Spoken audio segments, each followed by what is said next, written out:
Yo, yo, yo, yo, yo.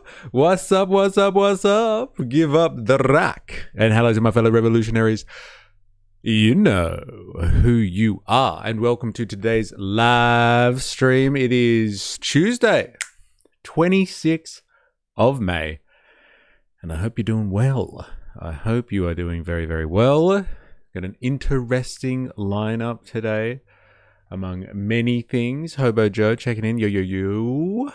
Hope you are going well, sir. And to all of you out there, if you are joining us today and you can say hello, then check in. If not, and you're lurking, then good on you. And thanks for coming along. We're going to be covering some interesting territory today. Present teacher. Thank you, Dilemmas. I do appreciate the roll call. It's very nice of you. We're going to be covering world events today, I guess you could say. I want to have a look at one of the things that we talked about yesterday, the whole Tulsi Gabbard situation. Just briefly, I think it's a non-issue. Would like to know if there's any more behind it, but Tulsi Gabbard, Director of National Security in the US, so she brings together all the intelligence services, really. She piked out over the weekend, I guess you would say. And, I want to know why exactly. It seems to be personal, but you never know. There's been a few women now that have left the administration who have been like, yeah, I just, need to do other stuff. Or, get appointed to other posts. But you know that they've pissed off Trump somehow. And so they've kind of been asked to leave, or they've seen the writing on the wall. So we'll have a look at that. And I want to have a look at a few other things as well as some funny things I think that have been coming up. So if Wookie, if you are watching this, I'm going to have to watch this because of you. But it would seem that Ray Gun is up to no good. You can probably see in the bottom there in the Discord chat. Ray Gun is up to no good again. And so I will watch this just for you, Wookie, but I'm not going to like it, all right? I will watch it, but I'm not going to like it. How's the SA One Nation member that came out as gay with a Muslim boyfriend and loving immigration? Whoa, whoa, whoa. Whoa, whoa. Slow down. You have to back that up with something there. I saw something come up on my feed about some member who joined Parliament and their maiden speech was to say they had a Muslim boyfriend and they were coming out of the closet or something like that. But I had no idea that was an SA One Nation member. Slow down. Slow down there. You're going a million miles a minute. Can you give me a link or something like that? I need to substantiate this wild claim. It sounds crazy. It's better than Avi's little stunt about the Free Palestine Party just sucking votes to One Nation. This seems like a form of deception unknown to mankind. Crazy. Spandok in the house. Morning. Claris, cabinet members dropping like it's the Great Purge. Whoa, whoa, whoa. Are you talking about something else that's going on? I would like to know more. Oh yeah, that's gold. Everyone thinks One Nation is so racist and homophobic. But here we are, LOL. Oh my god, I watched his speech. Almost like thinking One Nation only cares about migration makes you ill-informed. Who knew? LOL. Dun, dun, dun. Alright, well. I would like to see this. So if anyone wants to link me, I will check it out. But first of all, before we get on to anything else, thank you for the link. I will check that out eventually. But first of all, I want to get to this breaking news because it actually seems like it's breaking right now. This is half an hour old, this piece here. I wasn't going to start with this. I wanted to start with other stuff, but this come up. And so, I really want to know if this is true. US strikes Iran in self-defense, apparently. So, let's just check this one out, shall we? The flotilla stuff got me flip-flopping all over the shop. Interesting. Well, we're going to cover the flotilla again today, but from a very different perspective. The flotilla has been exposed. Morning, Wookie. How you going? I'm not sure if you heard me before, but I do want to check out your ray gun thing when I get a chance. You fucking smart ass. All right, let's do this. Reported by Reuters' very own Phil back here with some breaking news that we are following for you. This being reported by Reuters' very own Phil Stewart. Do we have Avi's great wisdom? Yes. That video popped up on my feed. I was like, oh my God, he's exposed them. I got to watch this. I really want to see what it is. Honestly, not that surprising here in America. It is well known. Oh, you're talking about the American cabinet members. Got it. Sorry. Now I know what you mean, Clarice. It's not an Australian reference. Cabinet as in the administration, a drop in. Honestly, not that surprising here in America. It is well known that where there is a Nazi, there is typically a former homosexual. There it is. Where is Nostradamus when you need it? Where is Ninja Nurse? Yes, we have Avi's great wisdom, by the way. Yo, what's up, 4AS in the house, how you going?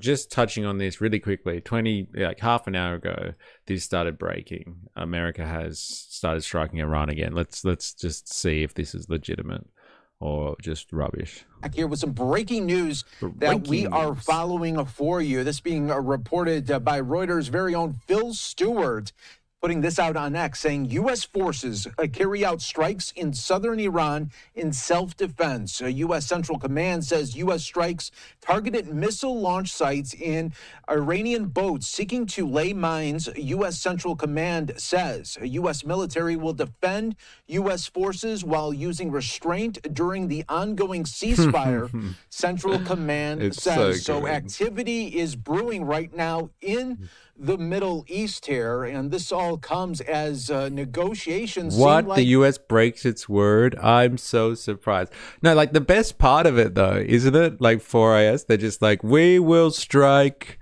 with impunity to defend ourselves against threats while using restraint during an ongoing ceasefire. It's just...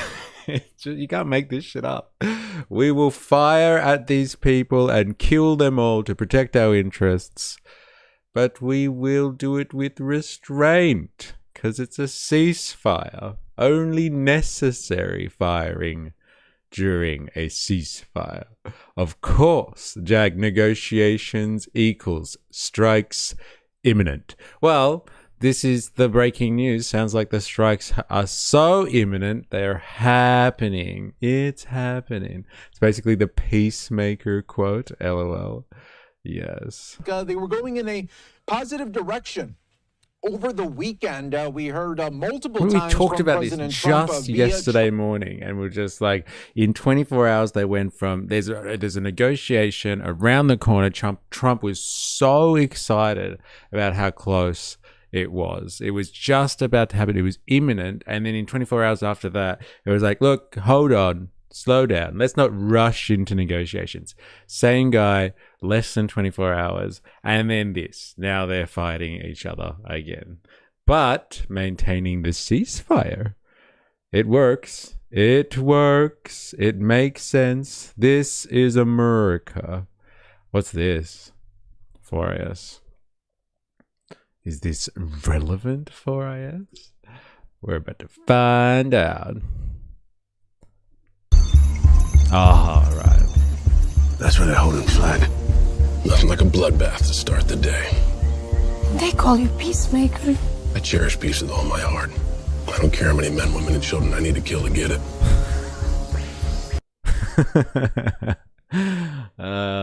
That is the ceasefire right now. Almost like Trump has timed the opening of the bomb bay doors to the opening of the stock market.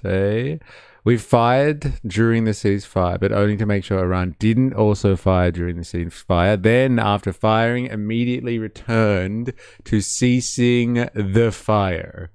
Thank you very much. It is a bit like that, isn't it? So circular, all this nonsense. It's just like, it just shows like how ridiculous this whole situation is, and we're supposed to, like, believe in what they're saying. Like, like how can you when it just talk about flip flopping before? This is outrageous. saying that negotiations were in a good favor. And again, it seemed like it was getting close to the finish line. Now, earlier, President Trump put this out on Truth Social, saying the enriched uranium, nuclear dust, will either be immediately turned over to the United States to be brought home and destroyed, or preferably in conjunction and coordination with the Islamic Republic of Iran, destroyed in place or at another acceptable location with the Atomic Energy Commission or... Razors in the house. Yo, what's up? How you going? We're just learning of breaking news that stuff has started up again between the US and Iran. But they haven't broken the ceasefire. They're just firing at each other, apparently, in self-defense, of course. Its equivalent being witness to this event. Thank you for your attention to this matter, President DJT. So we take you now back out live right now to the White House as we're learning that new report from Reuters that there has been now strikes happening in southern Iran. We're also learning this from Fox News' very own Jennifer Griffin saying putting this out, saying CENTCOM spokesperson Captain Tim Hawkins to Fox says... Read it. It's so good. U.S. forces conducted self-defense strikes in southern Iran today. So good.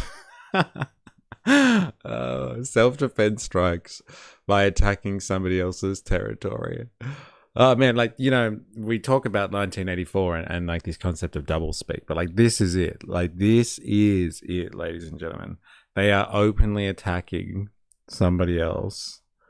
Like they're literally attacking people within their own territory.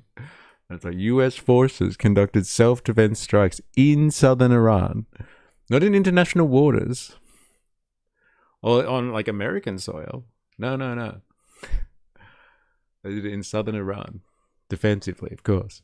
Forces conducted self-defense strikes in southern Iran today to protect our troops from threats posed by Iranian forces. Targets included missile launch sites and Iranian boats attempting to emplace mines. U.S. Central Command continues to defend our forces while using restraint during the ongoing ceasefire. So now Reuters and Fox News continuing to report on this breaking news of strikes now in southern Iran from the U.S. forces feeling that they needed to do so in self-defense. This is all happening as negotiations are trying to get... Like you can feel the cognitive dissonance of this guy as he's reporting it. He's just like, you know, this is crazy to think that like 48 hours ago, you know, Trump was saying that negotiations were so close and now we're doing self-defense strikes deep in Iranian territory. It's crazy. Anything for self-defense, I say. God bless America. It's just fucking mental stuff. It's funny how you say Peacemaker is a great show because I think it dissects fascist thinking quite well in the first season. I haven't seen the second one though. These ads come in thick and fast, don't they? Yes. Interesting. We'll continue to follow the very latest here for you on Live Now from Fox. But on this Memorial Day, learning that there is now some big activity going on in southern Iran from U.S. forces right now. We'll keep an eye on this major breaking story and update you throughout the evening as well. Let's take a 2-minute break. Thank you very much. Keep us updated, please, sir. U.S. strikes. Good to know. All right, let's get a Sky News take on this. I wonder if it's just going to be the exact same like fucking Fox News piece, but like with a Sky News label on it. Open source intel was saying that there was also strikes from Iran protecting the mine-laying vessel. Definitely sounds like ceasefire activity, don't you reckon, Clarice? For sure. Let's move on to some overseas news now, because there are breaking reports that the US has launched strikes on Iran, coming at such a delicate time for the peace process. Let's go straight to Washington to speak to our correspondent, Jonathan Kersley. Jono, do we know any more? It's a little bit on the nose, but yeah, the show does fascism great. Haven't seen the second season, but I stand by. Good quality movie show is good, whatever the underlying message.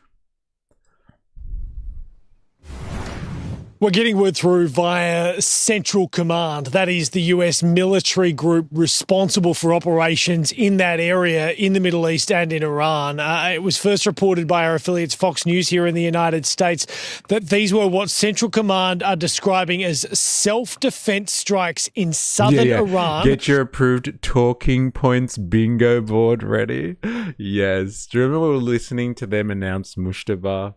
The new supreme leader of the evil Iranian regime.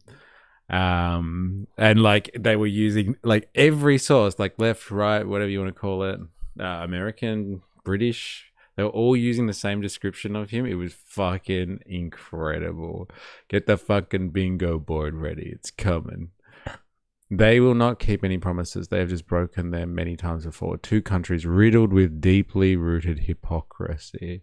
Mm-hmm. To protect what they say are our troops from threats posed by Iranian forces. Last hour, we were bringing you reports of explosions in the Bandar Abbas area of southern Iran. Now we know the detail of what those explosions were. The statement from Central Command goes on to say that targets included missile launch sites and Iranian boats attempting to emplace mines. That is, put mines into the area of the Strait of Hormuz. So this shows you just how delicate and fragile the situation is through the Strait of Hormuz and in Iran itself at a time when the US and Iran have been trying to reach some sort of deal that would allow further negotiations to take place down the track. Now, our affiliates, Fox, are saying that these strikes are over for now, but US Central Command says that they continue to defend our forces while using restraint during the ongoing ceasefire. So clearly Central Command is trying to paint a picture here of a balancing act. That is one where they are prepared to take defensive action to target Iranian troops that may well be putting their own soldiers and US ships under threat, but at the same time not trying to... You know what you can do? You can move your soldiers and your ships away from said threat. They're not there permanently. They're not stuck to their position by some underwriting law of the universe or physics. They can be moved. Move them out of harm's way. No, defensive strikes all the way. All the way. Damn, I can't comment on ads. I must be avoiding them with premium. Oh, you getting a lot of ads, are you? Ah, so it's happened. Dun, dun, dun. Well. I was wondering when that would actually kick into. All right. Yeah, premium will protect you. Well, look, I do apologize. I don't know. So, like, you don't get, like, a half-screen ad thing, Dilemmas? Is that how it works? You just get, like, ads coming across? Like, the whole screen? That sucks. Oh, well. Well, we'll run this test for a few days and see if the impressions go on. That's the game? Yeah, but like apparently you can have like a half screen version of ads, not a full screen, so you can still have the stream there. Wookie premium for the win. Also turning my phone and letting the video play is such a stupid paywall feature. Also turning my phone and letting the video play. Huh. Haven't got one ad. Okay. Interesting. Well, I have run them. This is the first time I'm trialing this. You can somehow Tonkin gets half screen ads. I might have to try some change some settings then and see if I can do that. I'll do something in the background for tomorrow's stream and see if I can do that. Oh, sorry. Also turning my phone off, letting the video play. Such a stupid paywall feature. Yeah. We'll see if the impression things work, but I'll try and change some settings so I can get it like Tony does it. Good old Tony. If he can figure it out, I'm sure I can. All right. That's all I wanted to hear. Just really quickly. I don't want to waste too much time on this one. But like, you know, literally, we were just talking about this yesterday. We went from the weekend being like, we're about to negotiate. It's like the negotiations on. We've almost reached an agreement. And then like Trump, less than 24 hours later, you know what? Everyone slow down. Let's not move too fast with the negotiations. And now they're fucking fighting each other again. It's just, and like all of us plebs are just supposed to be like, oh yeah, this is normal. Absolutely normal. Absolutely fine. Do some fine tuning. Will do. Speaking of Tony Tonkin and the rightist leftists have a stream at 3 p.m. talking about this new teal, not teal party. Interesting. Gang. Heidi the sausage in the house. How you going? It's good to have you. All right. Now, where we go? Oh, Tulsi. I wanted to touch on this whole Tulsi Gabbard thing, to be honest. I just want to see what the news is there.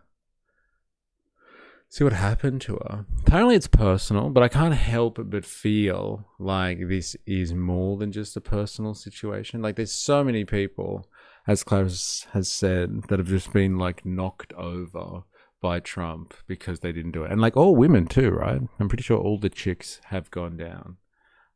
You have a soft spot for Tulsi? I do. Me and Jerry Poppins used to talk about our soft spot for Tulsi back in the day. He's the one who introduced me to Tulsi, actually. I could see why. I think he was thirsty for some Gabbard in his life. But like, yeah, I do. She's a turncoat. And like, I admire that if it's done for the right reasons. Someone who has the fortitude in politics to see keep their objective in their mind's eye despite party politics and go for it. Like, who the fuck knows with her if she's just opportunistic or not. But like someone who's able to be like, be able to like basically turn themselves, reinvent themselves because they believe in their political objectives, despite the whole partisan thing. I do admire that, to be honest. But like, who knows? Like maybe she's just a complete opportunist. Who the fuck knows? Tulsi is based. So she's the female Mark Latham. Interesting. Yeah. But like, is he really like someone who's stuck to his political objective, or is he just an opportunist? I always felt like he was more of an opportunist, to be honest. But I see your point. I take that. I see that. And she rocks that rogue streak. Yeah. Tulsi is such a disappointment. She was almost as based as Massey, but now she just accepts the agenda of the power structure. Yeah. Is it another female politician whose husbands like to wear bras and boobs? Yes, her too. And Pam Bondi. Hey? She got fucking shafted as well.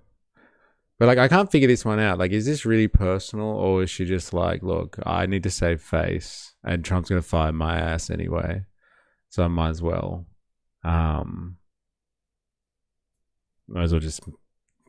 just resign and say it's personal, like personal reasons. Anyway, let's have a look. Welcome to the NewsHour. Director of National Intelligence Tulsi Gabbard, the highest-ranking intelligence official in the U.S. government, resigned today. She said her husband is suffering from a rare bone cancer that requires... Duvan in the house. How you going? Super sticker as well. You fucking legend. What a way to enter the chat. Hope you are well. Shiba dog bowing respectfully. Why can't I see those things? Can't actually. Oh, there we go. Now I can see it. How you going? Hope you're well. Any comments you have on Tulsi? Would like to know. I don't think she stepped down just due to personal issues. This was in the pipeline for a while since she contradicted the admin about Iran. Most humble. Yeah, Anya go over. As soon as they did that, the media shut her out. Yeah. Okay, so this is just a chain of events that was started a long time ago when she was inconsistent on her position on Iran. Like last June, I think it was, when they talked about like getting rid of the nuclear facility, and she was just like, no, it's not destroyed fully. And then Trump got really pissed off about that. A rare CIA bone cancer. My man, I'm good. Good holiday weekend. Oh, really? As in like you've got a personal holiday, or there's like a public holiday where you are and you got a long weekend? Here's to the public holidays out there, so all the working people can share in them. But yes, I hear you. That's why I can't help but think that she's really just preempting something here and making it look like it's her own personal stuff. Was it Tulsi Gabbard, your next director of intelligence? Power montage of Tulsi. I might watch that in my own time. That one's for later. So if she dies, you'll believe her? So if he dies, you'll believe her. Right. Yeah. I guess the proof will be in the pudding. See, I told you guys, it wasn't a conspiracy. Bears her full attention. Foreign and defense correspondent Nick Schifrin and White House correspondent Liz Landers are both covering this story, and they join us now. Nick, what did Gabbard say in her resignation announcement today? Well, as you said, William, Gabbard said that she's leaving because of her husband's illness, and she released this resignation letter, which reads in part, "My husband Abraham has recently been diagnosed with an extremely rare form of bone cancer. I must step away from public service to be by his side and fully support him through this battle." In response, President Trump wrote that, quote, "Tulsi's done an incredible job and we will miss her," and the president announced that her principal deputy, Aaron Lucas, would become the acting director of national intelligence. So the president using kind words there, William, and Tulsi Gabbard has executed some of his key intelligence community priorities. A Gabbard aide sent me a list of her accomplishments, listing, quote, cutting what Gabbard called, quote, agency bloat by more than 40%, declassifying, including high-profile cases like the JFK assassination, and exposing what the president calls the weaponization of the intelligence community. But former intelligence and Trump officials tell me that Gabbard was largely cut out. She was frozen out of the policymaking process, and that, frankly, CIA Director John Ratcliffe has already been running the intelligence community. Liz, you've been looking into one other part that Gabbard was in. So what do you reckon she was then? Like a useful idiot for Trump? Like, 'cause she had a bit of like clout of her own, and like she turned and people were like, hey, if she can do it and go across to Trump. She was like an RFK kind of figure. Like, he did an amazing kind of, you know what, I know I come from a Democrat aristocracy, but I'm going to take up the charge and be with Trump because he's on a health crusade of some sort. And so his name recognition brought people to Trump. Like, is that all she was? She was just a bit of name recognition for Trump to be like, see, vote for me. And as soon as like he's done with her, then like, you know, he's cut her out. Ratcliffe is running the show anyway, and she reads the writing on the wall. She's like, you know what, fuck it. Like, why do I waste my time doing this anyway? I should spend some time with my husband before he dies. He absorbs their power and then discards them. That's how Trump keeps leveling up. Yes, that's what I'm getting at. Thank you. And like, you know what I think of? Remember in South Park, they had the Christopher Reeves character, the old Superman, and like he breaks the fetuses and drinks them, and then he can like walk again, and then he starts flying and all that sort of stuff. That's how I'm picturing Trump right now. He's just like sucking on people's clout, and it just makes him stronger each time. So I have a feeling, Clara says, I have a feeling that, oh man, why can't I see that? Damn it. I have a feeling that she will start as an influencer arc in a month. Maybe she'll go on Joe Rogan. She was hosting the Tucker's show. Oh, there you go. She wasn't pro-war. Yes, she was. We watched her a lot beforehand, and she did speak about not being, well, like she was served in Iraq and all that sort of stuff, and she believed in Trump because she didn't want to start any more wars and stuff. She has worms in her brain too. Jungle potatoes in the house. How you going? Hope you're well. Here you go, E. Thank you. Is this the one? The Christopher Reeves one? I was thinking of Cell from Dragon Ball Z, but your reference works too. LOL. I never watched Dragon Ball Z. Let's have a look. Yeah, she joined the army because of 9/11. Yeah, this guy. Oh, it's so brave. Such an inspiration. Oh my God. It is gross. It is. What? How did you grow up as a kid then? My parents didn't let us watch cartoons in the morning. We weren't allowed to. I remember going to school as a kid and everyone was talking about Dragon Ball Z. And then like I was just sitting there pretending like I didn't care, that everyone else was in on something and I wasn't. Uncultured. Yes. I was uncultured from a young age. That's pretty much it, right? Usually if I'm watching during the middle of the day, I'm sick. So not the best. Boo. I thought you were on a sickie on Friday. And you're still sick? Damn. But it's good to have you. We'll take it where we can get it. This was a fave app for so long after this. This was my fave. Yeah, it's fucking... They are brutal, aren't they? They're so brutal. No, Dragon Ball Z, what did you do before school every day? Nothing. Had breakfast and went to school. She was anti-gay marriage, I think. Oh, really? There you go. Didn't see that coming.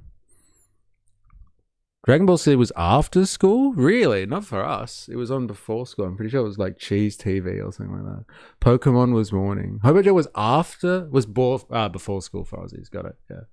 Not a sickie, LOL. I'm actually sick. Seriously. Yeah, sorry. Apologies. Yeah. And Clarice Tulsi knows that she's wrong. She went from being pro-soldier isolationist to justifying the worst war America has started. Ideologically, of course. Trump is a Democrat wearing a red tie / hat. Solar Bear in the house. How you going? Samurai Pizza Cats. I don't know. There's some other great contenders now. Cheese TV. There it is. All right, back to Gabbard. I got distracted by South Park, sorry. Involved in. What can you tell us about that? Gabbard took an unprecedented step and showed up in late January of this year in Fulton County, Georgia, at a raid that the FBI was conducting at the Fulton County election headquarters there. The FBI took all of the 2020 physical ballots, their tabulator tapes, all of their ballot images, and their voter rolls at the time. The FBI said that this was based on belief of probable cause of violation of retention and preservation of election records and also deprivation of a fair election. The Fulton County Board... Off the top of my head, there's one where Butters gets treated like a dog, or they go full anime. It's just amazing. Yes, the ninja one. And they dress Butters up as a dog because he's got a ninja star in him. And they try and take him to the vet because they don't want to take him to the doctors. It's fucked. Of commissioners sued almost immediately afterwards, saying that the federal government needed to turn over those ballots. But this is all because the president keeps saying and lying about the results of the 2020 election. We know he has put pressure on the Secretary of State there in the past, and Gabbard defended her presence there. She wrote a long letter at the time to Democrats on the Hill, and she said that the National Intelligence Director maintains election security is a national security issue, and she said that President Trump told her to go.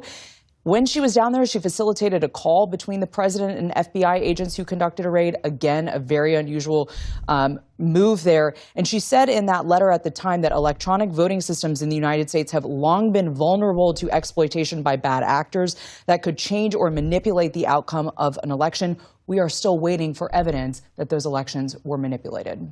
Right, truly unprecedented. Nick, can you go back to this relationship that she had? What's the with the position of the American culture wars on this whole issue at the moment? Like, is it still a contested thing? Like Republicans or MAGA types are like, the election was stolen, and the Democrat personnel are all like, no, it wasn't. That's ridiculous. Like, there's still no agreement there, right, or consensus. If you're a Trump supporter, you believe the election was stolen, and if you're a Democrat, then it wasn't. It's all legitimate. We're still on this one, right? They're still going with this discussion. Like, that was ages ago. Oh, now I got an ad. Uh-oh, it's happening. Oh, I'll see if the analytics change. Well, we know what happens to people who step out of line. Yes, they step down or get taken out. And How did it sour, and what does that mean when it comes to a person in this office? So a former intelligence and Trump official tells me that it largely soured over the president's decisions over Iran starting last. There are Republicans that don't support but still vote for the party. But do they believe that the election was stolen? Is it still just as blatant as that? If you're a Republican, if you're down with the GOP, then you believe the election was stolen? Or is it like more nuanced than that? It's more a split between MAGA and America First crowd. Okay. But I'm just surprised this is still going, this debate. I think it's more a MAGA thing. Okay. I would say only MAGA thinks it was. Yeah, okay. So it's not like universal split between the majors. It's kind of more just like, you got to believe in Trump. If you believe in Trump, you got to believe in this thing. We got to find those votes. Find me some votes, goddammit. Summer. And right before the president authorized that attack on Iranian nuclear sites last summer, she released this video. Because as we stand here today, closer to the brink of nuclear annihilation than ever before, political elite and warmongers are carelessly fomenting fear and tensions between nuclear powers. So a former official tells me that she never recovered from that. The president didn't know about it beforehand, considered it an attempt to try and convince him not to bomb Iran. And of course, he did decide to bomb Iran last summer, despite his promise beforehand not to get involved in Middle East wars, which of course was a position that she promoted quite publicly. And then she was also considered against this year's war against Iran. One of her key deputies resigned over it. And so the former intelligence official tells me she was on her way out anyway. She was likely going to have to resign even before her husband's illness. William, as for your key question, how important... So she stuck to her guns. Like, if you believe what these guys are saying, she stuck to her political objective, which was like she was trying to, go after or align herself with a president that she thought was going to be no more wars. And then when he ended up just being, as Brian would say, continuity of agenda, she was just like, fuck it. I'll just keep opposing the Iranian situation, the Iran war situation. And then I'll just duck out while no one's looking. Which is pretty much how it happened, right? Over the weekend, no one really cares. The Trump admin seems to still be propagating the stolen election narrative, but I honestly think everyone is past caring. I think it's like a backup plan for MAGA, and it's been moved to the back burner. Yeah, it seems like, remember how last week I was surprised that like neo-Nazis and stuff were still going on about the fucking lockdown, like it was still politically relevant. And I was like, why do they hammer home on this? Like if they cared about it at the time, ideologically opposed to it, fair enough. But like, that ship has sailed. That ship has sailed a long time ago. And this election thing too, like that ship sailed, man. What are they going to do with that? What can you win out of, I don't know, reopening this one? Anonymous, the hacker, also claimed there was interference in the election, I think. But let's just say that there was. But what are they going to do now with this information? Like, why are they going over this? Only Democrats believe it was stolen, and they think January 6th was an actual... Sorry, only Democrats believe it was stolen, and they think January 6th was an actual resurrection. Is this the resurrection that you posted here? The January 6th resurrection. So good. Fucking hell. Like Christians must be offended by this stuff, right? Or do they not care? Like, look at that. He's posing as Jesus. Are you allowed to do that? Isn't that offensive? The anonymous hacker group has been compromised for over a decade. The leaders cooperated with the state. Yeah, so much for the anonymous thing. Jungle Potatoes, Jan 6, the second resurrection of Christ. God bless. Amen. Same with Patreon Front. Bulk Feds. Whitmore kidnapping scheme was the third Feds. You're discounted how much lockdown affected people's lives and also showed a massive government overreach. No, I don't. Like, I actually said the other day, I said that the lockdowns are egregious in terms of an attack on working people and they should be remembered as such. But like rehashing old culture wars over the lockdowns is just, it's gone now. What are you going to do about it? Yeah, that one copped some backlash. Ha ha ha. Interesting. All right. Let's just finish this off, shall we? Is this, well, look, the role of the Director of National Intelligence has been debated since it was created some 20 years ago. There have been bipartisan calls for reforms, including some of the cuts that Gabbard has implemented. Some former officials tell me it's not an important job and the president does not consider it an important job. But other officials say, look, the role that Congress created is important, was not supposed to be political, involved in the things that Liz just talked about, and that it does not help the intelligence community if this person is considered weak, considered politicized, or frankly has been frozen out by the president.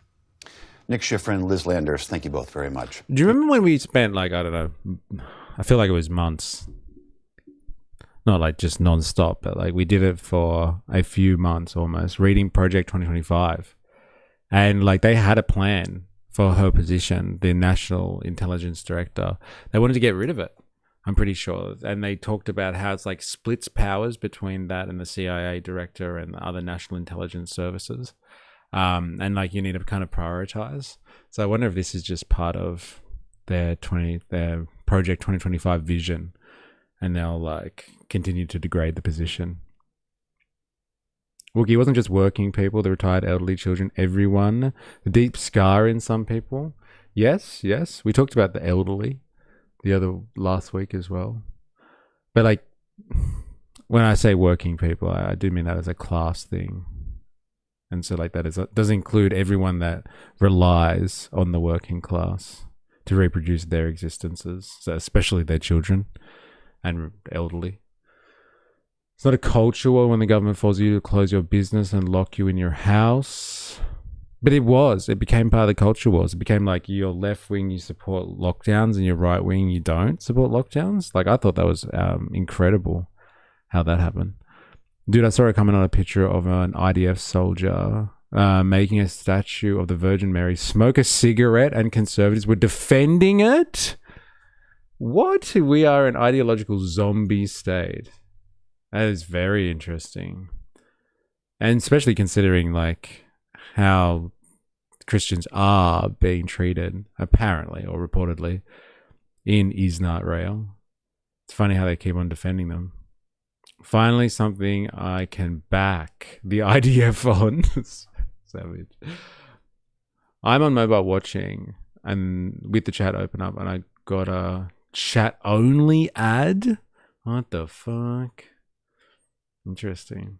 Hey, it's gonna make money. YouTube's got to figure it out. The lockdown stuff is hard. There was people that generally wanted it, so it's not so much of overreach. It went a bit full on, but it was definitely a two-sided argument. I agree that people needed to move on from it. Well, like, it's just that it's gone. Like, what are you going to do? Like, retrospectively, like, time travel and fix the mistake?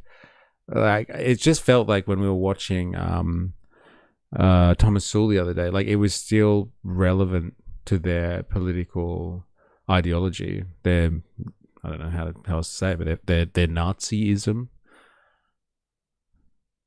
Like he had been arrested for the purposes of lockdown, etc., etc. Biggest wealth transfer in history to the elites. That's the class war. That's what COVID was. Class warfare.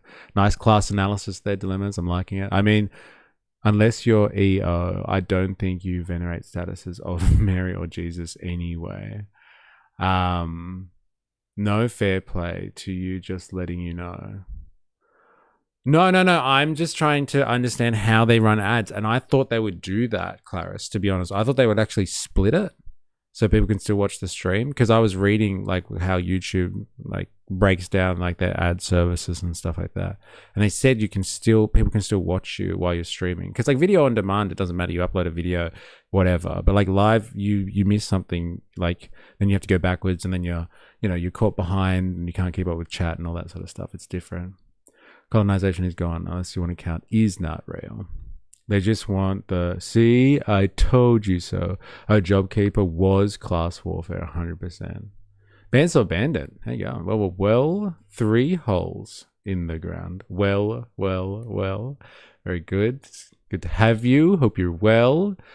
So many monopolists played COVID and laughed all the way to the bank. Yes. Yeah, talking about money made. Hey, Big Pharma, hey? They made billions. Hundreds of billions? Bastards. I'm not even a fan of statues as a Muslim, but it's more so the idea of disrespect visualized. Yeah. Neocolonialism is alive and well. Yes. All right, let's just finish this off, shall we? All right, back to it.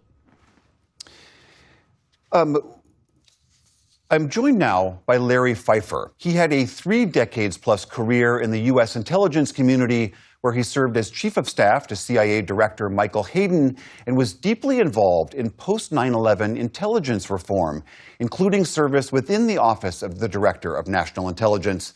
He's now director of the Hayden Center at George Mason University. Mr. Pfeiffer, thank you so much for being here. I just wonder if you could give us your reaction to this resignation today. Well, I would not disagree with anything Nick said. She was inexperienced to begin with. She should never have been nominated for the job. Once in the job, I don't think she ever fully understood the responsibilities that she had in managing this vast enterprise of 18 intelligence agencies, many of which reside in other cabinet departments.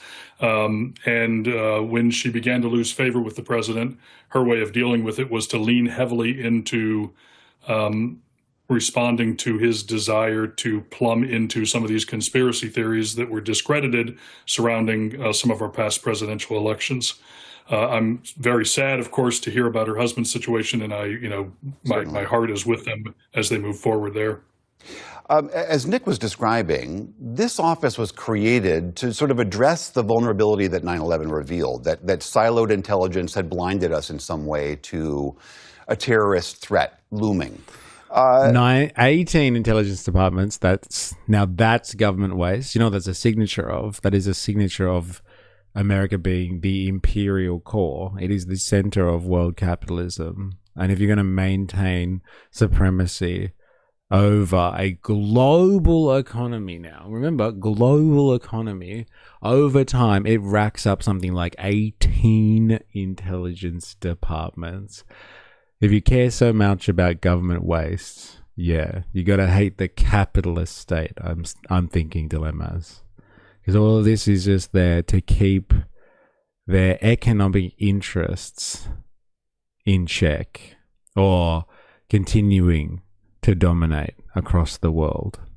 That's what all of that architecture is there for. Sorry, all that government waste is there for. Piled on over decades to help support their interests in the global economy. Sounds like we can't get to the revolution fast enough, dilemmas?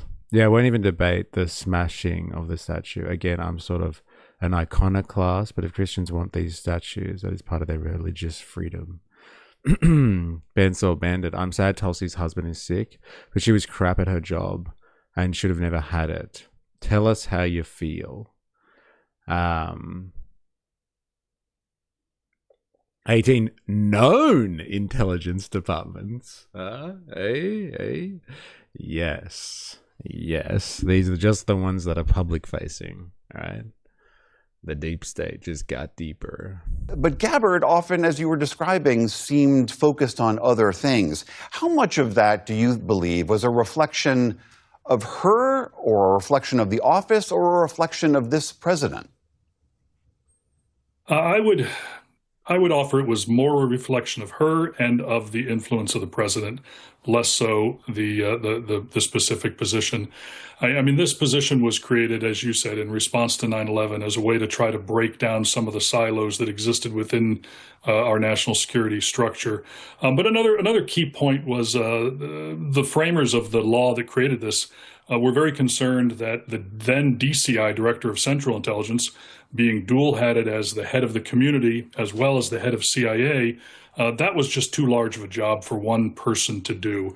And I will tell you, having worked with General Hayden, who was the first sole CIA director without the community management responsibility, he was forever grateful he didn't have to worry about taking care of the community while also trying to run such a robust agency as CIA.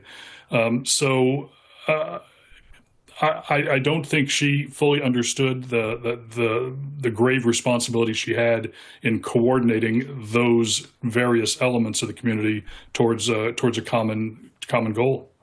I mean, it has been 2 decades now since this office was created, since 9/11. Is it your understanding that the office itself is working as intended? Are we safer because we have an ODNI? So the DNI position in the ODNI was created by this Intelligence Reform Terrorism Prevention Act legislation, which was, like all legislation, a compromise. The DNI role was imperfect to start. But it has moved on for 20 years. I think they have made great strides through the years in doing integration across the community, in establishing standards for the community, so they're all speaking the same language, working on the same procedures. They've played a very critical role in overseeing significant acquisitions. I mean, this is a large enterprise. They spend millions and millions of dollars. They buy lots of very sensitive capabilities, and it's important to have an enterprise that can oversee and manage that responsibly for the taxpayer. So I think, yes, the DNI has made stride through the years. Most of the strides they've made are around boring things like I just described. Is it perfect? No. Any institution after 20 years is probably worthy of review. My view is that if you want to review the DNI, you want to review the structure of the intel community, how it's governed. That's a serious discussion, and that should be something that should be done in a bipartisan fashion. It should involve people who have expertise in these disciplines, people who've held these positions, and no movement towards reform should be made without recommendations and discussion from such a body as I described. Good luck, man. Wasn't that one of the first things that Trump talked about? He was going to drain the swamp, get rid of the deep state. Not a chance. Not a chance. It's never happening. So getting rid of the 18 intelligence agencies that we actually do know about, cutting government waste, not happening. What he's saying is she is supposed to be loyal to the president of the United States. Yeah, pretty much.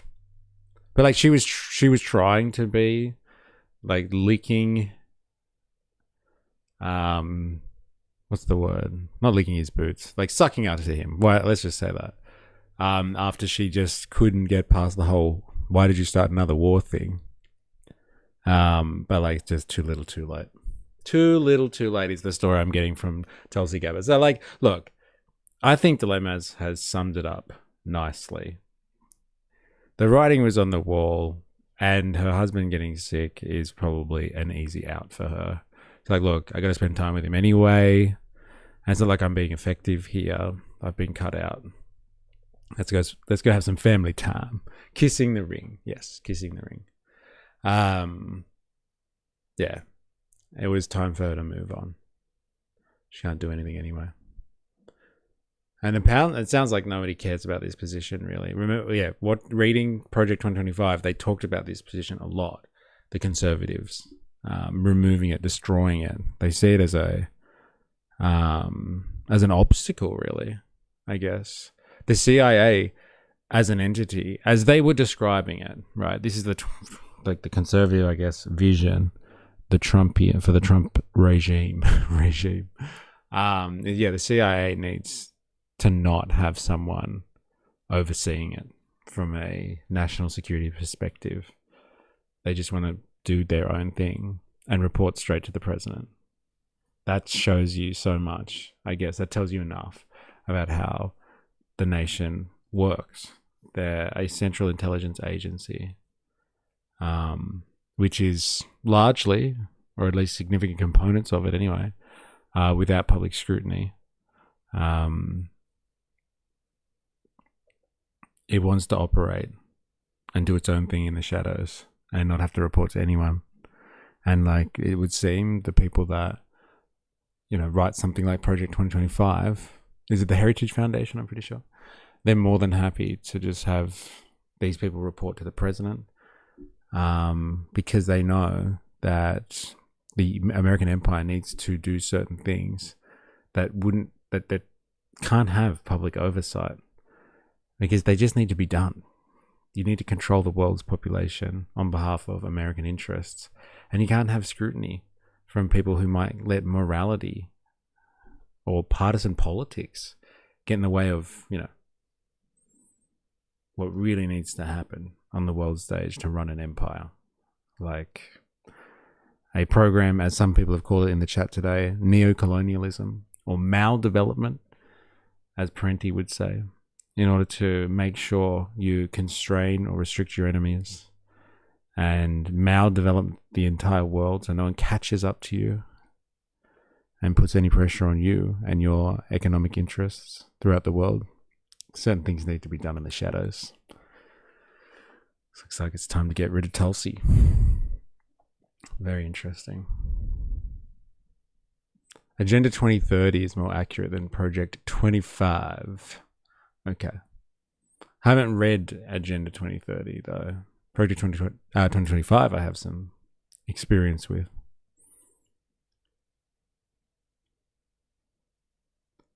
All right, let's move on.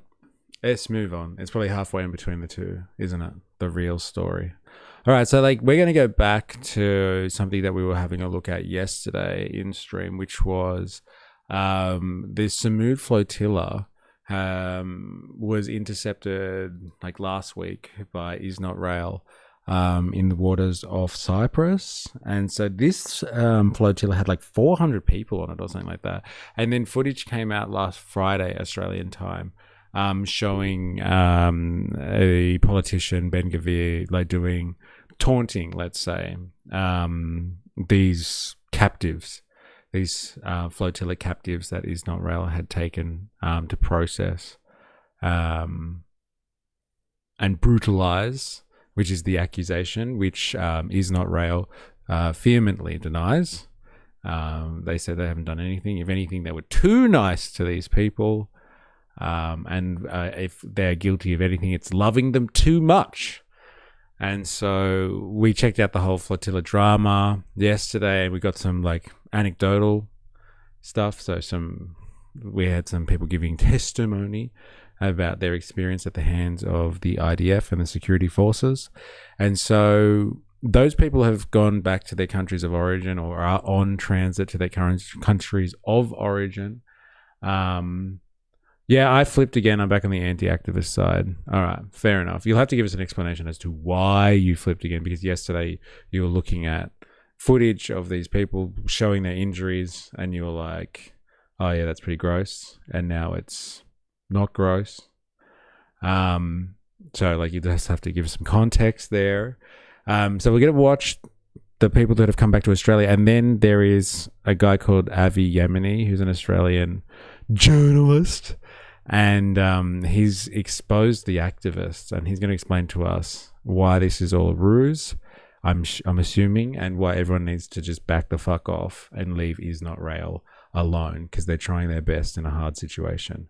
So let's have a quick look at people talking about like Australians who have returned home, and then we'll look at Avi's special investigation. I was expecting more medical corroborations, but it's fallen flat upon arrival at home. Because like the Australians don't have it, like, so it's not for the Australians, but like it might have happened to other flotilla activists. I also thought those were baton strike marks, but they were pepper ball bullet marks. And the other fractured cheekbone were the two worst injuries, and that's standard-ish for a 500-person arrest. Okay, so anyway, I guess we'll get that from Avi, potentially. All right, let's do this. Tears and cheers have greeted the first Australian activist to return home after being detained by Israel. The group was among 400 protesters taking part in a flotilla to Gaza, some claiming today they were abused while in custody. applause from supporters, 7 activists on home soil in Sydney and in the warm embrace of family and friends. Well, like, we need a balanced view. And what does Avi have to say? But, like, it's not that we need a balanced view and we're going to get that from Avi. It's more like every other article that we've seen has just shown, like, footage of what the activists say. And, like, pretty much no analysis from the mainstream media. And so, like, I'm assuming Avi Yemini is the only person that's going to defend Is Not Rail on this one. So the balance will be Avi fighting against the entire mainstream media and all the activists on this one. So, like, that might be the balance, as opposed to what he actually has to say. Avi taunts them like a jackass. I don't even think he looked into medical records. Okay. So he doesn't have anything of substance. We'll find out. The group was part of a flotilla en route to Gaza when they were intercepted west of Cyprus in international waters, recounting to supporters their alleged treatment in detention. You're going to hear about sexual assaults, broken bones, the violence and humiliation designed to punish us for trying to help Palestinians. Look who it is, eh? Whoa. It's fucking Josh Lees. Why isn't he on the flotilla? Come on, Josh. You're next, brother. Who are being killed and starved in their own homes. I was dragged into a darkened container ship on a prison boat. I was sexually assaulted. I was beaten. And that was just the beginning. And so, like, Spandok, do you think she's lying then? Like, is this what happens when you arrest 500 people? You drag individuals into container ships and beat the crap out of them and sexually assault them? Like, this is... Or is it just because... Hey, can you really believe her anyway? It's just her word against the state of Israel. Is that what your position is now? It's her word against theirs, man. 4 days of absolute hell. Samuel Warepa Watson says his injuries were I see zero evidence of what they are saying. Okay. The professional protester himself. Yes. Thank you, Love Jeff. I'm glad someone recognized him. It's the man. Next time I see him at a rally, I'm going to have to interview him. I got to grab him and have a chat to him. I get his position on Marxism. And have a chat about the class struggle, eh? The only trauma. And listening to my friends be punched and kicked and tasered. In Melbourne, climate activist Violet Coco also arrived home. She's best known for blocking the Sydney Harbour Bridge in 2022, now claiming she too was abused by the Israelis. We were then subjected to days of starvation, dehydration, extreme cold. International outcry was sparked when Israeli National Security Minister Itamar Ben-Gvir was filmed taunting members of the flotilla as they knelt on the ground. But Israeli authorities have consistently denied allegations of abuse. Every time there's a flotilla, there are false narratives and false accusations against the security forces of Israel. Alison Petrowski, 9 News. It's Big Josh, the man himself. Did Hamas do all the graping Israel claimed on October 7th? I don't know, maybe some. But was it as bad as they reported again? I don't know. Spenok, when you look at into it, Turkey verified all these fractured spines and broken ribs. Then they arrive home running and cheering and literally zero corroborations from Australian medical professionals. So they have to, so what you're saying, for this to be legitimate, these people, when they get off the plane, should go to a doctor, get a doctor's certificate, then show that to people. And if they don't do something like that, then like it never happened kind of thing. Like I need a doctor's certificate. That's like basically what you're saying. Benzel Bennett, question: what sort of aid are they taking? A few cans of baked beans? How much aid could they actually give? Such bullshit. But that does not excuse violent repercussions. I'm assuming it is tokenistic. Like they're not going to go and wipe out medical and hunger issues in the Gaza Strip. But I think it's about bringing attention to the issue, which they definitely have been doing by the sounds of it. Take out funny. They let that bit in at the end of Channel 9, running defense. Yes. Yeah, it's interesting, isn't it? They let the ambassador in, let him have his piece. Of course. It'd be balanced. Of course. If you had broken ribs or misaligned vertebrae, you would go to hospital, is what I'm saying. Like in Turkey? Or like you're saying that these people have broken ribs in Australia?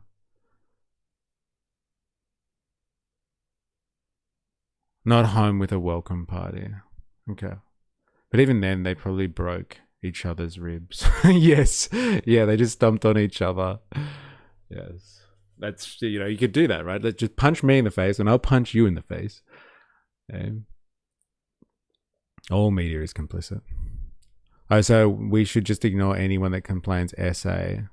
Yeah, I think that's a wise take. Yeah, it's a spurious ground, to be honest. Spendong is just like, because they haven't proved anything, then they're just lying. It's a hard slog, man. It's a high standard you're expecting here. Their ribs were Hamas. Attention to the issue. Who doesn't know about Gaza? Yeah, but like, that's the thing. It's on everyone's lips and nothing has changed. So until there is some type of movement on it, then they are going to make sure it maintains in the zeitgeist. Bandsaw Bandit. I think that's the point.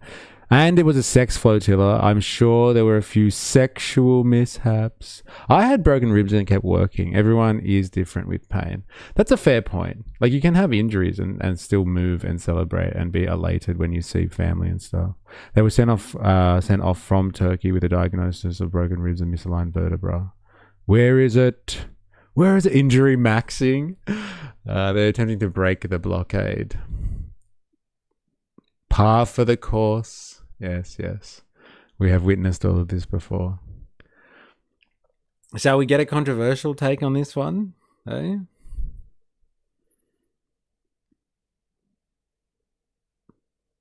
I want a doctor's certificate and a doctor to check that diagnosis and then send to Doge for fraud and checking. I think we've hit the nail on the head with this one now. I understand why people are so upset. It's all linked. We need Doge here in Australia. And all government employees. Where's Curtis Yarvin when you need him? They did have medical staff go over them on arrival too, and the worst was a fractured cheekbone. And fractured cheekbone is completely conducive, right, to normal prisoner interactions, let's say, and pulmonary contusions. All normal with a 500-person arrest. Interesting.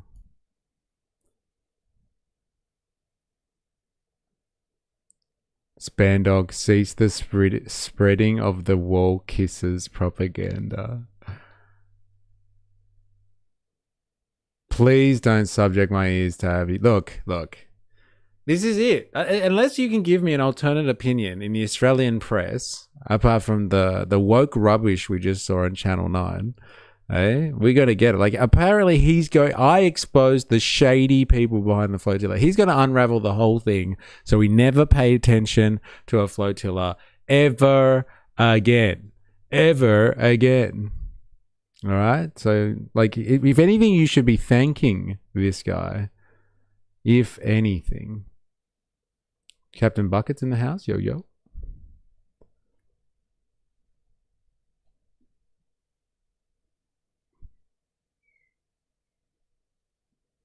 Avi is not a good take.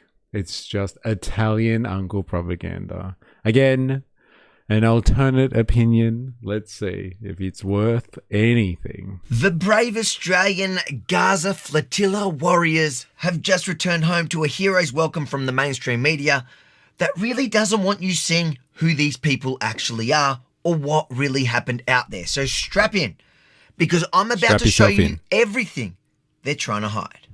Everything.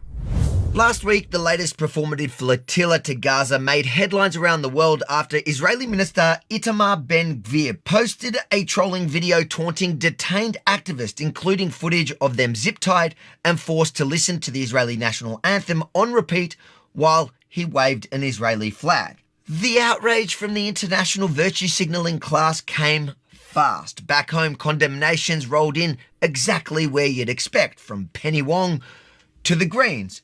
But interestingly, this time even Senator Ralph Babet joined the chorus. So the question is, who exactly are all these supposedly principled politicians from the Greens to Babet rushing to defend? My name is Sam Watson. I'm from Maguncha, so-called Brisbane. Hi, my name's Isla. I'm from Bundjalung in so-called Australia. I'm Annie. I'm from Nam. What a mess. And this is the message these proud Aussies, the same left-wing extremists, Man. I get these wokies saying indigenous place names. What a mess. So good. When shady people expose shady people. Oh my God. His voice is that of a Demtel late night TV salesman. Yes. All right. How is it supposed to work when both left and right both say the mainstream media? It can't be responsible for both sides' views. Isn't that telling you something, Dilemmas? Isn't that telling you something? The left and the right actually have a common enemy. It's a class war. They just peddle in the culture wars. This guy's an IDF plant. Yes. Oh my God. All right, back to it. I only got a minute in. Remember yesterday, and I was like, "Oh, we'll watch this Channel 5 thing," and I won't stop. 3 seconds in, and I stopped. I mean, it's pretty good though. I'm from Bundjalung in so-called Australia. I'm Annie. I'm from Nam. What a mess. And this is the message these proud Aussies, the same left-wing extremists, even Senator Ralph Babet rushed to defend, took with them on their little mission. Free Palestine. Fuck Australia, fuck Israel, down with the colonies, long live the resistance. Hates Australia, hates Israel, supports terrorism, so naturally gets the full backing of the Greens. Amongst these Australians are Violet Coco and Zach Schofield, two people who I know, two people who are full of courage and activism and are full of compassion. So who exactly were these two Australians this Green senator is rushing to defend? Well, first, meet Violet Coco, who used her time on the boat to taunt Australian Federal Police after revealing they had actually raided her home while she was on the flotilla over alleged vandalism of the US consulate here in Australia. On the warrant for the raid on my house, which happened 3 days after I left for the Freedom Flotilla Coalition sail to Gaza, on the warrant there was a request to find a black shirt with the picture of a white possum on it.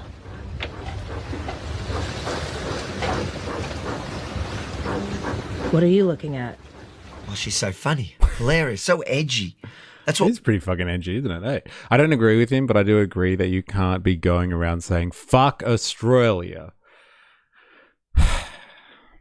But like, it just gives someone like him so much material. He's like, look, they fucking hate Australia. Hey, and Australian politicians are sticking up for them. They make that make sense. I'll wait. Like, come on. So she's upset the police tracked her down after she committed a crime. How outrageous. Activist.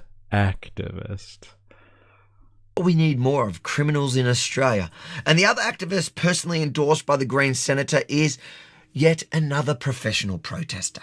My name's Zach Schofield. I'm a climate activist from Newcastle. I know what you're thinking or asking, or should be thinking and asking. How do all these climate activists suddenly justify the massive carbon footprint of flying across the world, jumping on boats, then more planes and more boats again, only to inevitably get sent back on even more planes?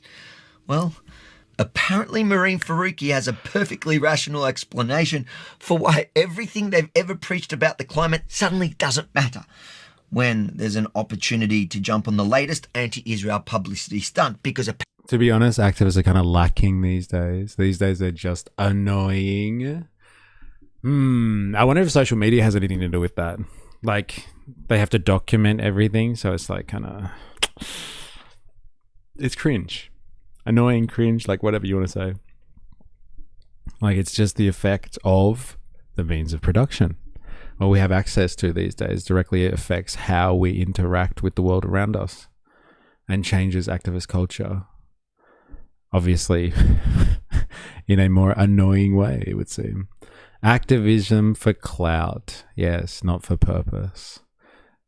These rebels without a cause. Eh? You'd fit right in, wouldn't you? Eh, Mr. Rebel News? And yet none of these people served the army.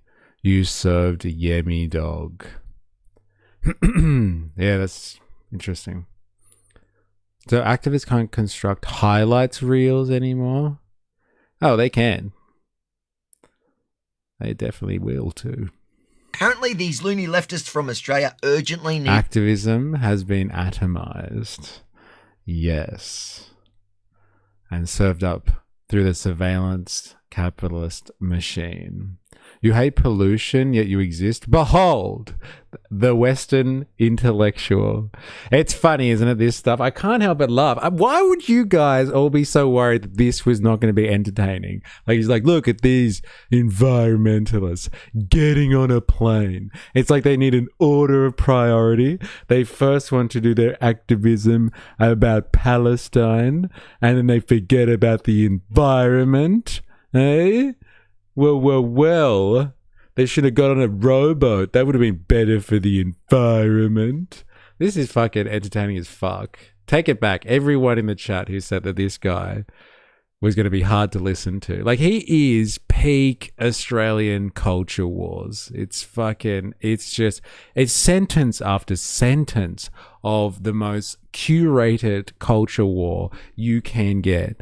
He is the alpha and the omega. I am the Australian culture wars. I was censored again. What were you saying about Avi? No, after a year of Palestine protests being annoying, I was starting to get in Islam-Rail's side. Then Bondi happened. They got straight. And they got just as annoying. Flatten the Middle East already. Fucking. I wonder why that got censored. Jesus Christ. All right, let's do this. I saw Avi in Carlton one day. I was surprised how small he was. He's like a Jack Russell, annoying at times and yappy. Australia's Ben Shapiro. Yeah, and what a fall from grace he's had. Hey, what a fall from grace. All right, back to it. Needed to supply food. There's an opportunity to jump on the latest anti-Israel publicity stunt because apparently these loony leftists from Australia urgently needed to supply food, medicine, and aid workers. Aid workers. This degenerate lot has probably never done a solid day's work in their lives. When they talk about aid, we literally watch them throwing their so-called suppliers overboard before authorities boarded the boat. Inshallah, that will reach Gaza. Inshallah, we hope that. Plastic bottles filled with nonsense. Oh, and let's not forget a handful of single chocolates thrown into the sea. Because obviously their pollution was somehow going to magically swim its way over to Gaza to save the starving people. Yo, Isahel, we said chickpeas and hummus on board. Hummus. We're not idiots. It's definitely not about aid workers or even aid itself. It's just another performative stunt for Instagram clicks, likes, and activist clout. In fact, after the last group of Aussie... I thought there were a whole bunch of doctors there, like especially the Australians. They had a whole bunch of doctors on there. And like, I'm assuming if they had touched down, not that they were ever going to, but like they touched down, they can provide medical assistance to some degree. Are these the degenerates, the doctors that he's calling degenerates who have never worked a day in their lives? I guess. This guy is literally IDF. Well, at least we're getting an alternative story here, not the mainstream media. Ex-cracky as well. Let's include his full list of credentials. Really? Okay. Avi the journalist saying other people have never worked a real day. Very good. All right, let's do this. Clout chasers jumped on a flotilla. I caught up with their leader when he got back to Australia and asked him what their real goal actually was. Good to see you, mate. I'm glad to hear you're back safe from your selfie yacht. How was the trip? Just selfie yacht, huh? That's what it was. Was it? What did you achieve? Oh, you're talking about it, so maybe it is. It's a good selfie one. Everyone was mocking it because you guys... Everyone. You live in your little ball. I live in mine. Yeah. Not everyone does. So anyway, what did it achieve? A lot. Okay. A lot of people found out about it. I think it's good. There you have it. Their mission was simple. Get people talking about them. And objectively, it worked. Not aid workers, just virtue signalling clout chasers pretending to care about starving Palestinians in Gaza. Because guess what? While these activists were busy staging Instagram activism on boats, this was the actual reality inside the Gaza Strip. It turns out starving Gaza looks to be doing pretty well without their plastic bottles and chocolate bar aid. Honestly, one of the biggest surprises coming out of Gaza lately is seeing clubs full of overweight men dancing around without a single woman in sight. Maybe that's the aid work Marie Faruqi was talking about. But personally, I think the Palestinian people have been through enough. They don't need to be punished further by having unwashed Melbourne lefties crash their parties. Unwashed Melbourne lefties crash their parties. This is what life is like on the Gaza Strip now. There we go. Oh man, the urge to smash my heart is high after listening to this tour. Oh my god. Avi sounded like he was on the nose beers during that trip. You know, he didn't really own that guy that he was talking to just before very well. I thought like he was going to catch him out or something. Interesting. But in all seriousness, the outrage came after Ben Gvir posted videos mocking these deluded lefties after Israel had once again been forced to deal with yet another pointless activist flotilla. And if you actually watch the footage, sure, the authorities are forceful, but it's also pretty understandable given the choices these activists deliberately made, including this activist literally spitting at police while being removed from the boat. Disgusting. And if they did that to Australian authorities, I would support them in using whatever force necessary. The wild part is that while people like Penny Wong... Fuck Jim Jeffries for launching Avi into the stratosphere. Yeah, how dare she? First human ever when confronted by the authorities to ever do something like that. Yes. Yeah, pretty unique stuff. The Greens and even Senator Ralph Babbitt didn't seem nearly as outraged last year when basically the exact same group of activist clout chasers flew into Egypt planning to march to Gaza, where they got absolutely bashed there, making what Israel did look like child's play by comparison. So it really makes you wonder why this incident suddenly sparked such outrage when, comparatively speaking, this was pretty tame.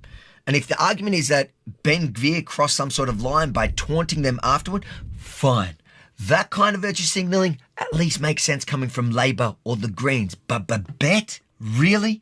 Let me ask you this. If a flotilla full of extremist leftists promising that the colony will fall was heading toward Australian shores, funded by hostile actors, does anyone seriously believe that Babette wouldn't support border authorities stopping them forcefully? Come on, he'd probably call it based, and he'd be right. In fact, if we're being honest, Babette would probably be the first guy wanting to film this victory so he could post it online. Ben Gvir is basically everything Babette. Haha, is it still Friday? Yes, it does feel like that at the moment, doesn't it? But like, I've got to know. We've been speaking about this for, like, I don't know, a few days now. And the activists from the Sumud Flotilla that are Australian have returned to home soil, and they're starting to, I don't know, speak to the media and share their stories. And there is significant contrast in people's positions about the flotilla, it would seem. We have people in the chat who are staunchly against Israel's actions, against these activists, and other people who are just like, no, it's not a problem at all. And so in the face of the overwhelming manufacturing consent story on this one, this is an illegal action by the state of Israel to take people out of international waters, apprehend them, and then treat them so poorly. In the face of that manufacturing consent story, we've got one person out there in Australian media that is going to fight the good fight and stand up for the state of Israel. And so we're getting an alternate opinion on what's happening. But it's pretty much a small version of Far Right Fridays right here. You're right. It's good to have you, Con. I don't understand why that was censored. I think you've just been tarnished now, Wookie. We should have put ray gun on the flotilla. Oh, man. I would never have stopped watching it then. This stream would just become ray gun on the flotilla. All right. This is starting to drag on a bit. I mean, fuck, we're only halfway through it. God damn. Wishes he was. And I'm not even saying I support what Ben-Gvir did. I'm just pointing out the hypocrisy. To be fair, I actually do think it was politically stupid for Ben-Gvir to post the trolling video, even if I had a little giggle myself, because the second he did that, he handed these perpetual victim activists exactly what they needed. Evidence they could use to launch another dramatic persecution narrative about Israel. And oh boy, did they milk it. The Australian government at the highest levels, Prime Minister Albanese, Foreign Minister Penny Wong, have to pick up the phone now to their counterparts in Israel and demand the safe treatment and demand the immediate release of all the Australians who have been kidnapped in contravention of international law. Our governments must say this is not okay. This is illegal. What's next for Israel? What else will they do? We have 6 Australians. There's 177 other volunteers from all over the world, and there are more boats. Passionate words from these human rights activists who were almost as outraged as Senator Ralph Babet over the treatment of these great Australians. And Avi kind of admit that Avi did kind of admit that Israel did this. He mentioned the one last year when they did bash the activists. Yeah. Don't you dare criticize Chairman Albo. I think you said it yesterday, but it's sad that this is what it took for international action.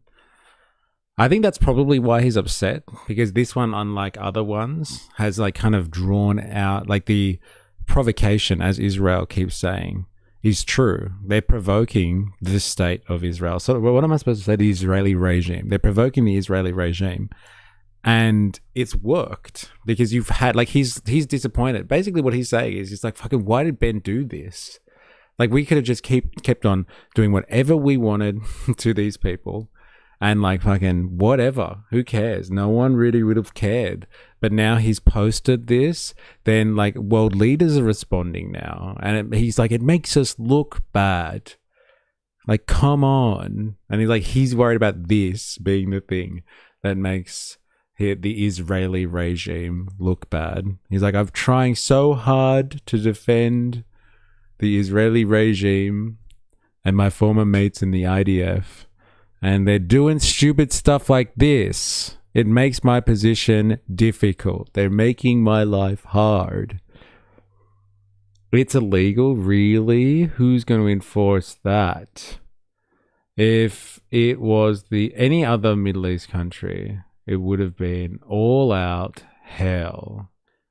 Sorry, country, if it would be all out hell, maybe. All right, back to it. They're international comrades. I still find it bizarre that they spend their lives trashing Australia only to immediately demand Australia come rushing to protect them the second things get uncomfortable overseas. And what's even more telling is how they claim all of this is supposedly about helping Palestinians. But when I caught up with him after the last flotilla, he seemed far less concerned about Palestinians being murdered than he is about his activist mates being taunted online. What's your response to what Hamas has been doing in Gaza since the ceasefire? The execution of Gazans that you care so much about? Yeah, I think a lot of them were executed because they were on the other side, mate. The same guy crying his loony lefty mates got mocked is out there justifying the murder of the very Palestinians he claims they're fighting for. You can't make this stuff up. I told you, it's all performative. Need more proof? Just watch the footage of the activists arriving in Turkey after being deported. From these images, you'd think they'd survive some sort of torture camp. The only problem is, this was them just a few hours earlier casually walking themselves to the plane. It's all fake. Just look at this one. When she got to Turkey, they put her straight in a stretcher and in a neck brace, perfectly positioned for the waiting media to hear her dramatic sob story. Then barely an hour later, a modern-day miracle, the kind of recovery you only hear about in the Bible. Suddenly she's perfectly fine again and straight back to being a public nuisance. They're not even trying to make it believable. So good. Be back later. See you later. So this is your position, isn't it, Spendog? You're just like, we've got him. So you've taken the Avi position on this. We've got some people that were in Turkey that were like filmed being all what's the word? Self-loathing, licking their wounds, showing the world how mistreated they were, damaged persons by a torturous regime, as he's described. And then like an hour later, they're jumping around, beating their chests, etc., etc., etc. It's all performative. Yeah, except I didn't just watch a video and jump to conclusions like an ass. LOL. Okay, fair enough. Medics put people in neck braces as a precautionary. But like, so what did you do then? Did you go and speak to these people and check their medical records, or did you just watch other videos and then came to conclusions? I'm going to say jump to conclusions. I actually looked into the medical treatment, went there and here. Where is Ninja Nurse? Yes, we need the in-house medical expert here, don't we? Where the fuck is Ninja Nurse? Interesting. So like I actually looked into how medical treatment went there and here. Okay, and how did you find all this information? Again, did you get medical certificates for people and stuff like that? Sounds like he did some research on Twitter and made his own conclusions. All right. Anymore, because they know most of the media are happy to amplify their lies without question. A number of activists have arrived back in Australia after their Saint Chi in the house. Is that name changed again, or am I looking at that wrong? No, I love this channel. Welcome, welcome to the stream. All right, back to it. Without question. A number of activists have arrived back in Australia after their Gaza-bound flotilla was seized by Israel. Now, several of them have accused Israeli authorities of physically abusing and sexually assaulting them during their detention. I was sexually assaulted in this kind of torture chamber, and 5 men were bashing me and smashing my face. Those monsters took pleasure in beating me, in sexually assaulting me. They used pliers to get my earrings out, but they couldn't, so they just started gripping my ear and pulling it as hard as they could with the pliers, just because it was annoying them. They couldn't get my piercings out. We were tortured. And I was kneed in the face again, I was kneed in the stomach, had my head slammed into the table multiple times. They were all tortured, beaten and sexually assaulted. Every single one of them apparently was even bashed in the face too, which is an insane lie to make, because it's the only one that just watching it we can prove is a lie, because not one of them had a single visible bruise. Seriously, the brazenness of some of these claims is unbelievable. They don't even bother trying to make these stories sound realistic anymore. And honestly, I think that mindset explains why... Like, is that his like linchpin of evidence? Is like, if you get like punched in the face, then you must have visible signs of being punched in the face. Like that's it? Like there's no other way. Like if someone gets punched in the face, has anyone here been punched in the face? Or like bashed against a table or a wall or something like that and not had visible injuries from that? I would like to know. Just asking for a friend. I used articles from multiple different sources and different AI to try to rule out bias. But hey, changed my mind once and I'm open to changing it again, given the evidence. Did he record this news report with a phone? No, I think he's just copying other people. Yeah, he's copying other people's media. I wonder why he's done it like that. Maybe he's worried about copyright. Twitter, LOL, isn't that X now? Bruises heal. Oh my God. Yes. Yeah, plenty. Okay. Yeah, like you don't always burst out into like bruises and stuff like that. Like you can have swelling and not bruise. But like that's his linchpin of evidence. Like the whole thing is riding on that. I'm a YouTube and disc, but I dot even the Facebook otherwise. Well, do it on their hair and you can't see any bruises. Yeah, multiple times. Usually heals in a week. More believable that my 40 beheaded babies.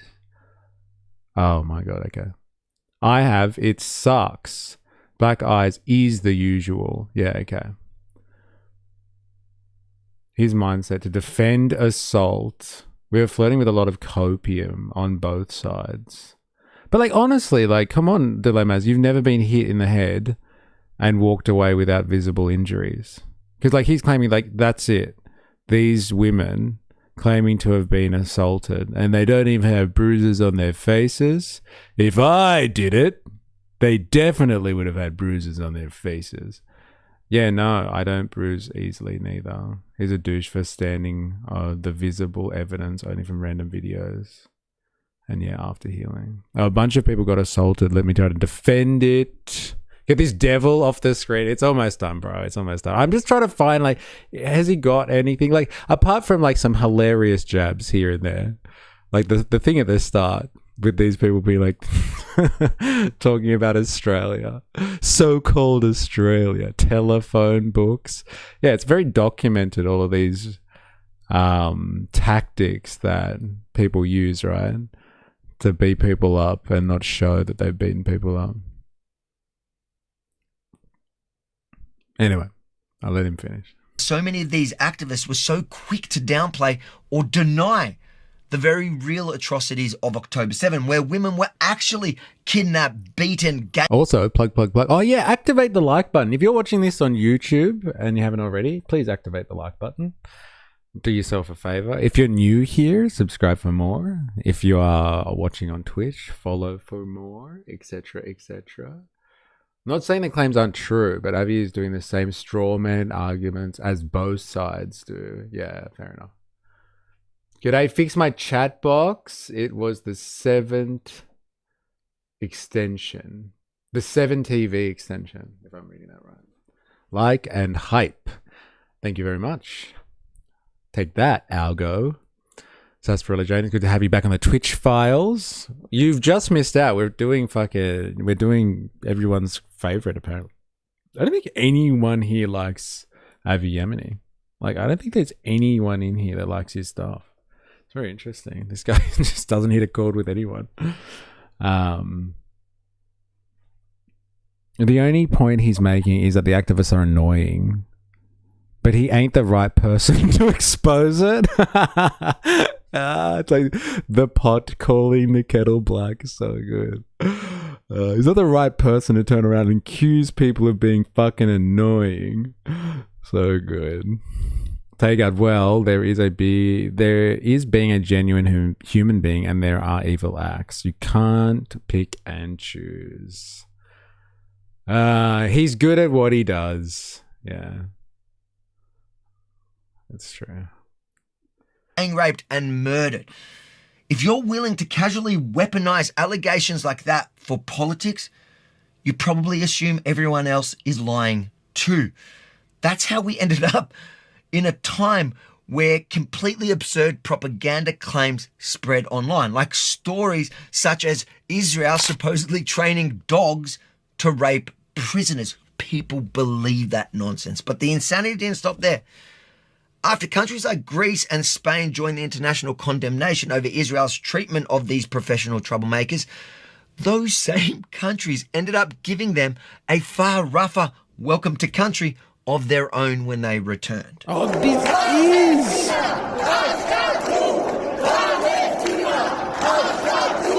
Oh my God, we just watched this on Israeli TV yesterday, the news. And like, he's showing the whole thing, which is interesting. I believe the activists, more than Avi. It's an interesting point, isn't it? It's like, who are you going to believe? Mr. IDF over here? Or some wokies? Probably going to decide with the wokies. There are more of them. They can't all be lying, right? Probability says. We are arguing over Plato's cave illusions. Interesting. Weird how someone who doesn't have a schmuck can still act like a schmuck. I mean, I think he's okay. Oh, we've got one. There we go. Saint Chi in the house. We've got someone who thinks he's okay. Fair enough. Because I've been looking for it. And like when I started watching this, everyone was kind of like, oh man, do we have to watch this? They clearly get in the way like jackasses, then get violent. Let's ignore the real crimes and expose woke. Yeah, this is the one. This is the same propaganda that Israeli TV had. I guess all the people that are like, look, dude, he's just a fucking Israel agent. It's kind of, it becomes more obvious, doesn't it, when you see this? Him running the same stories with the exact same take as Israeli TV. Guess what happened, eh? The Spanish police beat the crap out of activists, eh? No one cares about that, only when Israel does it.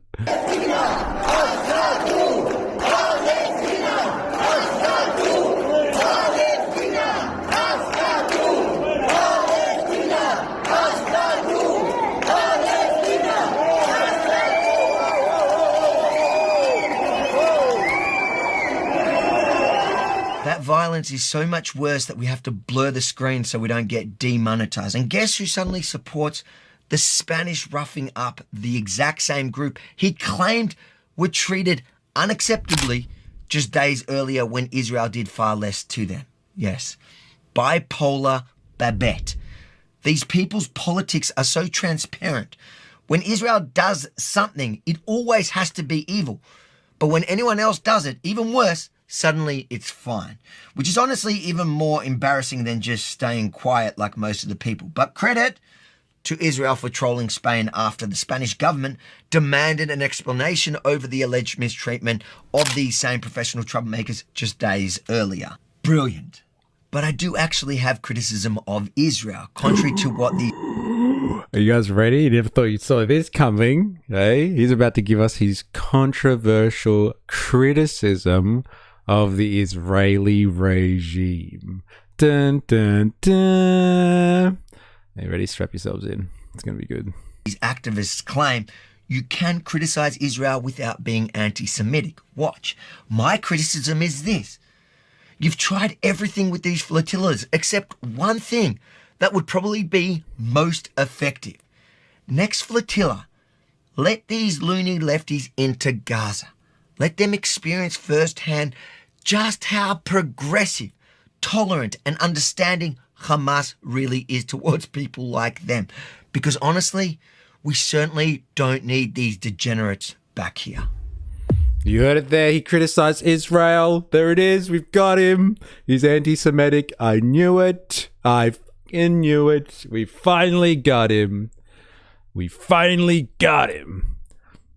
I fucking knew it. Huh? Is he saying we don't care about the behavior of the Spanish cops? I think that's what he's saying. Like, everyone gets upset when Israel beats up people, but the Spanish cops do it. Nobody bats an eyelid. That was the exact same thing that Israel was saying in their media that we watched yesterday. You heard it here first, folks. Bruh, the anti-woke brigade is such a cult. When anyone doesn't toe the line and say the things they're supposed to say, they get offended. Even if it's Babette. Yes. That's actually an interesting point, isn't it? Eh? I do agree with Avi here. Just let him in. Let them land. Voltateur's in the house. How you going? Have you seen videos of him when he's inside of Is Not Real? Only like one. When he was like chasing an ABC journalist around when he was in Israel kind of thing. And he was trying to like go after the ABC and stuff like that. But no, I haven't seen any other ones. My criticism is this. Israel gets all the funding in the world and they still choose olive drape uniforms. Pretty uncreative for God's chosen people. Ha! You're not allowed to say that. Anti-Semitic. We got you. We got dilemmas. We got Avi. Everyone's fallen down this morning apparently. Everyone's going down. Bandsaw Bandit. Let the media in. Ha!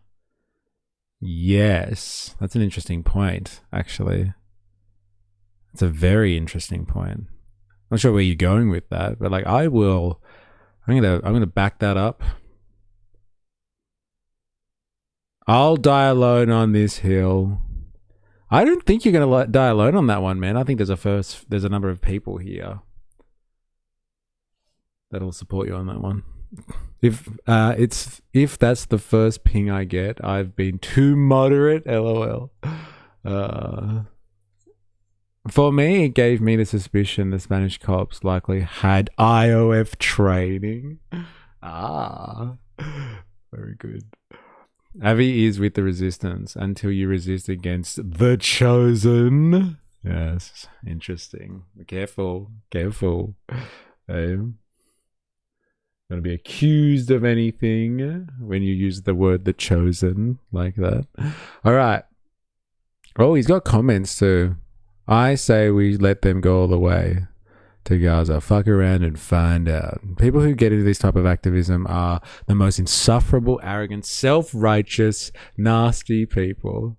That's an interesting take. I'm sure there's a few people that might be more insufferable, arrogant, self-righteous, and nasty. Don't get me wrong, they're probably up there. But like, hey, I'm sure we could find others. I'm waiting for the media to start its campaign of turning the ISIS terrorist groupies into heroines. I don't know if that one's coming true. But like, let's find out. Thanks for exposing this, Avi. You are the best. Wow. These people are insane, says the person with the snowflake profile picture. Hey, classic. Hey. These people are insane. So good. They are just narcissists. The world is full of them now. Full of them. Okay. All right. That's it. Like that's as good as we're gonna get in terms of alternate opinions here.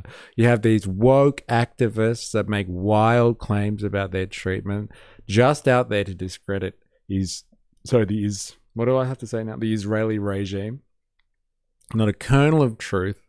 Just want to discredit the Israeli regime. And then you have this guy, honest journalist, hilarious at times, but like the entire argument pins basically on his analysis of videos and being like, look, these people claim to have been beaten up, but here they are walking around after being in a stretcher. And here, look at her face. Eh? No visible sign of trauma. She's a liar, obviously. And that's pretty much all we got here. So that's the extent of the spectrum of discussion on this one. And I guess it's up to you. Who are you going to believe in this situation? Sometimes we go with the truth is somewhere in the middle, but like, honestly, who are you going to believe here? So many Hasbara bots.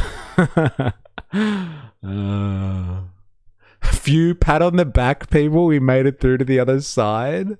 Come on, there were moments in there where it was funny. Hey? Come on. You gotta laugh at this stuff or you cry. We can do this. If we don't do Adam Curtis segment, I'm unsubscribing. We have looked at a bit of Adam Curtis, have we not? Not as much as you've wanted, but I'm sure we have. Freedom. Freedom.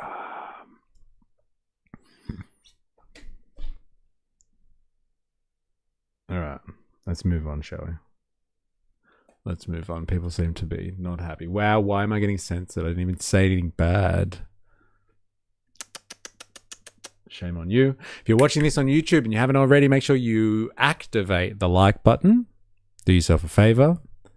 Subscribe for more. Follow for more on Twitch. And if you are interested and you haven't already, come and join us on Discord. This is where we share our propaganda.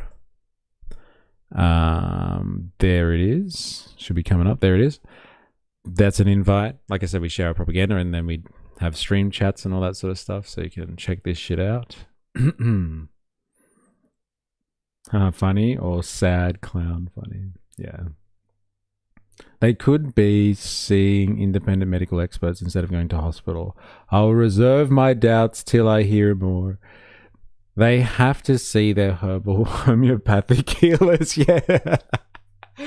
Yeah, that's probably what's going to happen, actually. Yes. Oh, fuck.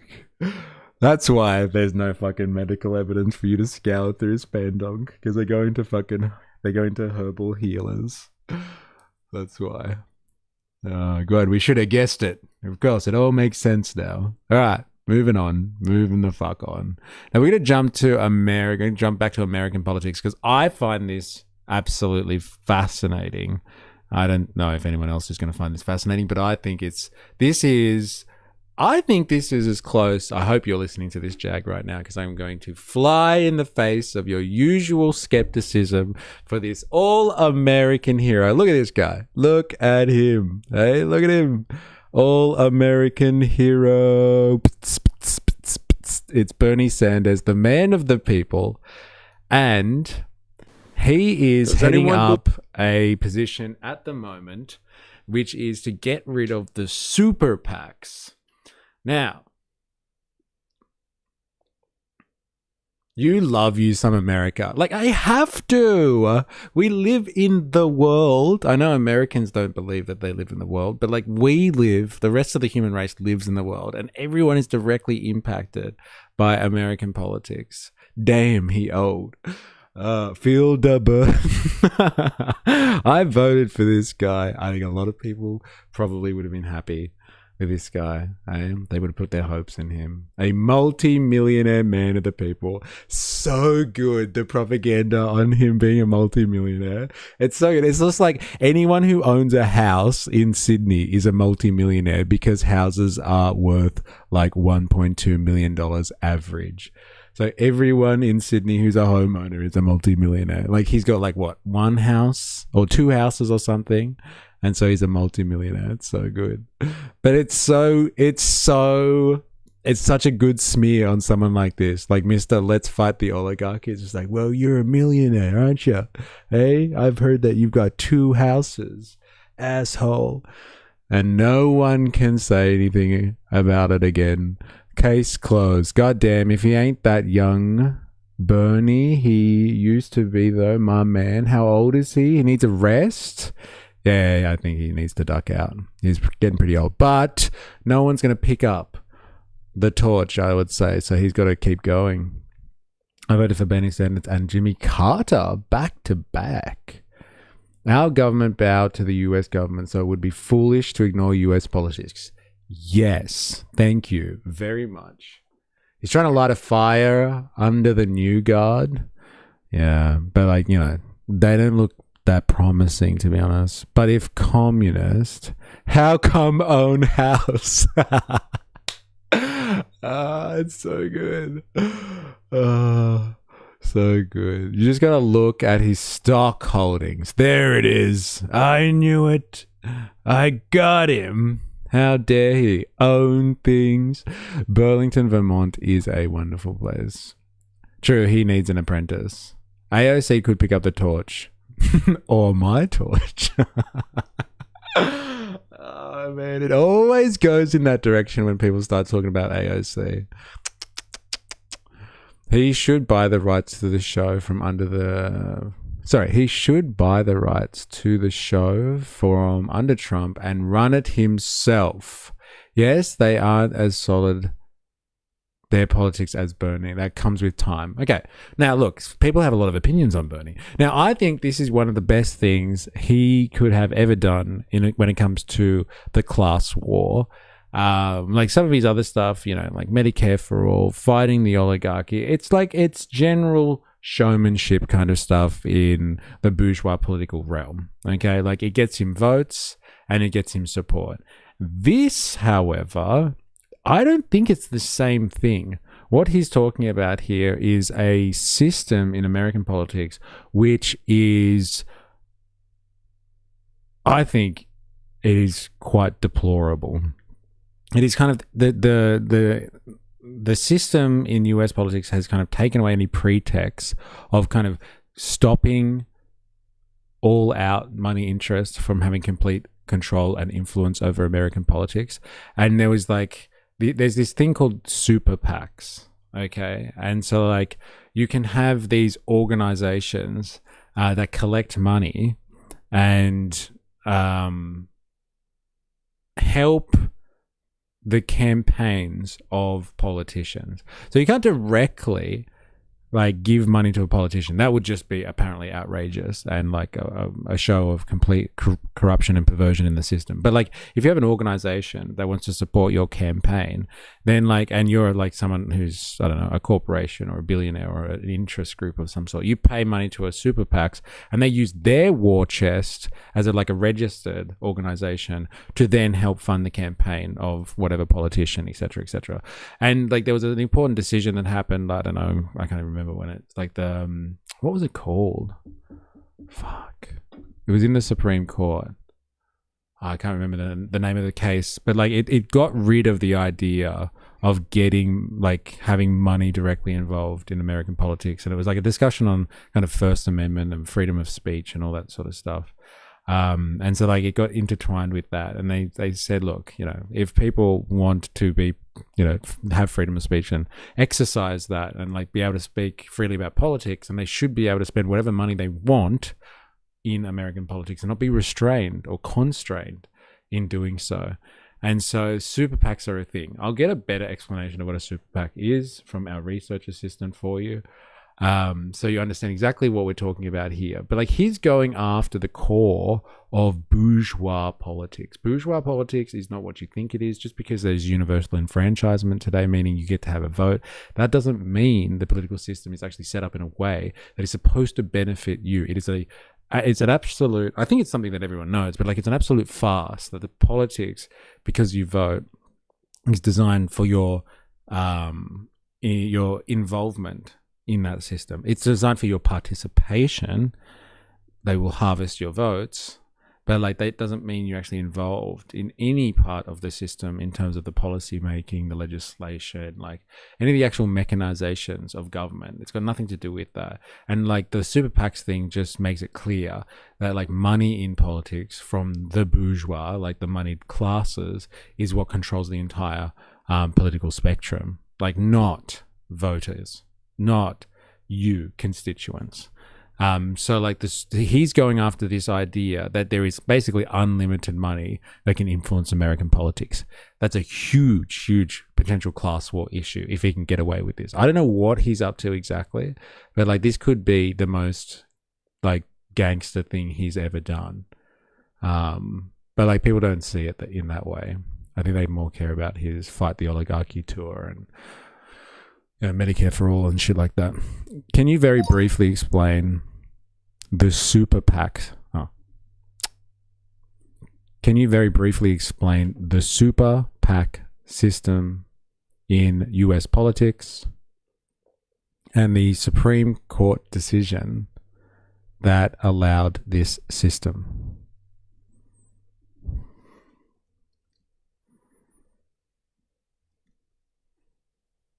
Citizens United, that's the one. Thank you. Citizens United is the worst thing to happen in America in my lifetime. Fuck, that's a heavy call. Interesting. Yes, Citizens United. Thank you. Thank you, my American friends. A super PAC, political action committee, is a type of political organization in the United States that can raise and spend unlimited amounts of money to support or oppose political candidates. The key rule is that super PACs are not supposed to coordinate directly with candidates or campaigns. Instead, they run independent advertising, media campaigns, and political messaging. So it's not even the campaign. Okay, I got to be careful with my language. So you can't directly spend that money on a candidate, but like you can support them. And so you have these organizations that exist to basically assist a candidate and their campaign, but they don't do it with them. They're just like interested parties who also want to get involved because they love the cause kind of thing. The modern super PAC system largely emerged in 2010. Emerged from the 2010 Supreme Court case, Citizens United v. the Federal Election Commission. In that ruling, the court held that corporations, unions, and associations have First Amendment free speech right to spend money independently on political communication. The majority argued that independent political spending is a form of protected speech, and that limiting it would violate constitutional free speech protections. You've got to love the Constitution, right? Interpretation is everything. Fucking lawyers. A related court case shortly afterwards, SpeechNow.org versus the Federal Election Commission, helped create the specific legal framework for super PACs by allowing groups making only independent expenditures to raise unlimited contributions.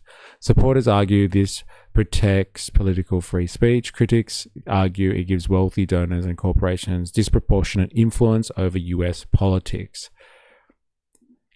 Can you very simplistically give an example of the critics' position that wealthy donors or corporations could disproportionately influence politics?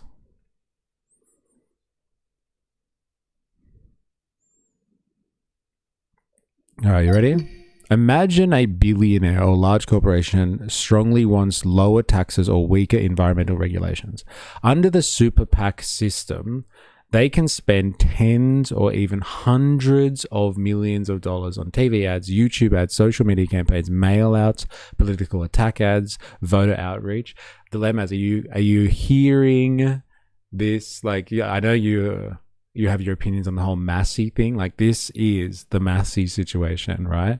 They may donate unlimited money directly to they may not donate unlimited money directly to a candidate, but they can fund a super PAC, so like a war chest, a slush fund, I don't know, that heavily supports candidates who agree with their interests. Critics argue that this creates a situation where ordinary voters donate like $20 or $50, while a wealthy donor can finance an entire national media campaign. So even though every person still only gets a vote, critics say the wealthy can have a much louder political megaphone and greater ability to shape public opinion, pressure politicians, and influence which candidates become viable. And in the age of surveillance capitalism, or social media, I should say, like, come on. Like, imagine like what you would have to do now to like what money you could spend on a fucking ad campaign on YouTube or TikTok, and just get a message in front of people nonstop. And in the age of AI, you can make slop AI like ads. It's just like unlimited amount of slop and like cream your opposition. It's an interesting way of doing work these days, isn't it? We could be living in a different timeline if the DNC did not betray their base and allowed Bernie to be the nomination in 2016. Never going to happen. Independent supporters. What would Marx have said here about the personification of corporations? That's an interesting question. Like, the personification of capital, I think, is the main contribution of like Marx's kind of understanding here, and the personification of well, capital is the capitalist, and like the capitalist protects their interests. And so like that's what we've got here, is the corporation is acting like an individual. The corporation has the legal status of an individual, right? If I am not mistaken on my corporate law. So like they're already literally personified in the legal structure itself, and so they get given the rights of the individual. The personification of the individual, the personification of the corporation is like manifest in something like this. It's supposed to be people that have political rights, but now corporations have political rights in the sense that they're protected by free speech. And so they can put as much money as they want into something. This is just how capitalism supports itself in terms of its own reproduction. So like capitalism needs to exist, so it needs to make sure that the system helps it exist. And so you have something like this, where the bourgeoisie or the bourgeois, the corporate interest, the moneyed classes, the people who have real money power, they can control the system. Like this is a check on democracy getting too democratic. Like if people are going to be having the vote and they might be influenced by their own decision-making processes and their own propaganda, especially in the age of social media, where people can share their own media. Before, you could just have the media kind of bought off and like shape public opinion, because like everybody gets their information from the mainstream source. Now they can go off and get their own media and make their own media, spread their own information. You need to have a more flexible system like this in order to continue to shape public opinion, because now everyone can do it. You run ads between their content because they might be saying crazy stuff like on this stream, and so you got to run ads in between their content. So like this is just a development of how the bourgeois system replicates itself. Corporations were deemed people essentially, given free speech protections rights. It's fucked. Yes, thank you. Yes, they are given status, right? It's crazy. Is Advance similar to SuperPAC? I wonder. What's Advance? Please tell me. I missed the first bit, was chatting to the boss, investigating corruption at elections. No, we're just... Bernie Sanders, you know about like super PACs and stuff like that. There are organizations which exist in the US that help like fund campaigns and like support campaigns and candidates without directly giving them money, because that would be too much. And like it's done through this super PAC system, and Bernie Sanders is going after that. And this is the system, I believe, to be honest, dilemmas that brought down Massey. Because like Massey had support, but like they ran a massive campaign against him. It looked like it was APAC and some other like, massive kind of interest groups. And they used super PACs, I'm assuming, to bring Massey down. And so it's like pretty timely in terms of a case study, all of this as well. An umbrella salesman need rain. Politicians are just the salesman. The pre-written agenda, the rain. It's an interesting one. Oh, and Advance is a lobby group. Okay. Is that like an Australian version of this? Is that what you're talking about? I would like to know more. Advance, formerly known Advance Australia, conservative political lobby group launched in 2018 to counter progressive lobbying group Get Up. Okay. Yeah, why not? First 4 months, Advance Australia raised $395,000 and signed up 27,000 members. Isn't that like crazy? Like in Australia, it's just like, oh man, they've got $300,000 behind them. Watch out! Like America, they're talking about like hundreds of millions of dollars. Oh man, it's shameful. But hey, we try. Anyway, yes, I concur. But what if I had enough money to ignore all these social problems and be a dickhead? What then, E? What then? I don't know. I don't have an answer to that. What up with these disgusting ads? I think I know the answer. It's capitalism, baby. I put the ads on. I have traditionally not put the ads on.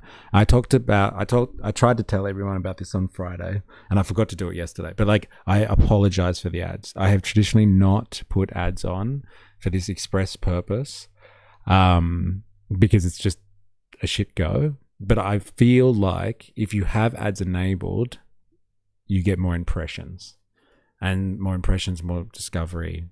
the stream gets bigger, etc., etc. So I apologize. I'm sorry. Skip them if you can. I don't know what the thing is. It's not going to help me. Like with the amount of like people watching this and stuff like that, we're talking about like I'm making like, you know, I'll be lucky if I make like 5 cents. So it's not helping our cause at all.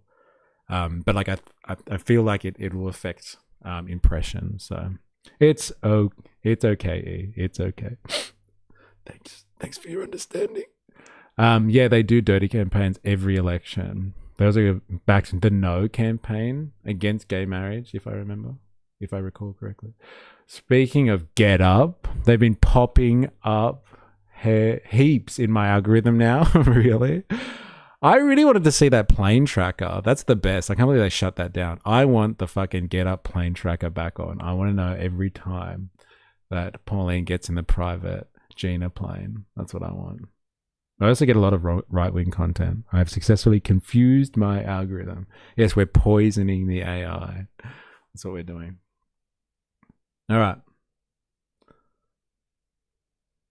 All right, let's do this. Let's listen. Now we understand this system a little bit better. I think this is... Come on, Jag. I need to know your opinion on this. Like, honestly, I need to know your opinion. This has got to be one of the most class war things he's done, right? Like, you know, healthcare, that's like social democracy, advocating for healthcare.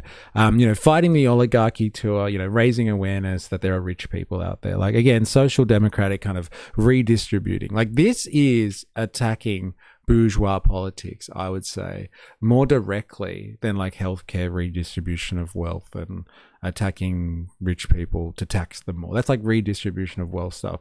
This is undermining bourgeois politics. If he can get money, it's not money entirely, but if he can get like large scale money out of the bourgeois political system in the US, like that is a significant U-turn, I would say, for this political system. You've asked my opinion on the personification of capital. I want to hear how he frames it. Fair enough. All right, fine. Let's have a listen. It's fucking 30 minutes. Strap yourself in. But like, I don't know if he speaks the whole time. No, he doesn't. All right. Anyway, let's do this. Believe we are in anything? Does anyone believe we are in anything resembling a true democracy when in the 2026 cycle right now, AI, crypto, and APAC aligned SuperPACs will be spending many hundreds of millions of dollars to protect their interests. Hundreds of Here millions. is the political reality of today, a reality that we just saw yesterday in the election in Kentucky, when Congressman Thomas Massie, somebody who I have very little in common with politically, was defeated by $9 million in contributions from AIPAC and $7 million from Trump mega donors. Did you hear that, Dilemmas? That one's for you, bro. AIPAC and Trump mega donors. I don't know what a Trump mega donor is, though. Has anyone got that one? Anyone know? I have heard someone refer to Trump mega donors. What are these entities? Corporations, think tanks, etc.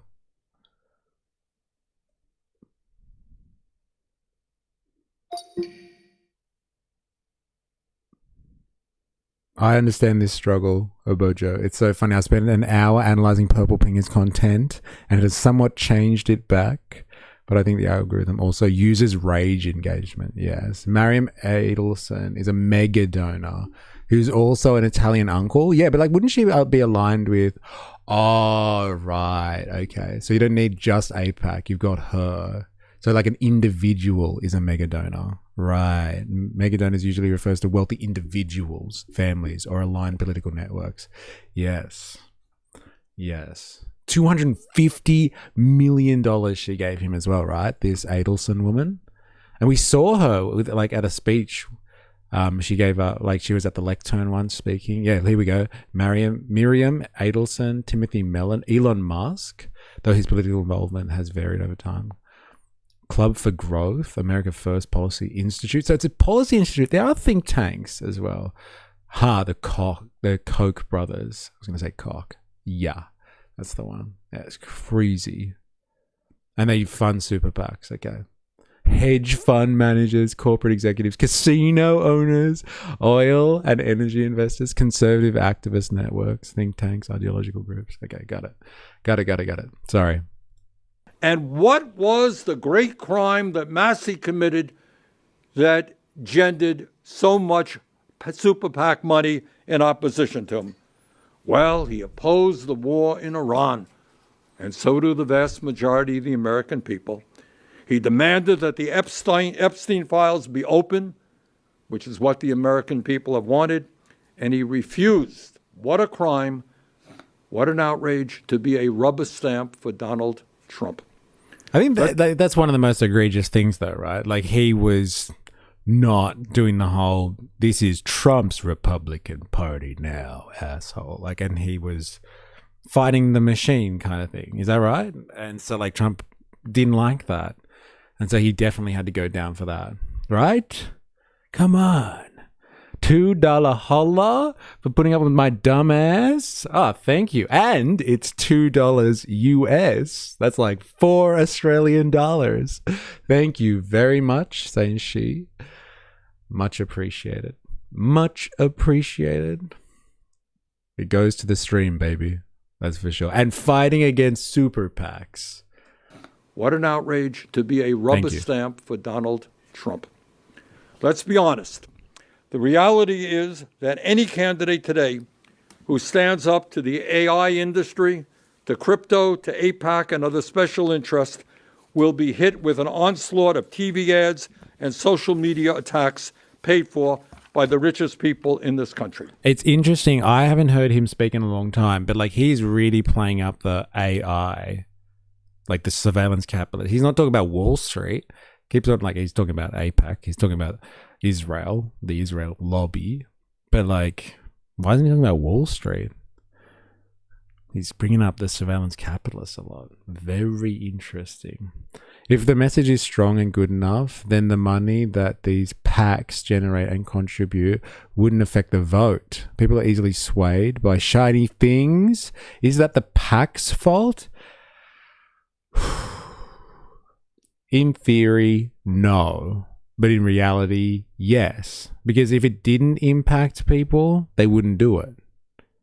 So, like, I know what you mean. Like, in a perfect world, everyone should have their own minds and not be influenced by money.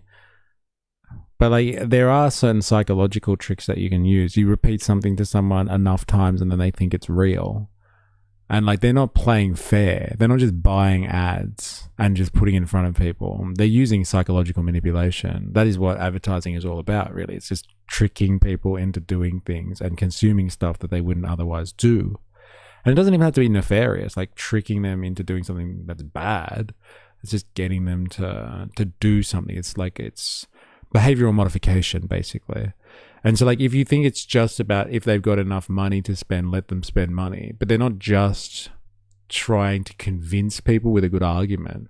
They are using a form of psychological manipulation. They are trying to get people to do stuff that they wouldn't have done originally. So, like, I know what you're saying in theory. I get it. But, like, come on. Like, do you get to influence people like that? Is it a just system? I think that is the real question here, Bandsaw Bandit. I hear you, but like, come on. Is this a democracy or not? Like, obviously not. But like, if they're going to sell it to everyone like that, we can at least hold them to account. There's a big pushback against data centers in the States right now. Yeah. Paying the influencers they listen to as well. Yeah. I can't believe that. You remember we watched that Clavicular guy, I think his name was? And you were like, is he associated with Peter Thiel or something? That's scary. Talk to Kareem has a lot to do with, say, about marketers and the psych tricks they use, mystery movement. Yes. Obviously, mystery, that doesn't matter. Yeah, people need to think. Yeah, okay. They do. There's enough information out there. There is. But like, come on.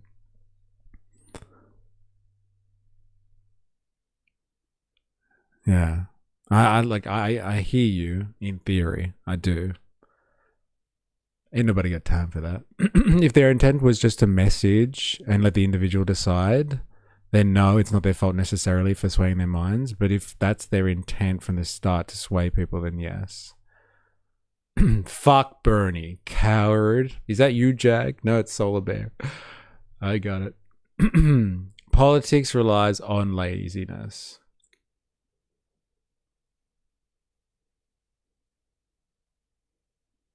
Yes. But you could also say the current society, or the current system, it might rely on laziness, but the apathy, the laziness itself is produced for that purpose. Like if people are lazy or apathetic, they are conditioned to be so. Like everyone's, like if you just talk to, like probably not people in this stream, but like most people's default position when you talk to them about politics is like, oh, politics is so boring, like kind of thing. Like people are conditioned to believe that, I think, via the system. Most people are dumbed down to a position of being like incredibly disengaged with politics. Like actually when the experiment of modern liberal democracy was being formulated, like it only worked when you had an engaged citizenry that actually took time out of their days to go to like public meetings and like, you know, town centers and get involved. Like democracy only works when you have responsibility, and like people are devoid and detached of responsibility. And I think that's systematic actually. And so like I would say that yes, politics relies on a level of laziness, but the laziness is not naturally occurring as much as it is produced. Like people are apathetic on purpose. I think that's part of the system, to be honest. I'm being on my best behavior today. No, that's right. Forrest said it. Rage out, bro. Rage out. We're getting into inverted totalitarianism territory. Yes, we are. Another good pod as well, can I just say. Honestly, I wish we could change the entire global system because it is corrupt. And here we see how corrupt it is. Unfortunately, we all abandon our responsibilities for change. Yes, I agree, Mystery. But when a society now is raised by the system and not community, it is no wonder. It is. It is. It is. And so, like, yeah, who do you blame then? Honestly, I don't know if you can. It's circular. It's dialectical. You can't say one factor is predominant in there. And so, as revolutionaries, we know what our mission is. We must change the entire system itself in order to rid this. And like, is this a wedge to change that system? Like removing bourgeois influence over a system that is ostensibly democratic, but really it's just a vehicle that pushes powerful interests. Cutting the powerful interests down significantly to almost average people's status is a political revolution in and of itself. Not a revolution that changes, gets rid of capitalism or something, capitalism, but it's like neutering the most powerful people in America, which are the most powerful people in the fucking world. Let's be honest. All right, back to it. I'm going to just try to stop cutting him out, I swear. As all of us know, 16 years ago, by a 5-4 vote, the Supreme Court in the Citizens United case issued one of the most disastrous decisions in the history of our country. Since Citizens United, billionaires and large corporations have poured huge amounts of money into the political process and, in return, are getting policies that serve their interests at the expense of working families, the environment, and a decent foreign policy. That is a major reason why we why the very, very rich in America are getting richer while working families are struggling. If we're going to create a government that works for all and not just the 1%, we have to end Citizens United. We have to get super PACs out of elections. And in my view, we have to move to public funding of elections. Today, Sorry, just quickly. Don't judge me.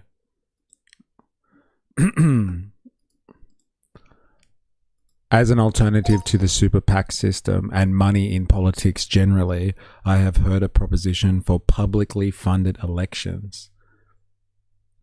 Can you very briefly describe what this means?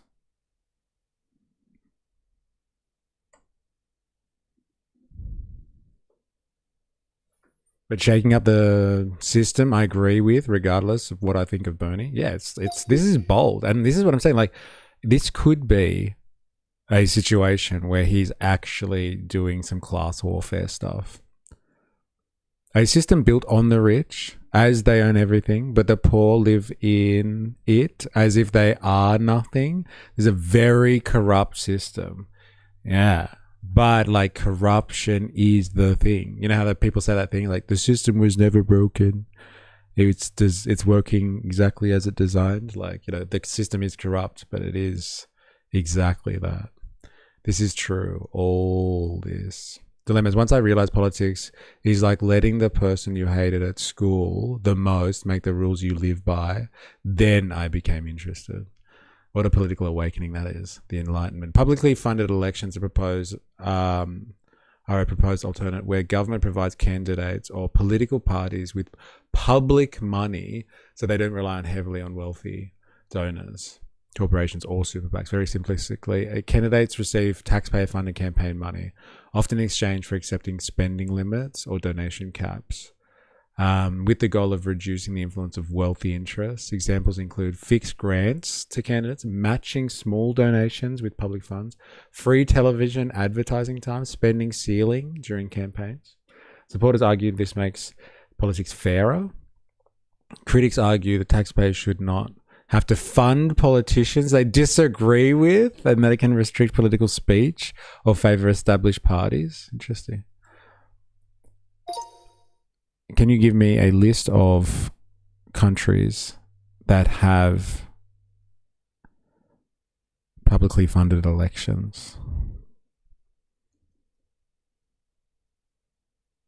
Citizens United was the worst thing to happen to America. It's gone hidden, sort of. Interesting.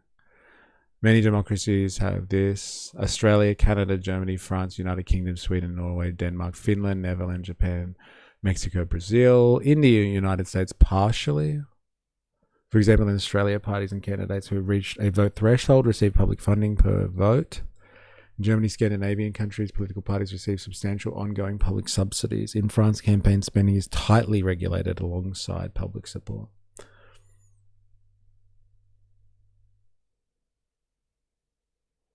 You're going to have to leave to do a bit of work. Thank you for this stream. Good luck. Maybe see you later. Good luck working. They unleashed the bullshit. We used to have capped political spending. The rich are the ones who built this system, and therefore they consider themselves technically above the law and believe it cannot be applied to them. I really hate that we treat people based on what they own, not their character. That is bourgeois politics, though. Bourgeois politics has only ever been about that from the start. Like, sorry, I should say like liberal democracies is the proper term. Democracy has always been about that. It's actually, you got the right to vote if you had property, you had paid some income tax, or if you had just the right amount of income, maybe not even paying the income tax. No, if you paid tax, you owned property, or you had a set income. It's always been about that. We're just like seeing the system try and move back and forth in between that and pretend that universal enfranchisement is an actual thing. You think these days ads on TV aren't worth anything, but Massey proves that wrong, it seems, and only lost by 10 points. Can't help greed. The Smith Monetization Act 2016 allowed the US government to use propaganda on its people. All right, let's go back. Legislation that Representative Lee and I, we have to get super PACs out of elections, and in my view, we have to move to public funding of elections. Today, the legislation that Representative Lee and I are introducing begins to do just that. Specifically, the Abolish Super PACs Act would limit individual super PAC contributions to $5,000. Billionaires would not be able to pour huge amounts of money into super PACs. And it would end the era of unlimited spending and put power back into the hands of the people. Way back in 1933, Supreme Court Justice Louis Brandeis made a very profound statement. He said, quote, "We can have democracy in this country, or we can have great wealth concentrated in the hands of a few, but we cannot have both," end quote. What Brandeis said back then was correct. It is even more accurate. What Brandeis said in the hands of a few, but we cannot have both, end quote. What Brandeis said back then was correct. It is even more accurate today. For the sake of our democracy, for the sake of an economy that works for working people and not just the very rich, we must ban super PACs and get big money out of politics. My pleasure to introduce Congresswoman Sumud Lee. Someone? Thank you so much, Senator Sanders. It is, and I believe, one of the most important issues that we could work on right now. In fact, there's very little more that we can say or need to say, but really what we need to accept is that if we don't do something about big money in politics, we will have no democracy to fight for anymore. I'm Summer Lee, I'm Congresswoman for Pennsylvania's 12th Congressional District. Last year, we introduced on the House side, I introduced the Abolish Super PACs Act because this is a foundational issue facing our democracy. Today, we will ensure that we have bicameral introduction. I'll admit, if I had any hope for the country, I would be more excited. So, like, it's so far, what he's talking about makes sense. Like, there's no hidden agenda kind of stuff going on here. Or like, there's spurious undertones, like we've seen in the past, where like he does questionable things in the face of like clear, like moral choice. Like when he denied those people to say free Palestine at his rally. Oh, he didn't deny them. He just didn't stop the authorities letting them speak. Or when we watched him at that town hall meeting defending Is Not Rail. Even though his constituents were like shaming him on it. Like this one just seems to be like, let's get money out of politics. It seems to be pretty cut and dry, this one. It won't happen, right? Like, could you imagine if this won't get legs? I'm sure they will do something to stop this. And even if they do, it'll be overturned, when no one's looking in a few years' time or something like that. The Smith Monetization Act 2016 also allowed the US government to use propaganda on its people. Wasn't Occupy Wall Street around 2016-ish? No, I think it was like 2011 or something. It's like ages before that. Like, kind of came as a result after like the whole 2008 situation. I'm pretty sure. Honestly, when I review my actions, I have unconsciously started to judge people based on what they own, not on who they are. This is completely wrong. The rich manipulate us as if we were nothing, just tools for them. It's the entire like kind of societal structure. It's the way that the economy works that makes us like think of people like that.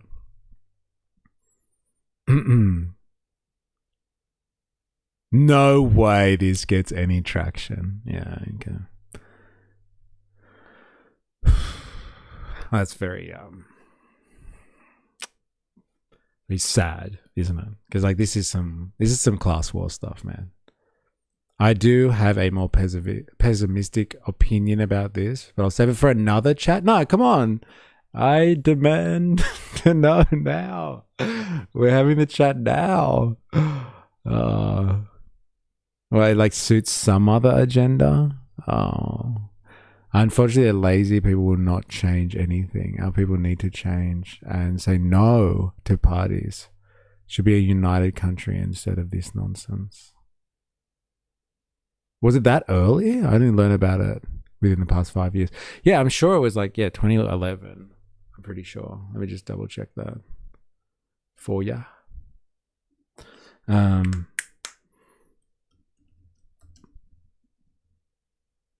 Occupy Wall Street. It began September 17th, September 17th to November 15th, 2011. Yeah.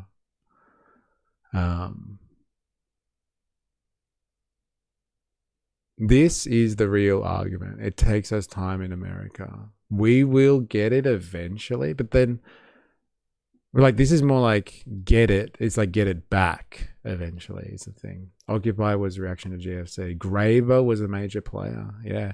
Cut his teeth there, eh?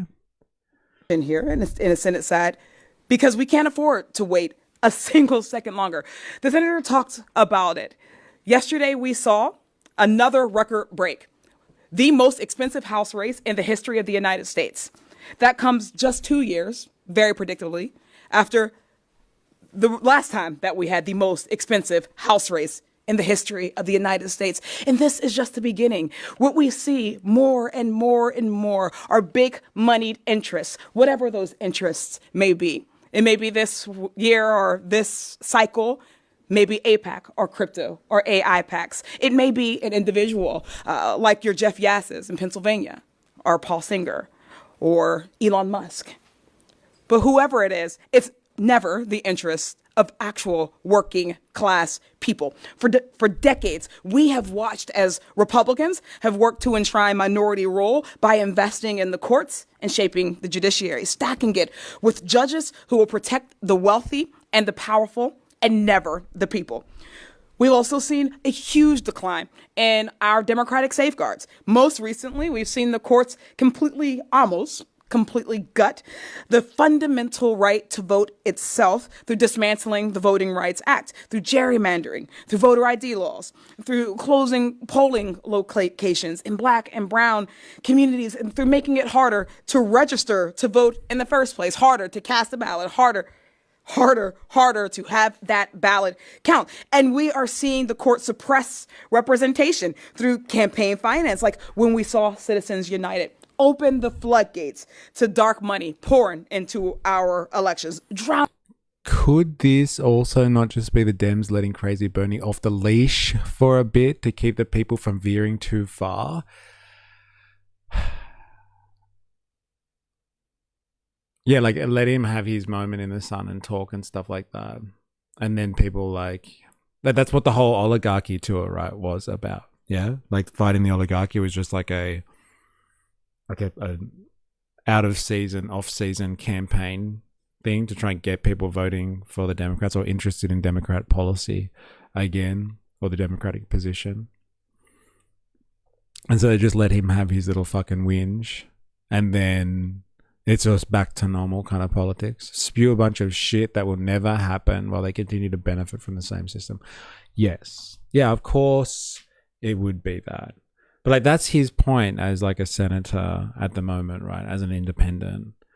Like and as someone who's aged, right? Like he can kind of just do these throwaway things. And like it might be a drop in the ocean. Or a little splash. Or will that splash have ripples? And will people start talking about this beyond that? But yeah, I don't see, this is what I'm saying, like, I don't actually see that this would get up in the sense that like the Democrats survive off the exact same system of like massive donors who feed their brand of politics. So like, why would they support this?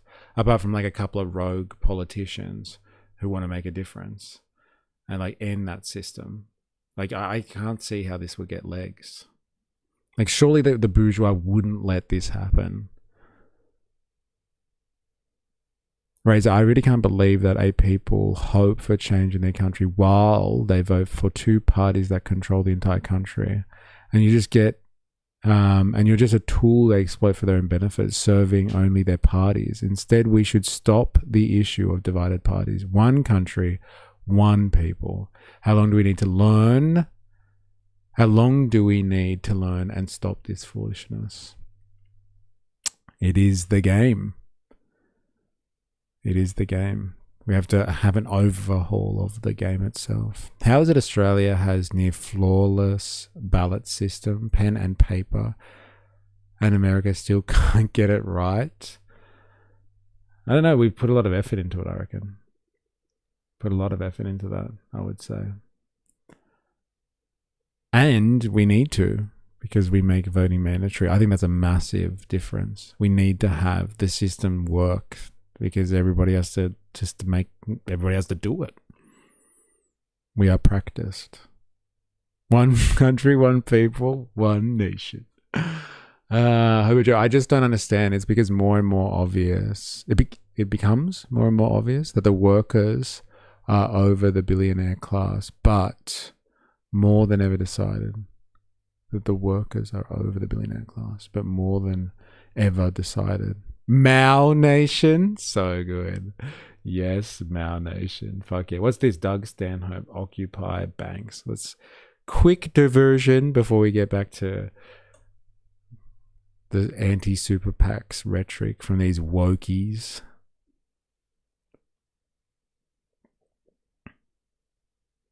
Oh, Doug Stanhope. Divided. Sorry. The workers are divided over the billionaire class, but... Sorry.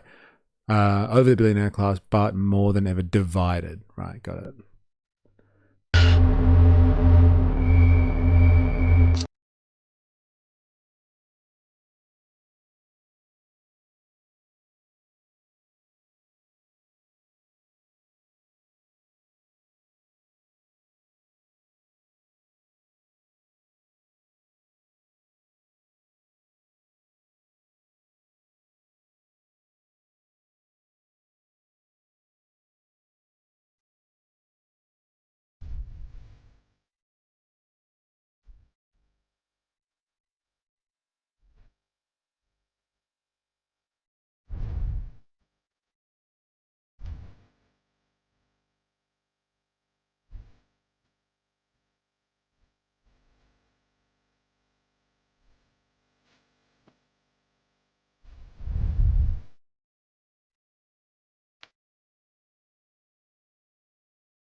Very good. Very good.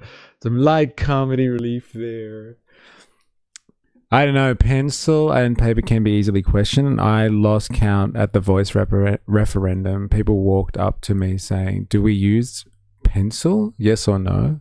and questioned the voting process when I confirmed we do.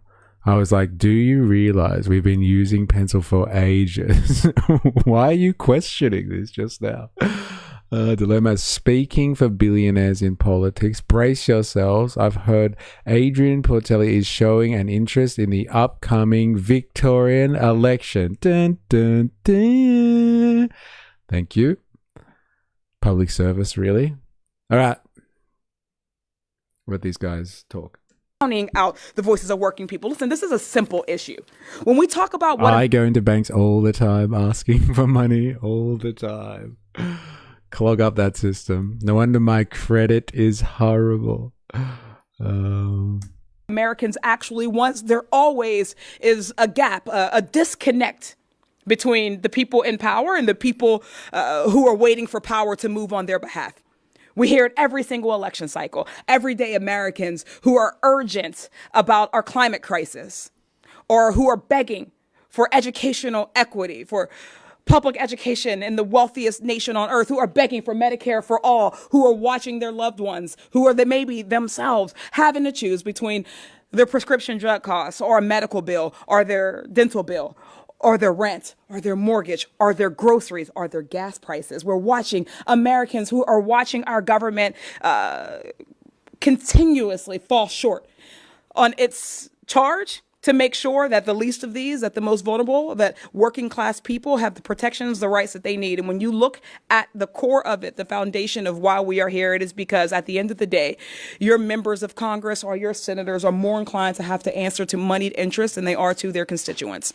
Because more often than not, it isn't just the money that pours into the campaigns themselves, but that money follows them every step of their career.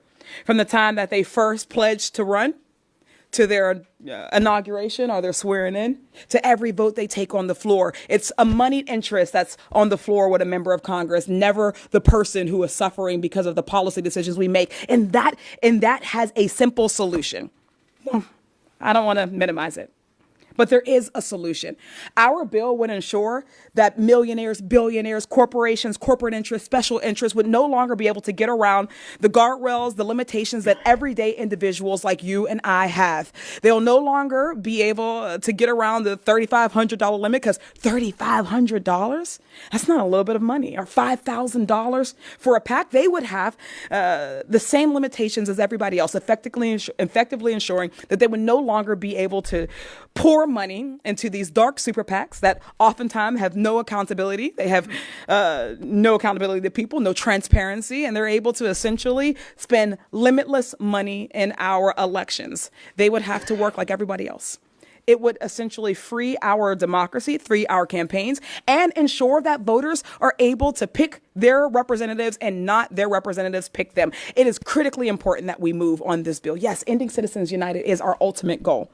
And we recognize that there are many steps to that. But right now, we can take a step to ensure that super PACs, that super billionaires, are no longer able to buy our election. And we have to call it what it is. If we will have a democracy, we have to reject an oligarchy. If we're going to have a democracy, we have to reject big moneyed interests overwhelming the everyday people in my district, in Senator Sanders' district, and every district in between. And that's why I think it's important that this be our priority, that Democrats and Republicans should get behind this. As we saw, it does not discriminate. Whether you are a Republican, who sometimes votes as an independent, or a Democrat, who sometimes votes as an independent, and everyone else. Money in politics keeps us from having a representative democracy, and this is why I believe this is the most important issue that we're facing. So I thank the senator, and we look forward to working to get this one over the finish line. Democracy relies on it. Thank you very, very much, Congresswoman. Maybe we need a new deal with America. Swap some of our industrial relations for a little free speech. I think it works like that. We need to reconstitute and get that passed without any suspicions from the CIA. We can do this. We can pull this off. If Australia had the environment of America, we would be thriving as the Australian empire. Feel the burn. There it is. Side of the sausage. How do you feel after hearing that? Like, she spoke well, I must admit. I think she spoke quite well. The American government keeps increasing the military budget as if we are about to start World War III. This is excessive. We need health insurance and good education. What are you, a hippie? Eh? Health insurance, good education. Hey, no. We need more military spending, Razor. Come on. What's wrong with you? That's the only way that's going to pull the world economy out of its current slump, is if people start ramping up the military spending, because productive capability or production is just kind of faltered, especially in the West, because China controls all the real production. All facts. She ain't wrong. There it is. Free university. Yeah, maybe we can use some of the money that they would have spent on SuperPACs to fund free university. Hey, am I right? Nah, that's crazy. They don't want Americans educated. Then they'd realize they wouldn't need trillions of spending in the military. Who actually thinks we aren't in World War III? How many wars raging around the world? Yes. I tend to agree with that. You never know you're in a world war until somebody calls it. It's always retrospective. All right, let's do this. Let me just reiterate what you just said. Most important point. People wondering why we're the only major country on earth not to guarantee health care. Why we have an insane $7.25 an hour minimum wage. Why we're doing very little on climate change, et cetera, et cetera. The $7.25 minimum wage in America is fucking unreal. I know like shit costs less in America, I guess, depending on location, but like generally, they're like, I can't believe that's the minimum wage over there. Fucking mental stuff. It isn't World War III, it's Cold War II. Can't it be both? But like $7.25, my God. You're poor working class in America. That's US dollars, mystery. Yes, that's like 14 Australian dollars. All right. That's hilarious. And there is one simple reason. And what she said is, this is the most important reason. You do have a government that works very hard for the billionaires. And what Summer and I are saying is that maybe, just maybe, we should have a government that works for working people, not wealthy campaign Cold War II, USA versus the world. All right, any questions? Yes, sir. Given that these large money super PACs, the corporate donors, expect a return on investment in terms of time, energy, sometimes policy, rhetoric, do you think that what they're doing in these elections, pouring the money in, constitutes bribery? Or are these politicians taking bribery? Well, you know, it's a good question.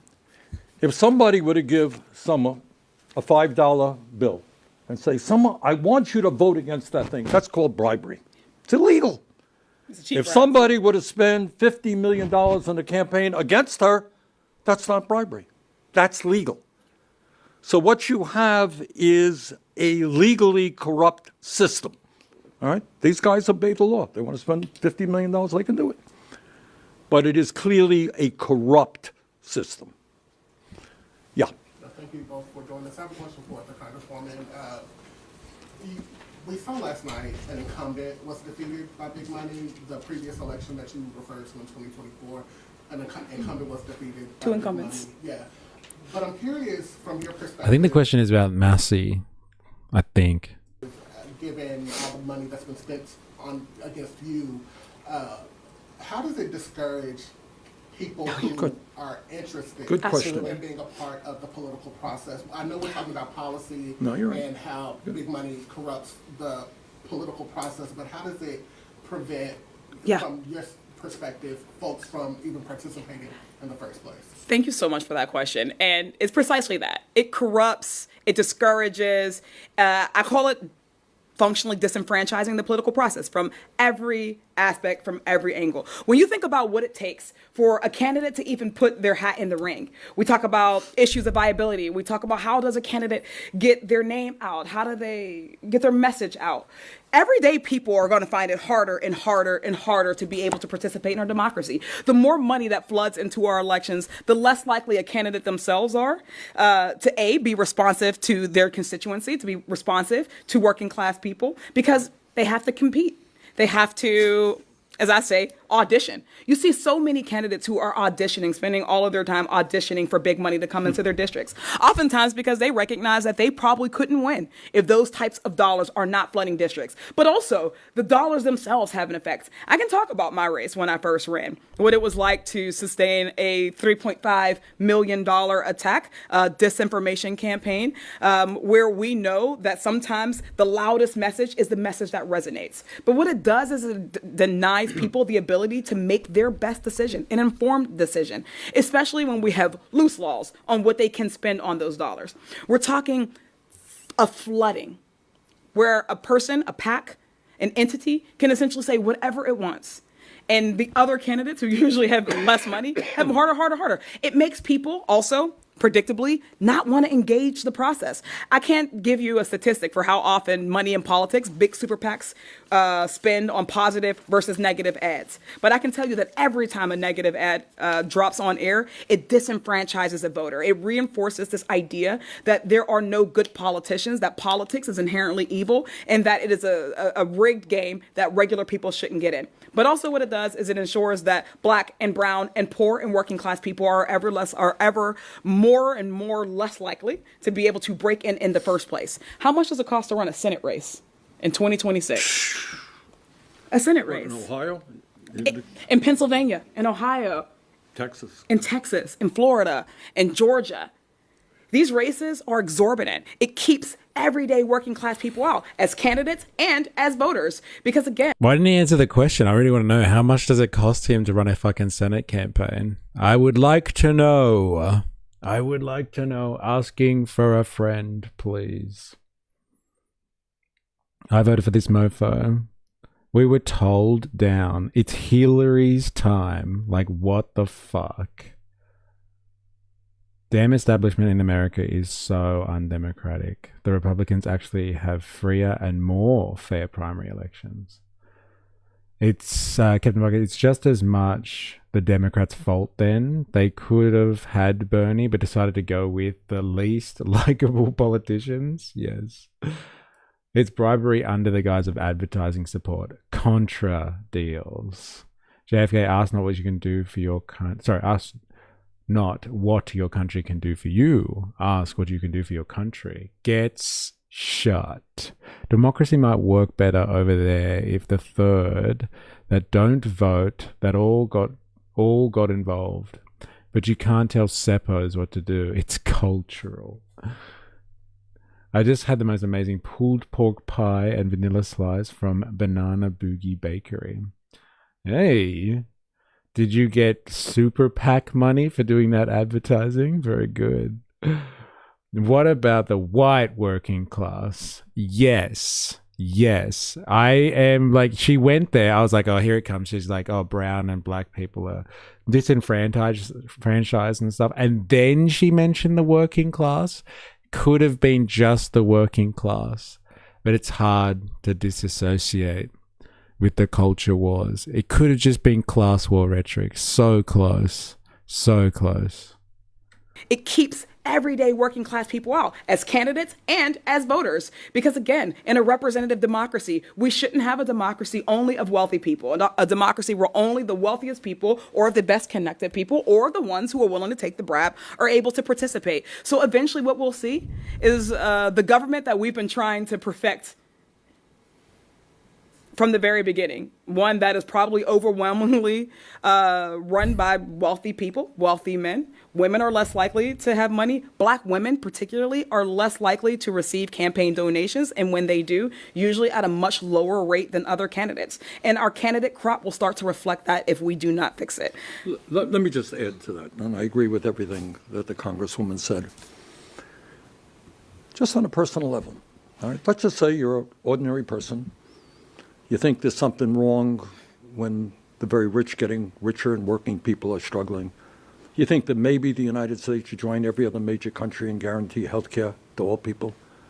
You think that maybe we should be concerned about the impact that AI is going to have on all of our lives? You think maybe we should have a just foreign policy and not be supporting a government which has committed genocide? Right. Millions of people hold those views. It took him a while to admit the genocide thing, didn't he? He said genocide. He fucking said it. This is Democratic Party 101. Dems are all about the shades, the racism of low expectations. We shouldn't have a democracy of wealthy people. Welcome to democracy where elections are easily bought. And then you're thinking, hey, if I decide to run for Congress, you know what I'm going to be up against? Not just huge amounts of money. I'm going to be up against personal attacks of the worst kind, all kinds of lies. You going to run for office? No, forget it. Let somebody else do it. So what this does to answer your very, very good question, we believe in democracy. We want people to run for. I don't give a damn what your political view is. Get involved. Stand up and defend yourself. But how many people are going to do that when they're going to have millions and millions of ugly dollars in ugly ads? You know, there was one in the Massey case. Were you part of his date in a hotel room, or was it just I think it was two others of our friends. I mean, a completely total AI fiction. That's what you have to deal with. So you ask me, What was the ad, I wonder? Massey in a hotel room with two Democrat female politicians, eh? Is that what the ad was? That's just fucking slanderous. God, I would love to see that ad. Fucking hell. Massey spent a night in a hotel room with two Democrats that look like this. Dun, dun, dun. Wow, AI, bro. Fuck. I loved Biden. He actually showed respect for Australia. Interesting. Bernie is pretty easily AI'd. Yeah. It's all about fuck off, Bernie.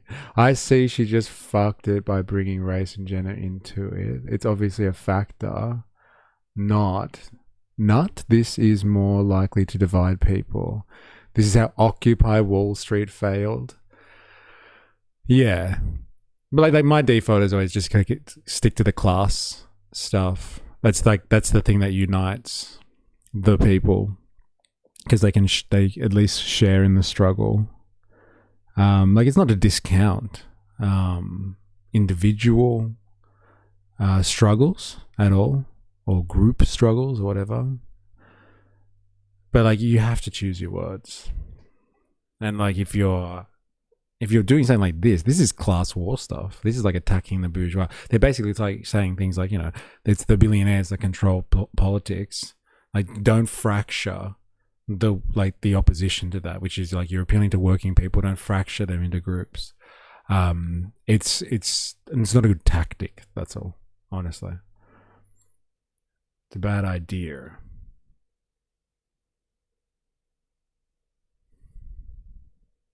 Are people going to jump into an election? There's going to be a lot of hesitancy. It takes very brave people to run. Yes, ma'am. Can you explain the real-world human cost of these SuperPAC politics, like how this unlimited spending affects healthcare, Good. Or wages, or housing? Right. Sometimes I don't want people to think this is just another issue. What someone said is right. It is the most important issue. If we are the only major country on earth not to guarantee health care to all, why is that? You think it may have something to do with the power of the pharmaceutical industry and the insurance companies who spend zillions of dollars making sure we don't move to a Medicare for all system? Do you think the fact that we have a starvation minimum wage? No way. Did you fucking find it? Is this the one? The anti-Massey one? Get fucked, you found it. Oi, dilemmas. This one's for you, bro. Fresh from the US.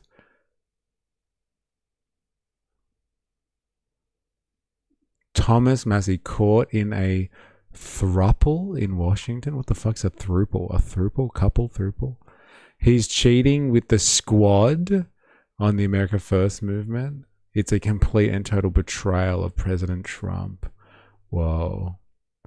Look at Massey, eh? Threesomes. Massey. Goddamn. All right, let's watch this then.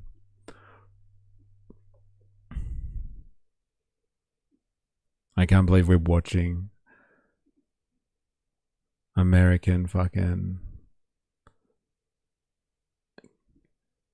political ads. It's only 30 seconds. Fair enough. Let's do this. Thomas Massey caught in a throuple in Washington. He's cheating with the squad on the America First movement. Massey voted with the squad against Trump's tax cuts. Massey voted with the squad against finishing Trump's wall. He voted with them against hiring new border agents. Well, this is worse than adultery. It's a complete and total betrayal of President Trump and Kentucky conservatives. On May 19th, fire Thomas Massey. MAGA Kentucky is responsible for the content of this advertising. Thomas Massey. MAGA Kentucky. I thought they were going to show footage. Look at Massey. All right, look at him on fire here in this hotel room. Fuck yeah, that's great style there, Massey. Fucking hell. It's actually real, this stuff. What a smear campaign that is. And AI is so good. Nice. Yeah, it's like the South Park. He's like, wouldn't all these men out there just be like voting for Massey now? Just be like, no way, Massey did that? Nice. Yeah, Massey. What a legend. Did this have the desired effect? Seriously. Oh, Massey. All right. Oh man. AI slop political assassination ads. They talk about Trump like he's the supreme leader. Yeah, what the fuck? He betrayed Trump. It's time to take vengeance. Thomas Massey caught in a throuple in Washington. He's cheating with the squad on the America First movement. Massey voted with the squad against did you see it? Massey in a throuple in Washington. He's cheating with the squad on the America. This satirical ad was created with artificial intelligence. It's in the fine print. You saw it. First movement. Massey voted with the squad against Trump's tax cuts. Massey voted with the squad against finishing Trump's wall. He voted with them against hiring new border agents. Well, this is worse than Do adultery. not disturb. So good. A complete and total betrayal of President Trump. Supreme Leader Trump, actually. See, this is why you Americans can't have nice things. Because people spend millions of dollars making slop and then putting it out to the people. Crazy. Holding hands. Oh my God. It's so good. And Americans buy this crap. And the boys didn't end. I'm watching it right now. Fuck it all. All right. That's enough. Thank you so much. What are you talking about? This is our culture. So good. This is what we do. Fair enough. I guess, that's very true, isn't it?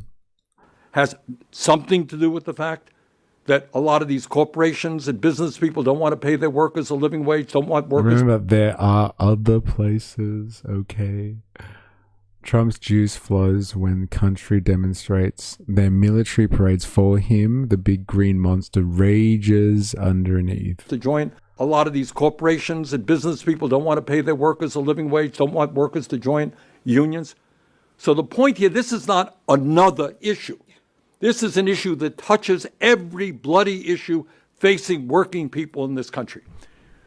And one of the things on top of everything else that concerns me. Thomas Massey holding hands. Republicans. Whoa. Whoa. Oh, it's so good. I'm going to have to use this GIF. Whoa.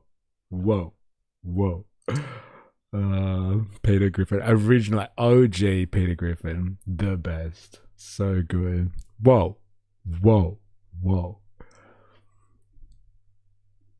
Is people in large numbers are basically giving up on democracy. They're saying, why the hell should I vote? The rich are getting richer. I'm going nowhere in a hurry. My kids will be worse off than I am. You want me to vote? Forget about it. Maybe we need a real strong man who's going to break through everything. Let's not worry about these phony elections that don't result in anything benefiting me. So, good question, but This is the most important political issue we face. Yes, sir. How do you get this through? I know. Yeah, how do you get this through? All right, this one's for you, Jag. And Republican Congress. How do you get this, even a vote through your last? Well, it's a great question. When you take on the billionaire class, and we got representatives here in Congress representing the billionaire class, it is going to be hard for us, admittedly, to pass legislation which takes away the power of the billionaire class. In my view, the way we do it is the way we bring about change, and always have brought about change, is that at the grassroots level, that millions of people stand up and demand an end to a corrupt campaign finance system. I want the day to come when somebody's running for office, I want somebody at a town meeting to say, hey, candidate, do you support this legislation or not? Do you think we should end SuperPAC control over the political process? When we can begin to do that, I think we have a chance to get this thing through. The Congresswoman to answer this without work for the Pittsburgh paper. Okay. Thank you. No, that is the answer. When we think about every major change that has happened in American history, it has come from the people, Right. from the Civil Rights Act to the Voting Rights Act to every anti-war movement that we've seen. It was people, it started with people from the outside, setting the tone, creating the language, and then the accountability mechanisms for us in positions of power. To actually move on it. So right now, more than ever, we will need people to use this as a foundational issue. I often say, if you are somebody who believes in Medicare for all, then money in politics is your number one issue. That's right. If you believe in ending mass shootings in our country, that we have seen in our mosques and synagogues and schools and grocery stores and concerts, the money in politics is your number one issue. If you believe in environmental justice, climate change, money in politics. If you believe that we should not go in debt because of our prescription drug costs, money in politics. You are tired of the oil and gas lobby, money in politics. If that is the case, then why stop at campaign finance? Why? What wouldn't be next on your chopping block then? The whole system? If it's grassroots movements, then like why stop there? But what we need to do is part of our organizing effort that will be, again, on the inside and the outside, but critically on the outside. The organizing effort is helping bring Yeah, if the people have the power, why stop there? Yeah. This is reform, not revolution. Very different things, eh? people from their various silos to this one issue that will actually free each and every one of them. But it will also help us to focus as we're building our agenda, our affirmative vision for the country that will have gone into not just November, but of course into 2028. It will give us the structure, the foundation to actually build that type of agenda. Americans see our party, the Democratic Party, serving two masters, and there is a demand that we pick. We cannot be the party of corporate interests and a party of working people at the same time. By centering money in politics, by running on it, by organizing around it, and by helping people understand that their power lies in taking this piece, this bit of influence from these billionaires, then this is how we will actually grow the party, grow the coalition, expand the electorate, and then be able to get people with gavels who will actually then move on these things.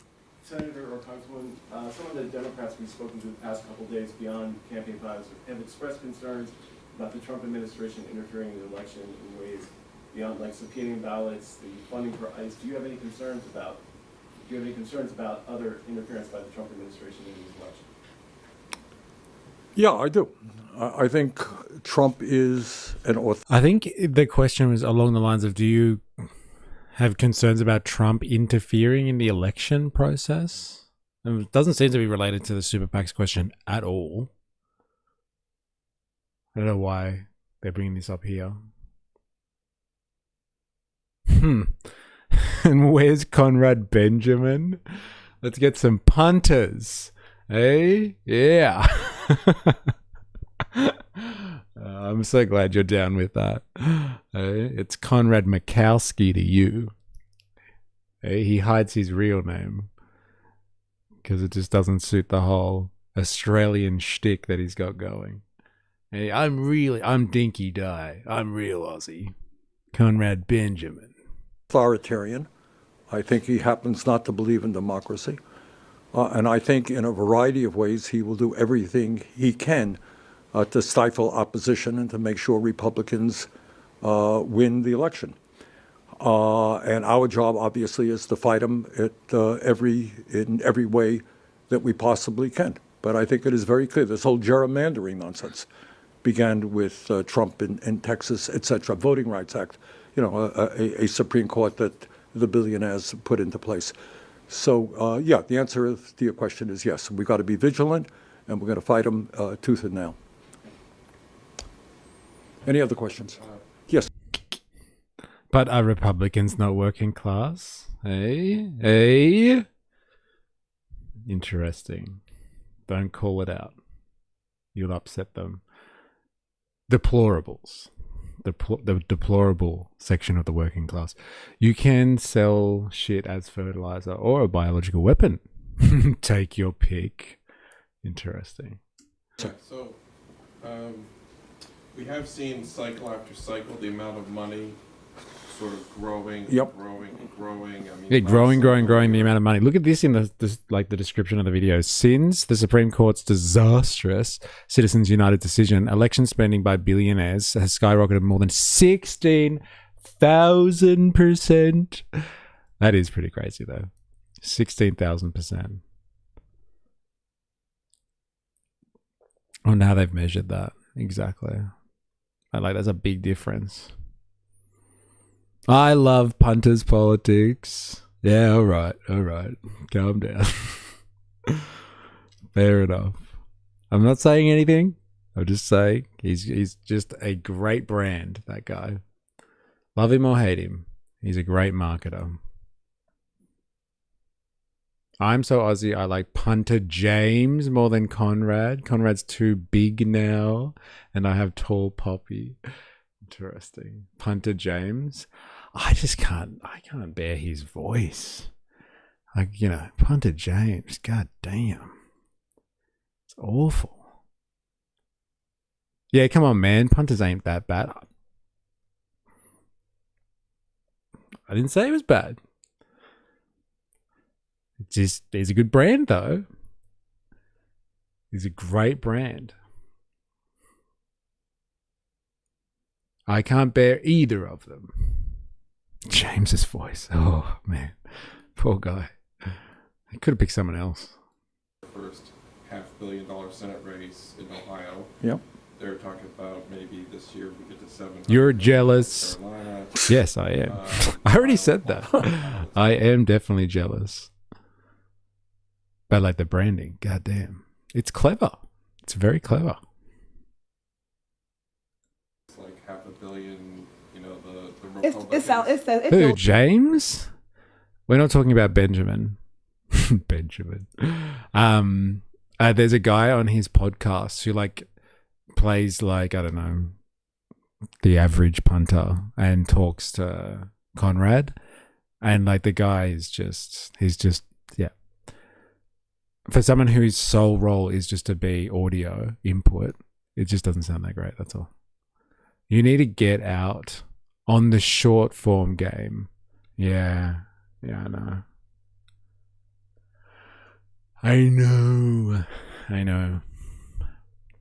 My resources are stretched. I hear ya. It's bad saying it. Kind of looks like $500 million. The Republicans. It feels bad saying it, doesn't it? Let me get to my point. But the Republicans are openly begging the crypto super PAC to repeat their $40 million, maybe more, against Jared Brown again in Ohio. And their ads are not on crypto, of course. They're different, but in the grand scheme of things, the amount of money they're putting in is actually very small percentages of their wealth, and they're very small percentages of what the corporations could spend. Right. And the issues here, as you know, are trillion-dollar issues, and in some cases, many trillion-dollar issues. I'm just wondering if you are worried or sense that this thing that you've identified as a problem could get much. It's not a problem. It is a fundamental crisis in American democracy. Right, but this could get much. Look. What? Look, if you are worth several hundred Let him billion... finish the question. I think this guy was trying to say, look, these people control the economy and they're worth trillions of dollars. Or they run organizations that are worth trillions of dollars. Is this even that bad compared to what they could really get to when it comes to like financing campaigns through super PACs?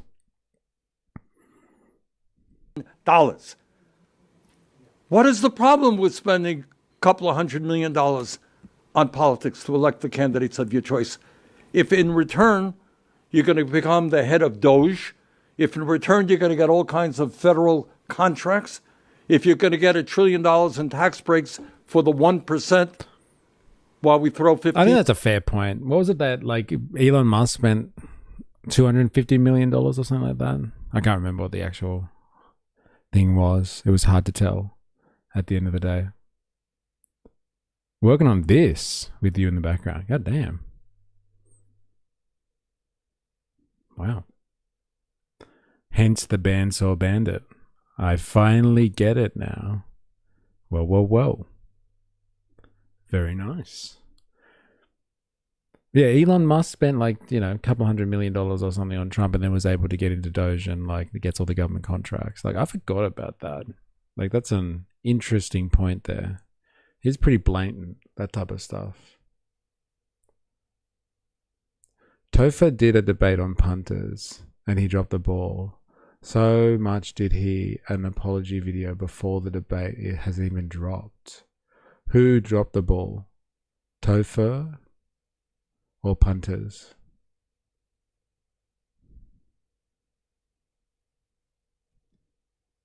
Jet B in the house. Bernard Sandman can still win.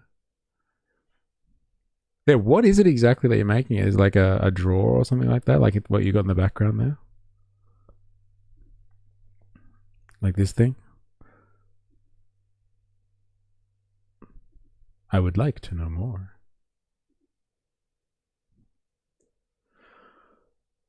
All right. Is this the thing? Is this your friend here? Punter Conrad. Jewelry boxes. Oh, wow. Lovely. Million people off of healthcare. So the point is, look, this goes hand in hand with oligarchy. All right, the rich have unlimited amounts of money, and spending a few $100 million if you're a multi-billionaire, what's the problem? But what you're defining is the corruption of American democracy, and why Summer and I are going to work so hard to try to change that. All right, any other? Yes. Oh, let me get to anybody else and ask the first question. Yeah, ma'am. I just want to ask, there are a lot of Americans who feel like they're ignored. He can't say the one bad word, though. What? Capitalism? Do you want me to say it for you? Is that the word? Is that the one? It's not corruption. It's capitalism, baby. Visible, and like they don't even matter. They feel like the system is rigged against them. That's right. Unless they're connected or they're wealthy. What would you say to them to tell them to not give up on voting and not give up on the electoral process? Oh, Topher dropped the ball. Did an apology video before the debate has even dropped? Okay. Right. I would say that where we are right now is not by accident, right? There are Bernie is personally training gorillas in the forest of Vermont just in case the whole capitalism falls through. Could you imagine? people who have been working tooth and nail to bring us to this point. And I think that it's important that for those people who do believe in a better America, who believe in a society where representation actually answers and meets our needs, and whatever that may be, whether it be healthcare or environmental justice or economic justice or labor rights, whatever that means, we have to be willing to fight just as hard as the people who are trying to tear it down. And, you know, right now, there is always something that will come next. I think that the billionaire class has us underestimated because their money for so long has been able to buy them anything that they want. But what they aren't able to account for is that the sheer numbers of people in American society who are feeling left behind, the sheer numbers of people in American society who feel like this does not work for them, this system does not work for them, will always outnumber those folks. And when we organize with the things that we have two sources of power that actually is more powerful than what they have. And that's the power of our organized labor and our organized dollars, however few or plentiful they may be. And it feels like maybe that is an oversimplification. But what we've seen throughout history is example after example after example of just this. When there is overreach by whether it's our government or whether it is a robber baron, people organized, people disciplined have come forward and have beaten back those attacks on our democracies and our communities time and time again. And right now is a time that more than ever calls for that type of commitment. And we are seeing this right now. I would say to that person, and you're quite right in phrasing the way you phrased your question, people in many ways are distressed. They're giving up on democracy. They don't see the government responding to the very serious needs that they have. But I would say to that person, you're not just fighting for yourself. You're fighting for your kids, for your grandchildren. You're fighting for the planet. You're fighting for the future of humanity. I would also say is that if you look at what's happening right now, we are, as progressives, people who are standing up for the working class of this country, winning election after election, precisely for all of the reasons that Summer and I are talking about. People are disgusted with status quo politics. All right, in New York City, as you know, Zohran Mamdani took on the oligarchs, took on the Democratic establishment, took on the Republican establishment, took on the President of the United States. But you know what he also did? He organized 100,000 volunteers to knock on doors. And when you have that kind of grassroots movement, whether it's New York City, Philadelphia, Pennsylvania, any place else, when you have that grassroots movement, we're going to win. I'd vote for Bernie. Bless him. Here. The 100,000 volunteers thing is an interesting point about grassroots organization. So our job is to mobilize people at the grassroots level. They have the money. That's what Summer is just saying. We got the people. And at the end of the day, if we mobilize our people, we win.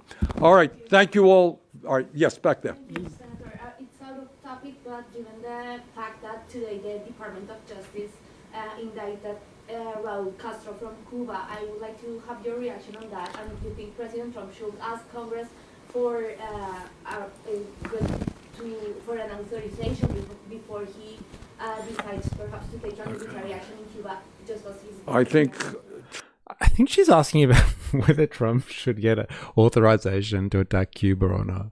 Trump's actions in Venezuela were illegal and unconstitutional. I think his actions in Iran are unconstitutional and illegal. And I think what he is doing now, starting to do in Cuba, is unconstitutional and illegal. And it is not what the American people want. This guy ran, remember.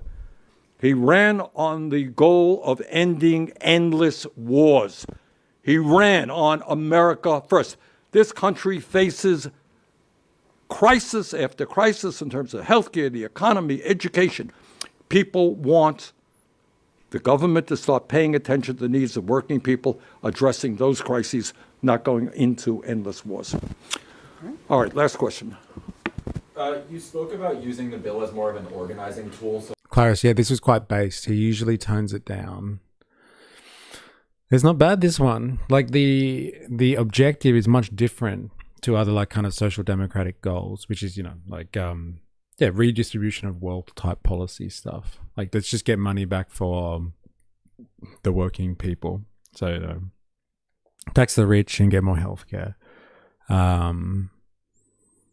Fight against the oligarchs. Redistribute some of the stuff that they've stolen through the years of neoliberalism and give that back to the people. Like, all of that sort of stuff is like very social democratic stuff, which is important, don't get me wrong. But like, it doesn't change the game, because taxing and redistribution, next time there's another election cycle, it's gone through a legislative change. This type of stuff, though, like, this undermines the power of the bourgeois political system itself. It like attacks their actual power base. It's an interesting one. But like, somebody else could just come in and knock it out if it ever passed. But like, it's a direct attack like on a class. It's like proper class warfare stuff. It's interesting. Like on their class power. Not just like, taxing them a little bit more. Or finding more room in the budget to pay for services to the general population. This is an interesting one.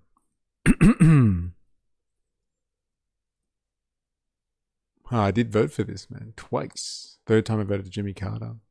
I voted for Barack Obama. I usually zone out during Bernie Sanders speeches ever since I watched that filibuster he did set to lo-fi sleepy music. I've been Pavlov. Representatives, whether that's sort of an establishment Democrat or maybe a Republican, to try to get them to come on board and support your bill. And I think that more broadly, AIPAC specifically has become really toxic in Democratic primaries, even in some Republican primaries, to the point where they have to spend $9 million in a Republican primary. How are you able to extend that toxicity and that reputation that AIPAC has gotten to all of the other lobbies, whether that's pharmaceutical or big oil, so that you can try to tackle these other issues that you've rightly identified are sort of a network? Okay, I'm happy to answer. You want to do it? Or? Yeah, I treat them all largely the same. At the end of the day, we want to abolish super PACs. We want to get big money out of politics. Whatever the PAC is called, whatever industry is behind the PAC, what we're trying to do, and I think what is the most important thing that we can do right now, is to reclaim our democracy for the voters, for Americans. And this is a part of that. So at the end of the day, again, we have talked about the connection between all of the big issues that Americans want us to solve and all of the industries that are keeping us from doing so. When we do this, it is an equalizer. I think that guy asked about like how AIPAC is so influential. What are we going to do about AIPAC?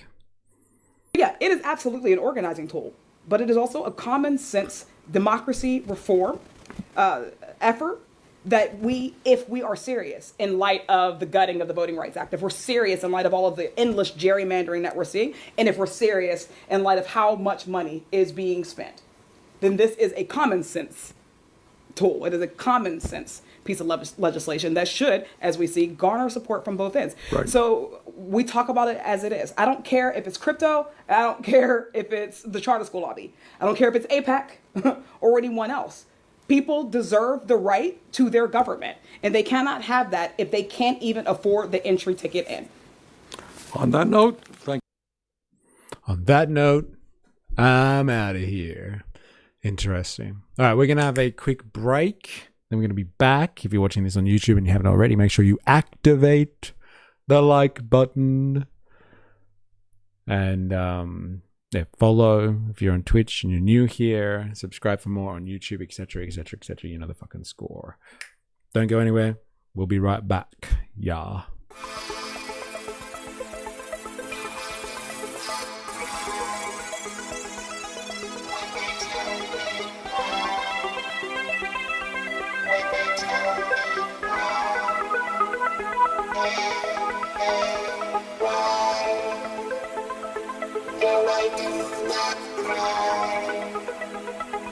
When they tell me why, when they tell me why,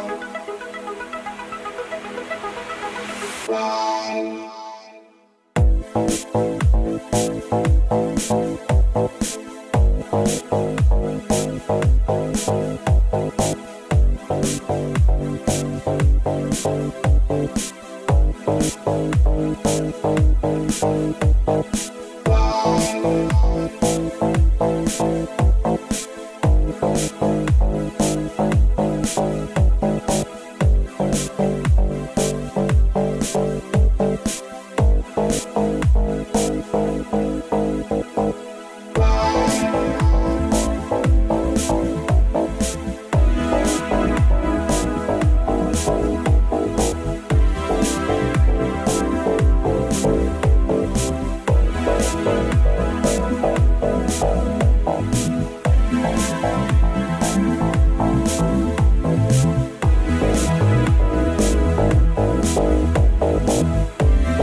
when they tell me why.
No, I do not cry when they tell me why.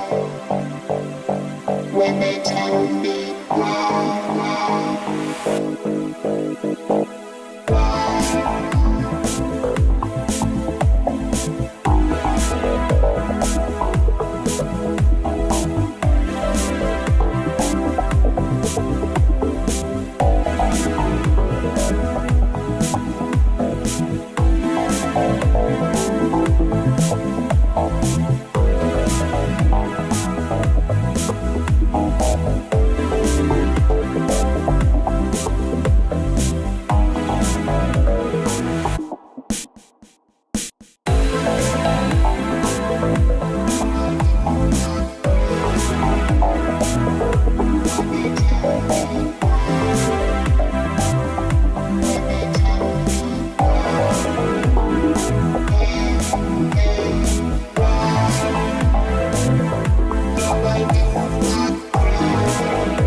We are back at it. This music slaps. All right, I'm glad you're enjoying it. If you speed up the song to 1.5 speed, kind of feels like you're ODing at a rave. Hope that you are just imagining that experience and you haven't had that happen before.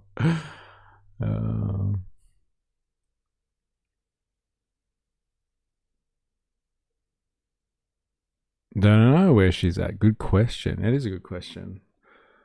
We are going to watch something that she suggested yesterday right now because I am fucking interested to know the truth behind this. This is a drama watch. Not our usual flavor, but like I just got to know. Yesterday we watched something which is on Channel 5. So Channel 5, Andrew Callaghan, if you're across him, we watched yesterday a piece that he did via a series of very, I think interesting interviews with ICE agents. And so we watched Andrew Callaghan kind of doing what he does best, probing around, getting to the bottom of things, whether people like it or not. And so, we watched his little ICE interview yesterday. And yeah, again, I think that was rather interesting in the sense that it's not the perspective that you usually get. You hear everyone's perspective on ICE and whether they support it in theory or in practice or whatever, but you don't hear too much from ICE agents themselves. And he had an interesting array of ICE agents there. He had an ICE agent who was, I don't know, self-reflecting, one that was more unapologetic, and then one who spoke about ICE from the perspective of indigenous populations and like their involvement with ICE. I thought that was actually really interesting stuff. And Ravi brought up the fact that Andrew Callaghan, anyway, is not as squeaky clean as people think, and there was some controversy about him involved in sexual harassment cases or something. So I was actually hoping that Ravi would be here to talk to this today, to be honest. But like I am interested to know what Andrew Callaghan's been getting up to. So she suggested and sent us a link yesterday of something that we should watch. I would like to have a look at it and check it out, and see if the drama is true about Mr. Callaghan and what he's been really up to. Because I think people have a lot of respect for him, to be honest. Like I said, this is just drama watching. So if this is not your jam, then I do apologize. But like I would like to know more about him, considering how influential he is. Let's have a crack. Pretty sure this is what she suggested. Yeah, this is the one. We need to talk about Andrew Callaghan, Channel 5. So I'm not sure if you guys are across this.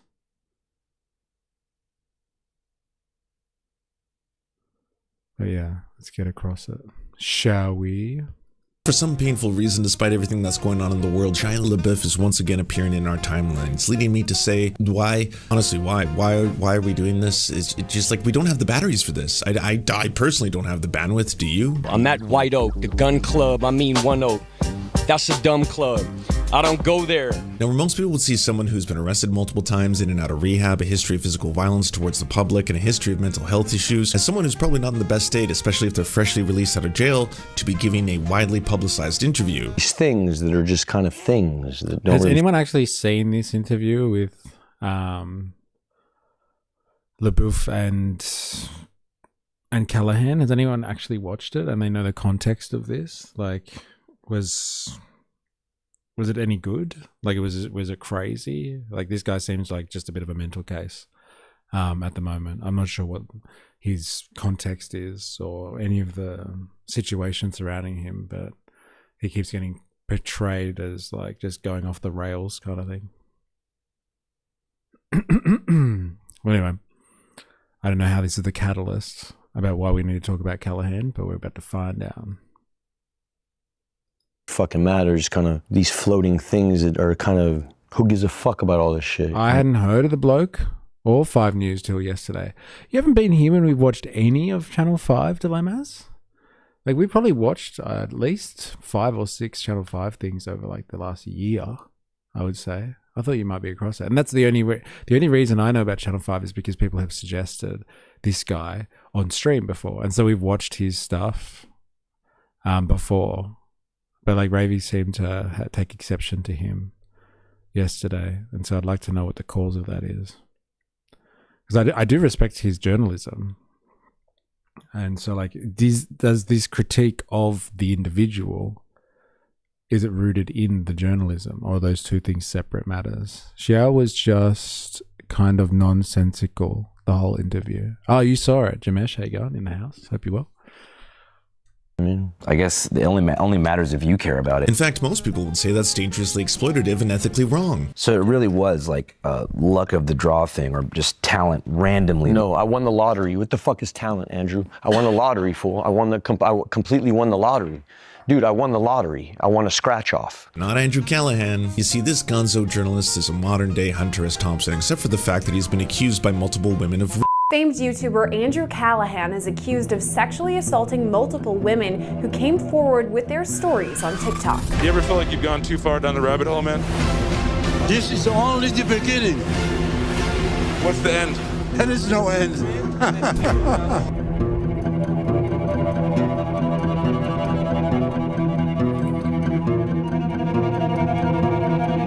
My memory is not to be trusted, so there's a real possibility of seeing it before. It just didn't leave an impression on me, I guess. Yeah, fair enough. Accusations from ex-GFs. Okay, right.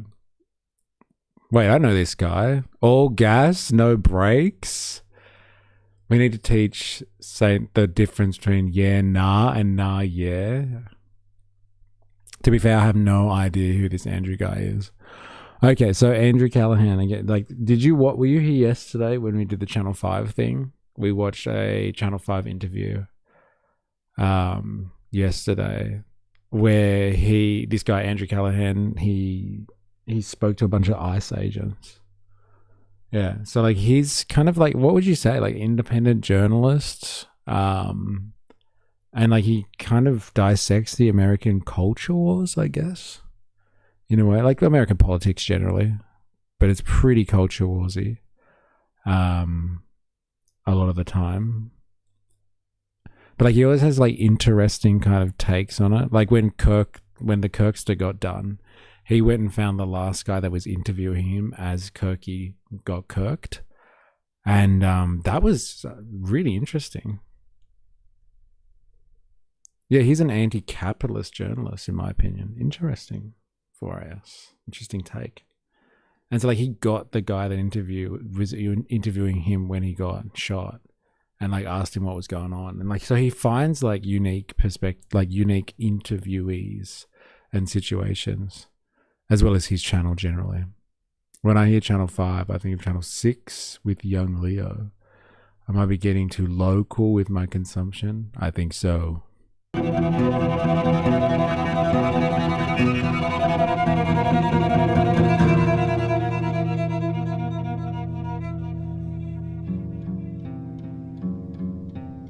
It was bad enough having to stare once again at this disgusting creep's face and wonder why he's treated as anything other than a liability in progressive or left-wing spaces. But then bloated Z-listers like Kevin Sorbo and Lauren Chen stated publicly that Shia LaBeouf admitted to the world that he was sexually molested by men as a child, when he didn't say that at all. I'll be honest with you, big gay people are scary to me. What do you mean? When I'm like standing by myself and three gay dudes... I've always thought of his style as Gonzo. He gives that aloof kind of... It's like daggy dad kind of vibe stuff, right? Are next to me touching my leg, I get scared. I'm sorry. If that's homophobic, then I'm that. Yeah. No, Gonzo journalism. Does that happen a lot? No, it just happened one time. Is that an American phrase? I don't know what Gonzo journalism is.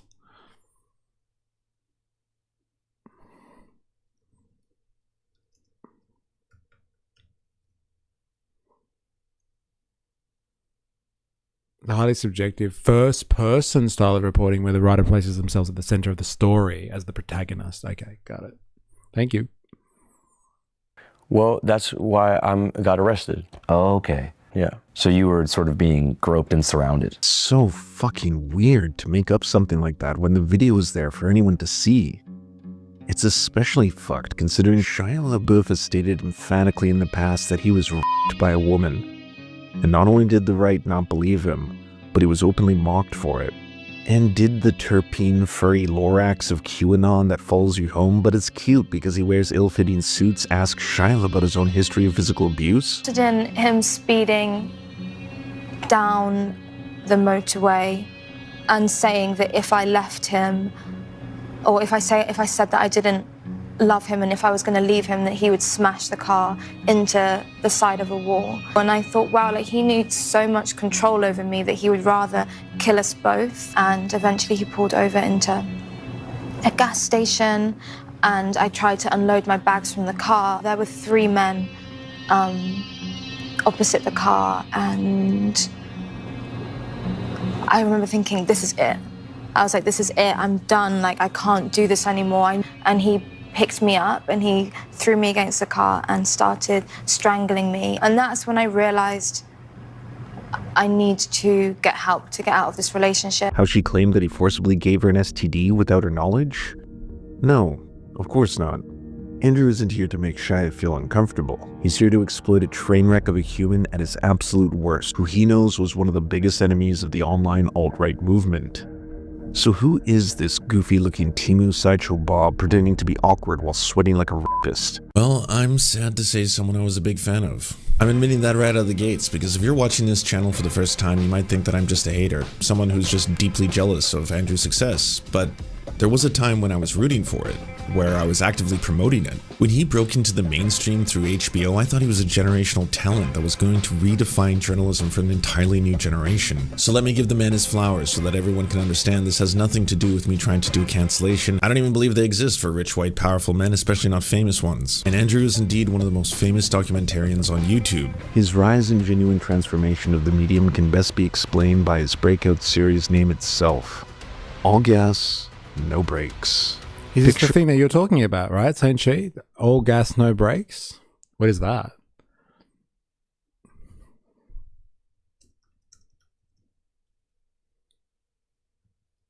What was it, a show or something? All gas, no brakes.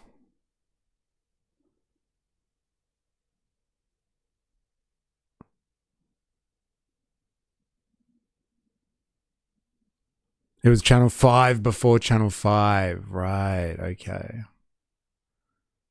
His old channel. Okay, thank you. You're an awkward but lovable loser, traveling to some of the most extreme and obscure corners of the United States. It is your boy Kid Chocolate. You should know it's official. Go follow me on Instagram. Official Kid Chocolate 1K, all in one. Why do they call you Kid Chocolate? Because I fuck with none with black babies. Flat Earth rallies, furry conventions. Surprise, motherfucker. Free TK, free Palestine. You ain't this shit, TK. What's a few lives and you got bars? Anywhere that had outrageous attendees, AGNB was there. While the subject matter did a lot of the heavy lifting, credit has to go to Andrew's unique persona of a dorky, out-of-place, lovable nerd that contrasted perfectly with the extreme nature of the subject matter. Anything not a terp? No. Anything can be a terp. Anything. You know, butane, you know, it's all, you know, a little terp skirt, terp this, terp that, terp that, you know, sideways, you know, terp all that, you know, a little, you know, all elevation, you know, it's all terp nation, you know. All gas, no brakes. The ethos, both of how fearless Andrew would be in his coverage and how wild the series would become. Soon, episodes on Area 51 and furries became some of the most viral videos of the year. If you weren't tapped in around 2019, this gonzo style of journalism had the chaos of Hunter S. Thompson's participatory nature set in an entirely different universe. It wasn't long before All Gas No Brakes was one of the fastest growing documentary channels on YouTube. During COVID, the channel exploded with Andrew covering Trump rallies, QAnon conventions, and anti-lockdown protests. As the subject matter became more political, Andrew also deserves credit for bringing an important perspective on Trump's first term through his particular style of reporting. As hilarious as it was, I bet Kid Chocolate spits bars. Oh man, this guy did some real shit. Well, I want to know. I want to know what the controversy is, because people seem to really respect him, but apparently he's got a tarnished reputation. A lot of it can absolutely be called journalism in the purest sense. Make me look like a jackass. I'm gonna come for you. What are you gonna do? I'm gonna probably beat the shit out of you. Never fuck with me. Despite showing empathy for whatever group he was interviewing, Andrew was becoming one of the biggest voices in left-wing media, exposing the absurdity of the far-right movement and conspiracies simply by holding up a mirror to them. Doesn't put forward the truth about the president and what he's been able to accomplish for the country. So who do you work for now? Senior advisor for the President of the United States. You are? Yes, I am. It wasn't just memes or terp life. It was genuinely groundbreaking journalism, directly exposing the most extreme elements of the QAnon and MAGA conspiracy movement for the world to see. In 2021, Andrew took the leap of breaking from his partners at Doing Things Media to launch his very own show. So know that we parted ways with Doing Things after a bitter contractual dispute in 2020, which effectively pumped the brakes on the gas. But since then, I'm happy to say that we have squashed the beef. Channel 5 with Andrew Callahan. And his audience went with him. Channel 5 was an even bigger success than All Gas No Brakes, culminating in collaborations with the biggest names on the left and an eventual 2022 HBO documentary entitled This Place Rules. It was true that everyday people on the right were being censored and kicked off social media. 98% of the media have a leftist agenda to bring in communism and a one-world government. It only just pushed them to That alt guy's platforms. face in the background. One more time. Leftist agenda to bring in communism and a one-world government. I wish. Would you imagine that? The media trying to bring in communism and a one world government. We can all dream. Only just pushed them to alt platforms. Which explained the rise of conspiracy culture, the road to Jan 6, and debunked extremist media ecosystems.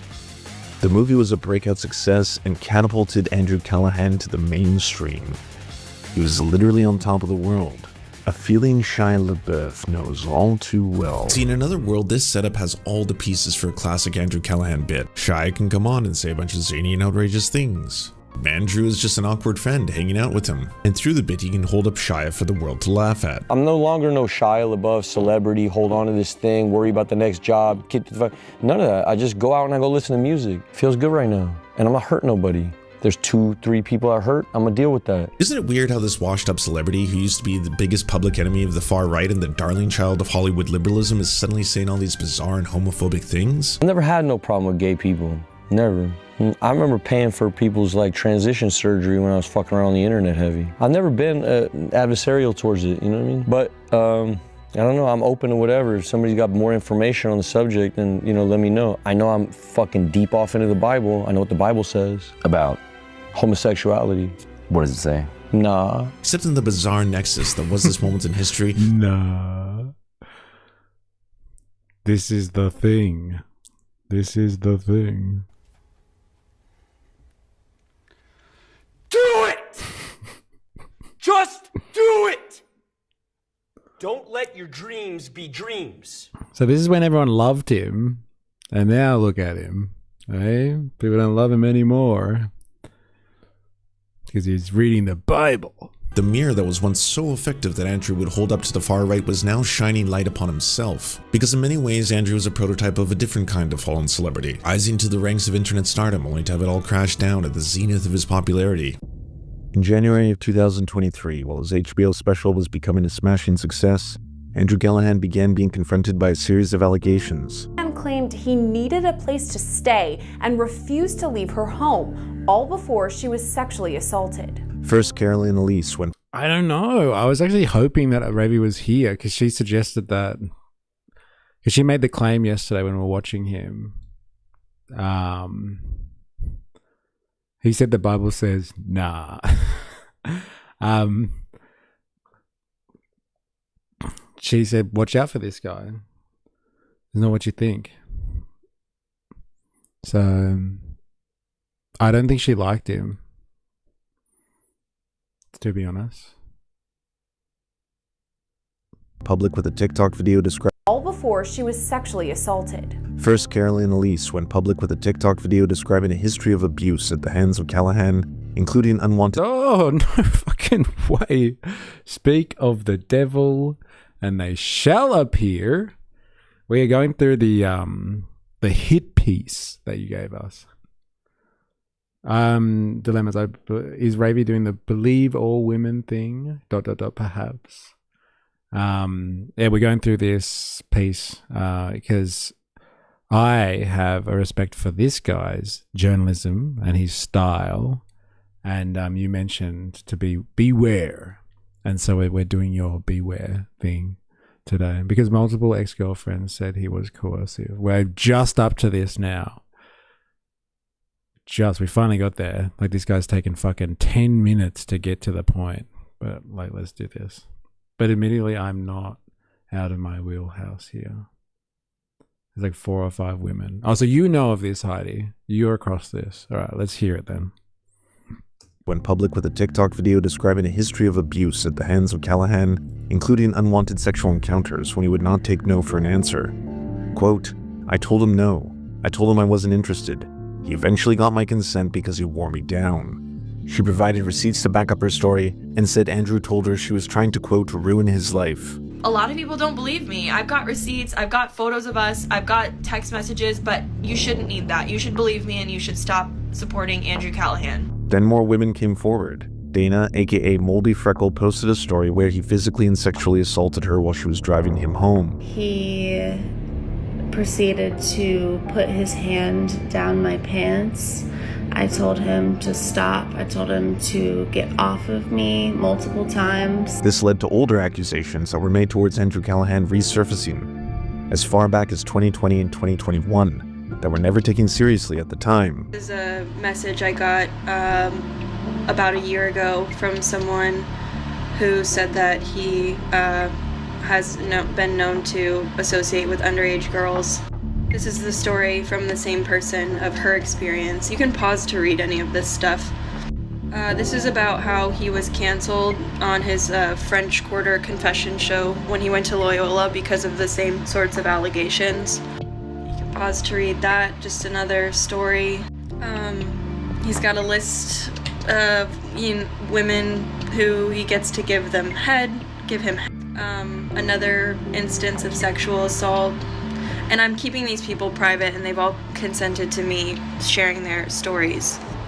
And I'm doing so because I've already put my face out there. I'm already getting all the hate. It is what it is at this point. I want to say that we believe these women that came forward. Oh shit, All Gas No Brakes was an abuser? This is the allegations. Yeah, this happened years ago. Then Lance reminded everyone following the Shia interview. Okay. Whoa. You should just believe me? That's not how it works. If you got evidence, that's fine. This feels kind of trust me, bro. But that's my first impression. So this is something, okay, so let me just get this straight, Ravi. This happened years ago. And like, this is what people were talking about, how they were like, wow, they just forgave this guy and let him kind of making content again. So this was unresolved, I'm assuming, this whole situation. And you said yesterday that he's just used like court processes to just hush it all up kind of thing. So it goes away. Okay, fair enough. Yeah, I thought it was really weird. Lance goes into it all. Okay, got it. Why would you immediately not believe them, Dilemmas? And of course, totally condemn the type of behavior that Andrew's being accused of. Which might explain why today people are quick to dismiss the totality of his Jack, yes. accusations as one of he said, she said. They were accusations where clearly boundaries weren't properly established, and the rest is just internet rumors. He apologized and got help, and that's restorative justice, right? On February 28, 2023, an article came out in The Stranger that contains first-hand testimony of two women who would accuse Andrew Callahan of a variety of sex crimes. The first identified only as Mary, and said she met Callahan as a freshman at La Loyola University. They met at a bar where he began to give her 4 or 5 shots in rapid succession until she was intoxicated, and then has no recollection how, but wound up in bed with Andrew with, quote, feeling vaginal pain. She stated, quote, no, you were crying. No, please stop. But he kept laughing. He didn't understand that telling me that I was crying no to him was an admission of rape. He was joking and laughing about it to my face the morning after. A therapist she was seeing at the time would corroborate her story. She also provided receipts that she had sent messages to friends confirming that at the time... I was also a Channel 5 fan. I was gutted. Interesting. So is this him pre or post Channel 5? Or even, what is it? No, All Gas, No Brakes? Is this him at like college or something? Is that what we're hearing here? Corroborate her story. She also provided receipts that she had sent messages to friends confirming that at the time, she had told them that Andrew Callahan had raped her. She was also in communication with another one of the survivors named Emma, and provided text messages to the publication. Emma claims that Andrew followed her home, refused to leave when she asked him to, and then once inside the house, proceeded to violently rape her. She had a back injury, which she provided MRI proof of with dates to the publication. and told Andrew that she was crying and yelling and was in such pain that it felt like he was, quote, tearing a muscle.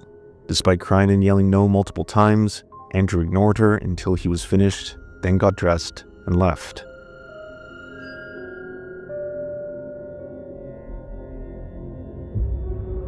Despite the fact that this article is still up and available for anyone who wants to read it, most people today have no idea how bad the accusations against Andrew Callahan are. Most people... Is the article still out? Yeah, Jesus. Yeah, no, fuck. Despite the fact that this article is still up and... The Stranger. 2 women accused documentary filmmaker Andrew Callahan. The Stranger. Let's have a look.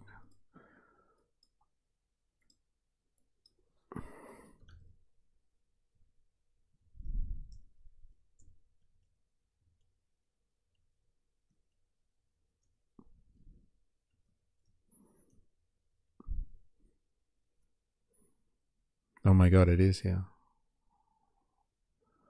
This is the one. When was this? 2023. This article came out.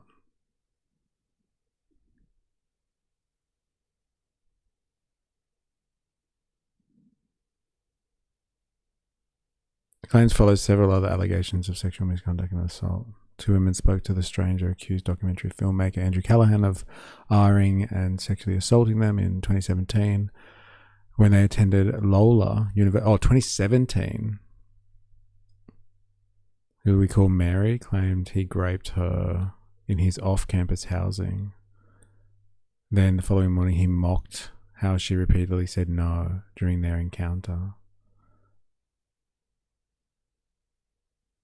Different woman who we call Emma said he followed her back to her dorm and he grabbed her and then started having sex with her despite her saying no and beginning to cry.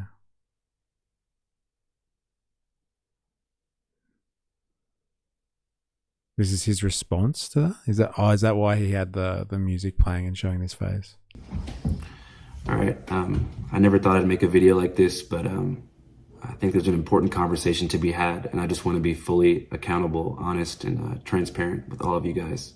So I'd like to start by thanking every single person who's came out in the past week to speak about different ways in which my behavior has made them feel uncomfortable or pressured during a sexual situation, and to people who said that I've made unwanted advances and had a hard time with rejection.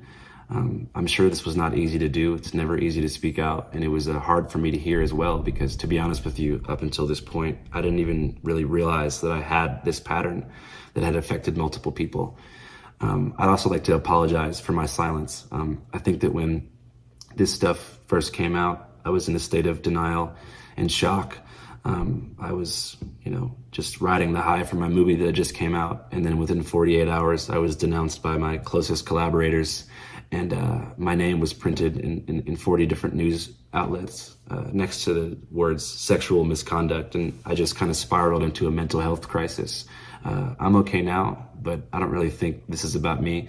This is about the people that I've affected. So I just want to express my complete sympathy, respect, and support for anyone who I've done wrong by. And I really want to do better and be fully accountable for everything that I've done. So that being said, I want to make a few things clear. I've always taken no for an answer. As far as consent, I've never overstepped that line. But I think I want to have a more nuanced and important conversation about power dynamics, pressure, and coercion. Because, like I said, I think for a long time, I was behaving in a way that I actually thought was normal. I thought that, going home from the bar alone made you a loser. I thought that persistence was a form of flattery. And I thought that, if at first somebody was reluctant, they're playing hard to get, just try harder. And if you think someone's feeling you, make a physical advance and see if they go with it. And I think that, especially I realized when so many young people, especially young men, rushed to defend me when this stuff first started coming out, that this type of sex pest behavior is normalized. And a lot of people think this stuff is normal when I don't think Is that what you called him yesterday, Ravy? Was that you? Someone said sex pest the other day. I must admit I haven't come across that term before. Sex pest. I'm pretty sure someone mentioned that yesterday. I said sex pest, yeah. So what is that? What is it like? Is that a defense? Like a legal defense or something? Being a sex pest?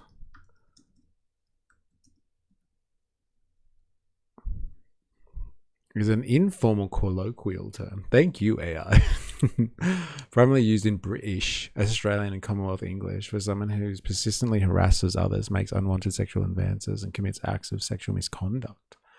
And it covers a broad spectrum of behaviors. Okay. A horn dog. No way. Is that a thing? What is a horn dog? It's slang term for someone who's particularly a man who's hypersexual, has a high libido, and is overly preoccupied with sex and dating. The term is usually used in a casual, humorous way to describe someone chasing romantic or sexual encounters. Maybe not the same as a sex pest then. Sounds a bit different.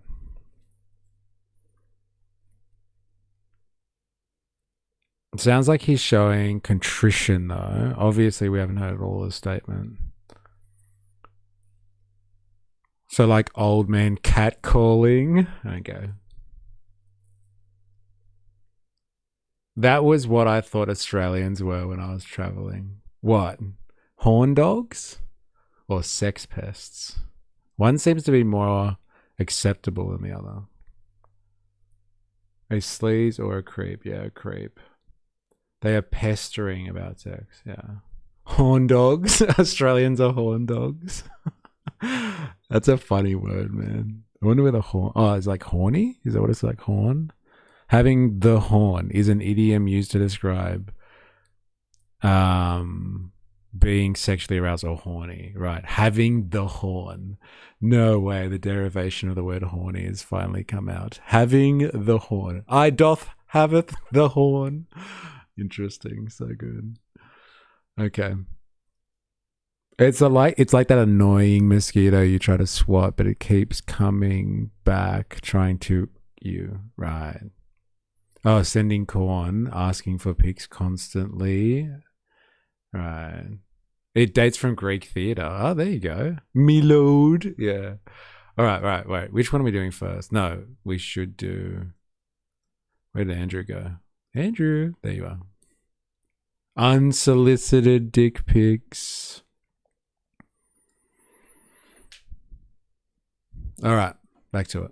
I want to be fully responsible for not having a fluid understanding of consent and what enthusiastic two-way consent looks like. That being said, a lot of the things that have been said... Is that his... So, that's his response. Like, I know someone mentioned he's like, what was it, showing remorse? What was the actual word used? Contrition. Like, his defense is like, I didn't know what... Oh, his position, not defense. Yeah, I didn't really know what consent was. Not having a fluid understanding of consent and what enthusiastic two-way consent looks like. Enthusiastic consent? That's an interesting framing. Okay.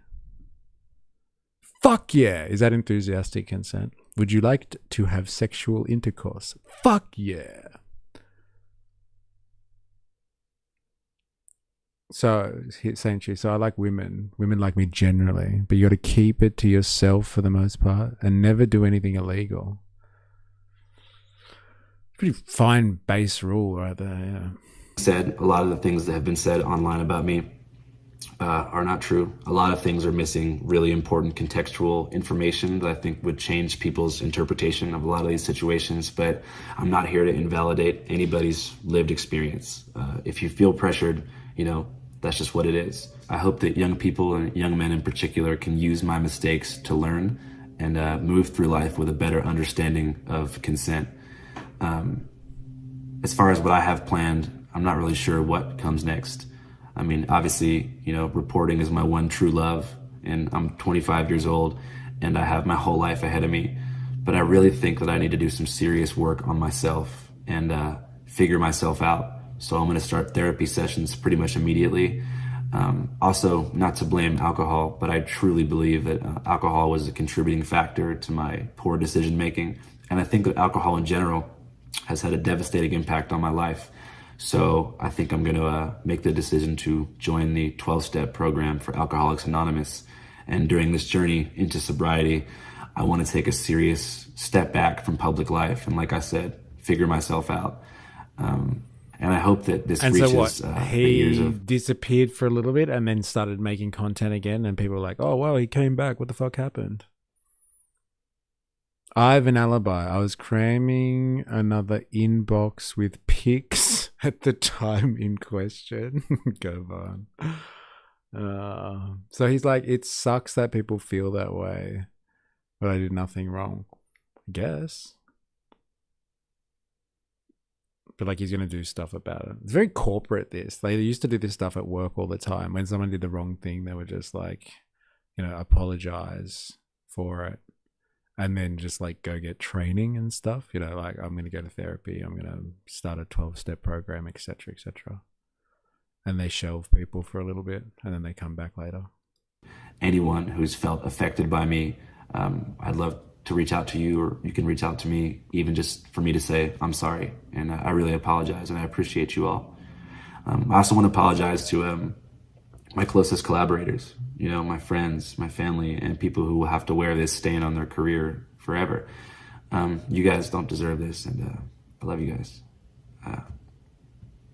That being said, if you never want to watch Channel 5 again, I understand. I hope you remember the missions of radical empathy and media literacy that we have tried to put into the world through our coverage. All right, that's all I want to say. So this is the journalism question. This is the $1 trillion question. Does this affect his work, like his contribution and his organization?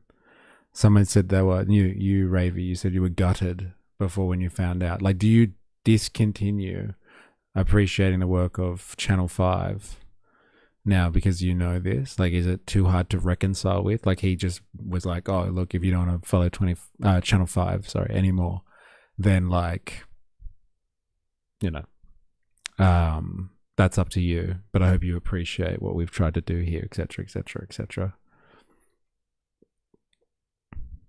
I wonder. It's like the Michael Jackson question. Like, people, you know, were very upset when they found out that, like, you know, he was doing what he was doing with kids. But like, do people stop listening to his music and stuff as a result of that? Do people stop playing his music? People stop loving his music? It's interesting. We all wrestle with a demon or two. Depends on how powerful they are. It has a disingenuous feel to it. I'm sorry, I got caught vibes. Ooh. All gas, no brakes is fucked. It has not at all. All right, sorry, where were we though? Yeah, look at Trump. If anything, that empowered him. But like, he doesn't have the same vibe as Andrew Callahan. He said he's a radical empathist, right?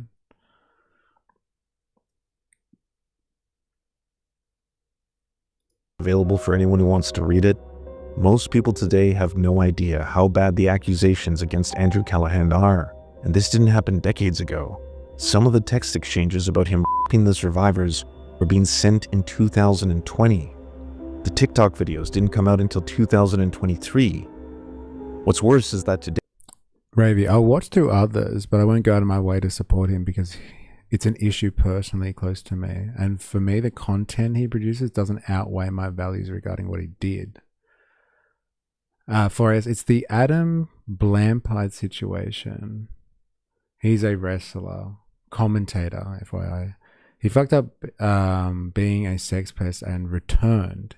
He got allegedly accused of more misconduct, which got dismissed. So in other words, people always get a second chance, but it makes sense if people don't want to associate with them anymore. I don't like Lance though either. I do like check my bias, but this is one of them for me. What did he do? Funny, I was just watching The Exorcist behind the scenes documentary.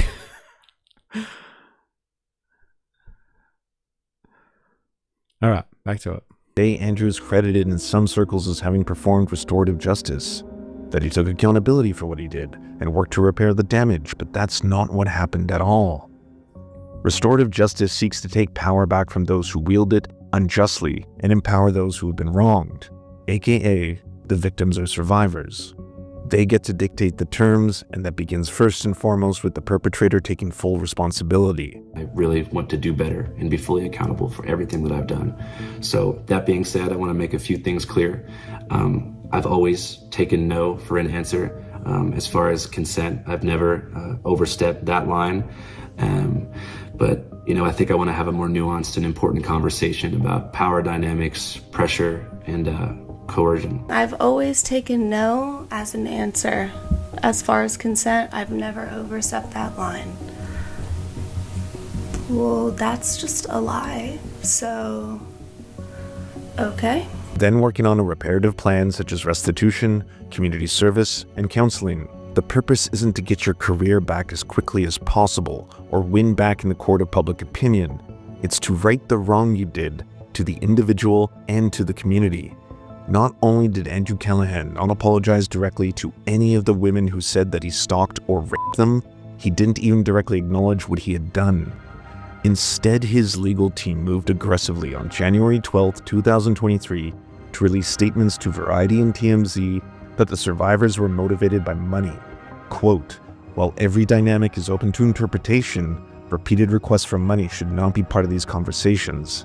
The accusations and threads started getting deleted off of Reddit. And suddenly all the focus became on Andrew's complete mental breakdown and the possible self-harm at the sheer shock and weight of the totality of the ordeal. I was, you know, just riding the high from my movie that just came out, and then within 48 hours, I was denounced by... Oh shit, he's a graper? Yeah, that's what we're talking about. Torpine.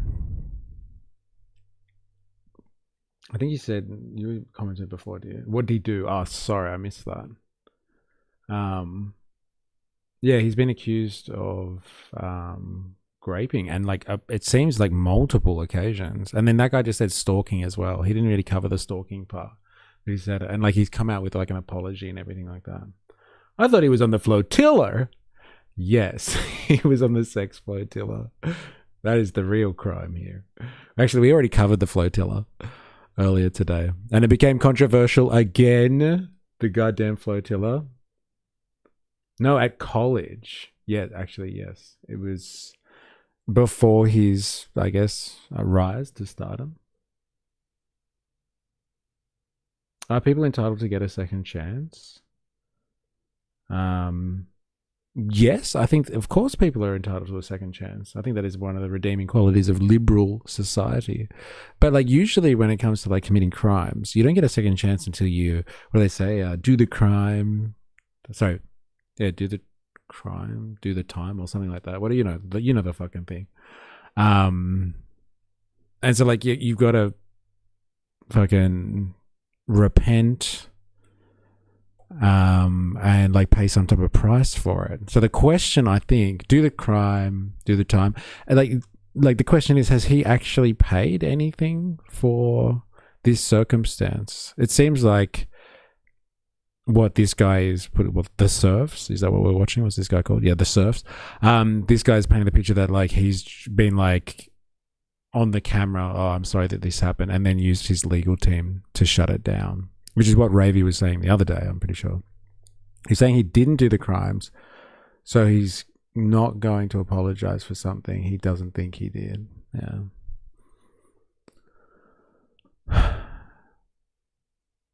No, I get the point. He hasn't done the time. Yeah.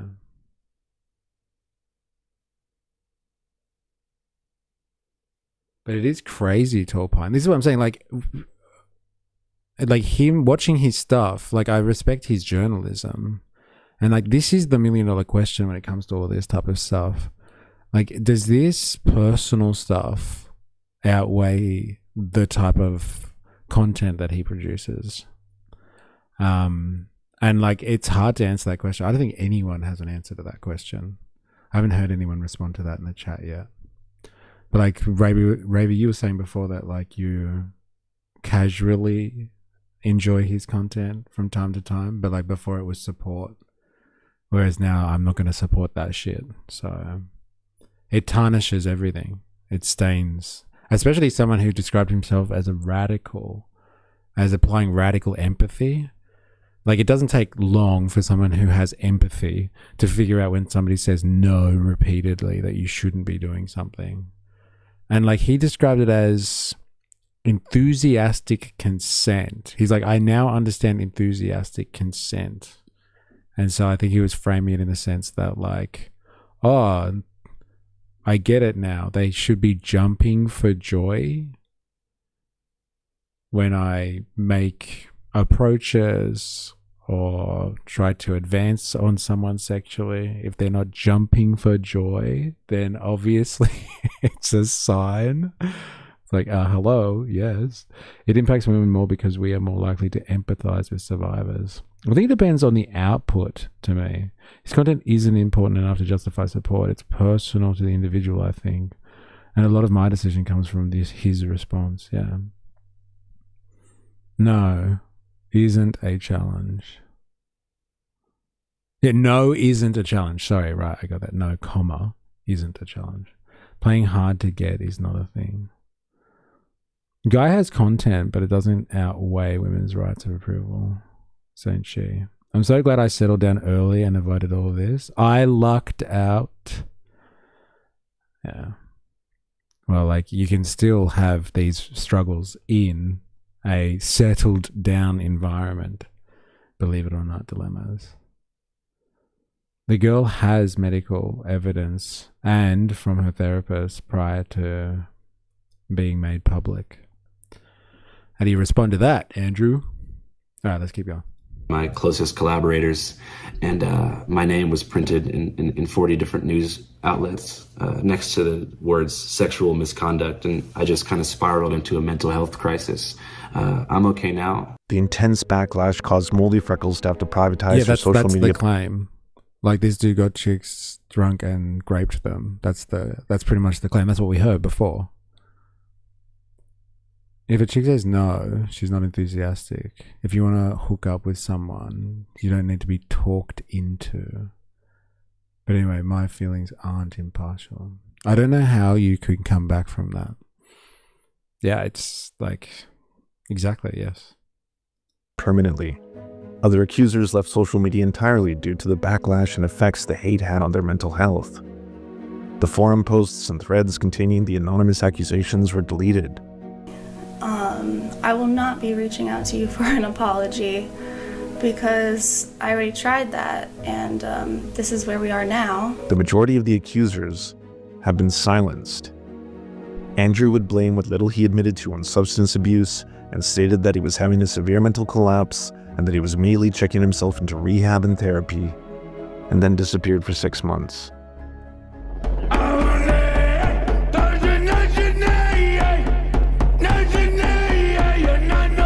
Typically, Native Americans wear headdresses where they have to earn all the feathers. This is not something that I was given by a Native American tribe or anything like that, but I do certainly believe over the course of my 10 years. No, Jacob is what? Is not indigenous. He's just racist. Shamanic journey, I've earned my feathers. Which leads me to say, what are we doing here?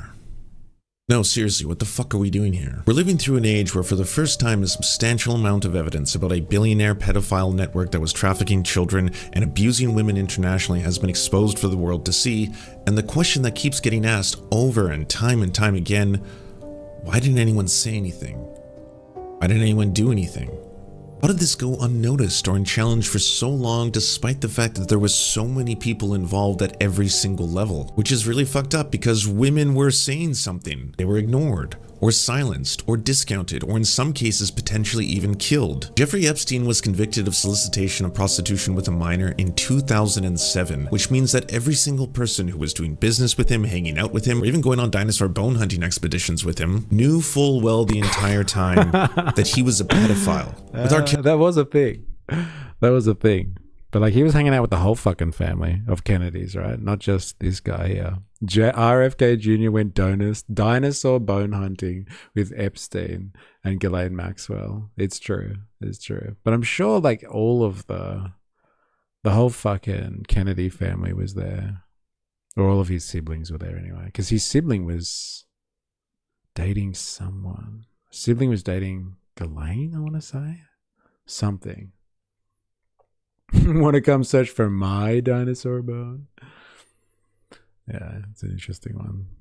With him, knew full well the entire time that he was a pedophile. With R. Kelly or Harvey Weinstein, how many women had to come forward before people started believing them? While his mainstream success got derailed by the scandals, his online presence only expanded. The paltry 100,000 subscribers he lost during the height of the scandal was nothing compared to the millions he gained afterwards. He's now interviewing some of the biggest politicians in the United States, some of whom are presidential hopefuls. Cancellation, in the framing that most people online think the word means, doesn't exist, and it especially doesn't exist for rich, powerful white men. And sure, there are some corners of the political aisle that are completely fine with pedophiles, rapists, and abusers. Donald Trump is the president of the United States, and he appears in the Epstein files over 1 million times. But pretty fucking true, isn't it? Eh? I wonder how the MAGA crowd reconciles this. Like, they were the ones that were calling so hard for release of the Epstein files, and like Trump repeatedly appears in them. And there's like corroboration of evidence of him and fucking Epstein being best of buddies. I don't know how they do the mental gymnastics on that one, honestly. Who gives a fuck if the grossest people imaginable have no standards? It makes sense. It's part of what makes them fucking gross. You gotta make amends. First thing you gotta do is you gotta say what you did. Then you gotta say how it's never gonna happen again. And then you gotta show and prove. What do you think's the best way to like show and prove after something like that? Be looked up to as some type of idol. That is what has made this. Of course. Sorry, I forgot about that. Yes. The whole Epstein thing that he promised and campaigned on ended up being a Democratic hoax. That's right. But they were so gung-ho about it. His people. And now it's just a Democratic hoax. Got it. Trump was just there to get directions on how to get out of there. Yes. Yeah. Time even harder than any other time that I have been assaulted, molested, or abused at some point. That doesn't mean we have to be. We can choose to be less shitty at any given moment, like even right now. I wrote this script as someone who absolutely loved Andrew Callahan's content. I watched every single episode of his show, multiple times, especially when I was feeling down. They offered some of the best laughs when the world was really scary during COVID. I put it up there with the Eric Andre show and Tom Green tier for IRL comedy, while simultaneously being novel by bringing significant journalistic chops to the table. When the first accusations came out, I wasn't rushing to cancel the dude. I was totally taken aback and wanted more information or a response to come out. And then came the next one, and then the next. And by the time the anonymous online stories were resurfacing, I knew something was really fucking wrong. And with charges though serious, one hell of an explanation was warranted. Fans like myself deserved it. We helped prop up his rise. We shared his videos with friends, we watched them on repeat, and the whole time he was abusing his power in the worst ways imaginable. But he never addressed the accusations of forcing himself upon women or shoving his hands down their pants. He never addressed the stalking a woman home or violently raping another. Because on one hand, I'm not opposed to restitution being part of a private accountability process for real abuse. You know, like if you've hurt someone to an extent that it took them out of work or something, like I think they're entitled to some money. But unfortunately, as I later learned, this person had legal counsel, and this was an attempt to basically create evidence. Well, one hell of a time to come back at consensual non-consent. Spandonk re-enters the chat. There you go. Welcome back. I like Channel 5 and Andrew Callahan. I had no idea about this. This is what I'm saying. This is why we're looking at this. Like, I appreciate his content, or the content from that channel. Like, when people have suggested it, in the past. The things have been really topical and fucking very, very insightful. And then when Ravy said it yesterday, like I was like, God damn, I want to look at this. And I was like, am I going to watch it tonight? No, I'm going to wait, and we're going to watch this as a family, and we can all talk about whether or not this is what to do about this conundrum. By extracting a confession from me to use as precedent for a civil lawsuit. Thank you for taking accountability. But just to clarify, you got consent. Yeah, I was the initiatory party. Again, thank you for taking accountability. But I just hate how many cowards there are out there.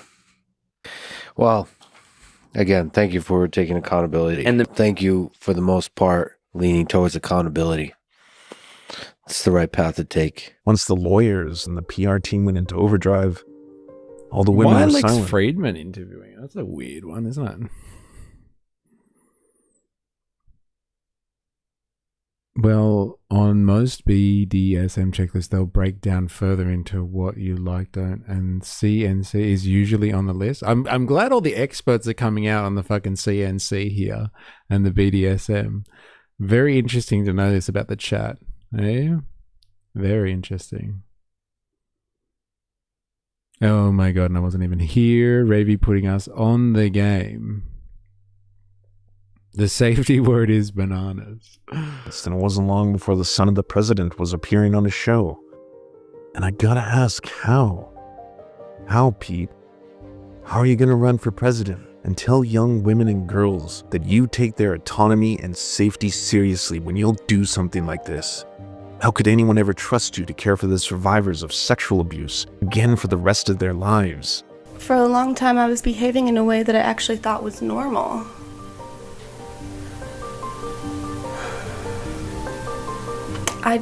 Okay, well, I honestly don't know what you think is normal about someone begging and pleading for you to stop and to get off of them. If I'm going to be accused of virtue signaling no matter what I do in this video, then let me signal my virtue. We owe it to the victims of sexual abuse and violence to stop giving a pass to unapologetic serial rapists. In this case, it's as easy as saying, I'm not gonna fuck with this person anymore. And why should I? He doesn't respect his audience or fans or me or you. If you have friends who like him, that doesn't inherently make them bad people, but if one of them sent me one of his videos, I'm gonna tell him, here's why I don't fuck with him. If we turn the mirror back on Shia, the picture comes completely into focus. Hurt people hurt people. He opened up about some of the most grueling experiences of his life. Everything I'm saying is nonsense. It's Mardi Gras, you know? But it sounds like this complex is maybe something that you noticed for a long time. I mean, maybe, bro. I mean, my dad was raped by his cousin, so he was in my ear all the time. I don't know, maybe I am. Who the fuck knows, bro? I'm open to whatever somebody wants to say. And is himself the victim of physical and sexual abuse. He never said he was abused by gay men as a child. But even if he did, that doesn't excuse his own history of abuse. And FKA Twigs is still speaking up as a survivor to inspire others to be as brave as she is. There's a shitty system hurting everyone, and we all play a role in it on some level whether we like it or not. Completely erasing multiple victim stories or having them harassed into silence while pretending like nothing happened makes each and every one of us complicit. Andrew Callahan has to answer for what he's done, and until he does, this will be the last time I ever watch Channel 5 again. So that's the question. That's my $1 trillion question. Like, do you watch his shit for its insight, its depth, or do you not? Do you let it go? And he's like, you don't fuck around with that. That's his point here. He's been accused, and he's done what bourgeois society does best. It allows people with the resources and the money to engage in legal warfare to shut down anything that might harm them, because he has, again, the money and the resources. That's bourgeois society for you. I know I always talk about bourgeois society in the sense of, like, you know, politics and like how the political structure is there to help support the ruling class, but like, honestly, bourgeois culture is all about lawfare, massive lawfare stuff. And like the rich, the powerful, or those who have the means defend themselves, not like people in the past who would have like an armed guard or something like that that would protect their person. They have lawyers now. If you do anything that harms them, whether it's right or wrong, right? They can just drag you through the court system. That's what the court system is really designed for, to settle out disputes between people who have the money to settle out disputes. And so, like, we don't know whether or not any of these are substantiated claims I'm hearing. There was no court case. There was no conviction. There was nothing, no trial, no nothing, no judgment handed down, I'm hearing. Unless people have got, like, updated information on this, there was no court process exactly, apart from him using his resources to shut down the conversation, as said by this guy in his piece of content here, which is like the allegations disappeared because he had the resources to change the conversation around his mental health crisis. And then they started framing it like, oh, these people are just looking for compensation. So these people are just like wanting money off him. And so they use that to degrade the conversation about his actions. And these people are just like opportunists that are just looking to make a quick buck off him. But like, this is the system on full display. If you have money, then you just start lawfare. Can you fix your auto mod to allow piece of shit? Fine. I will do that. I'll add it to my list of things to do. I guess I can do that. But like, I have moderators in there. They should be able to approve stuff for you, Han. Han, stop watching him ever since he edited the Nick Shirley interview. He is a piece of shit. He's lost all credibility. Done. Thanks. Oh, thank you, Jack.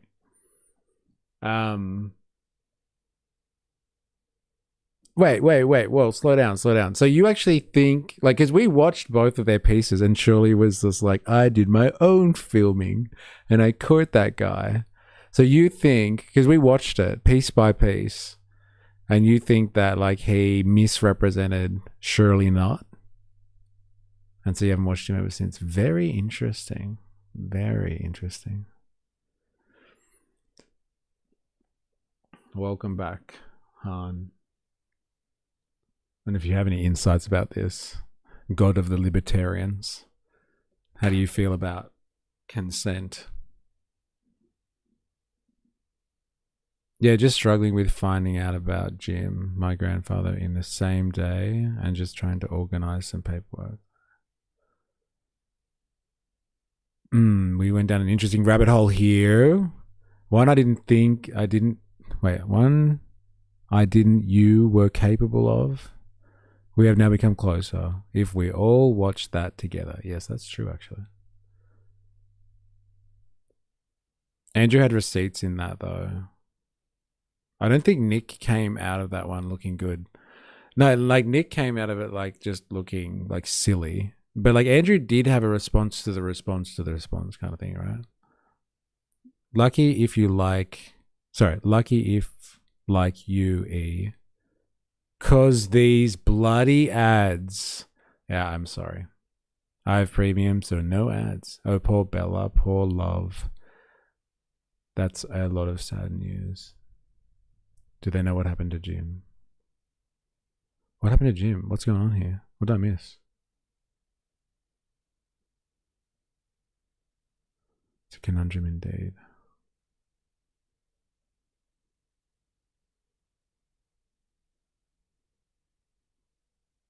I feel you guys like family now after watching that shit. Yep, and we're all trying to learn together as well. Welcome to the tribe.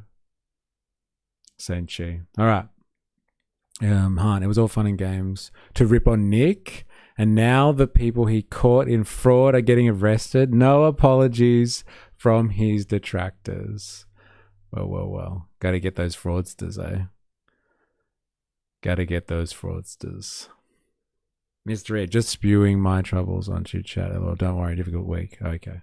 I missed something. I do apologize, but good luck to you. You have the solidarity of the tribe. Yes, true. A caveat. I didn't know I needed LOL. Nick stayed in a sanctioned hotel. It's so funny. But it added to the whole like Mission Impossible vibe that he was going through, right? Definitely added to the vibe. For sure.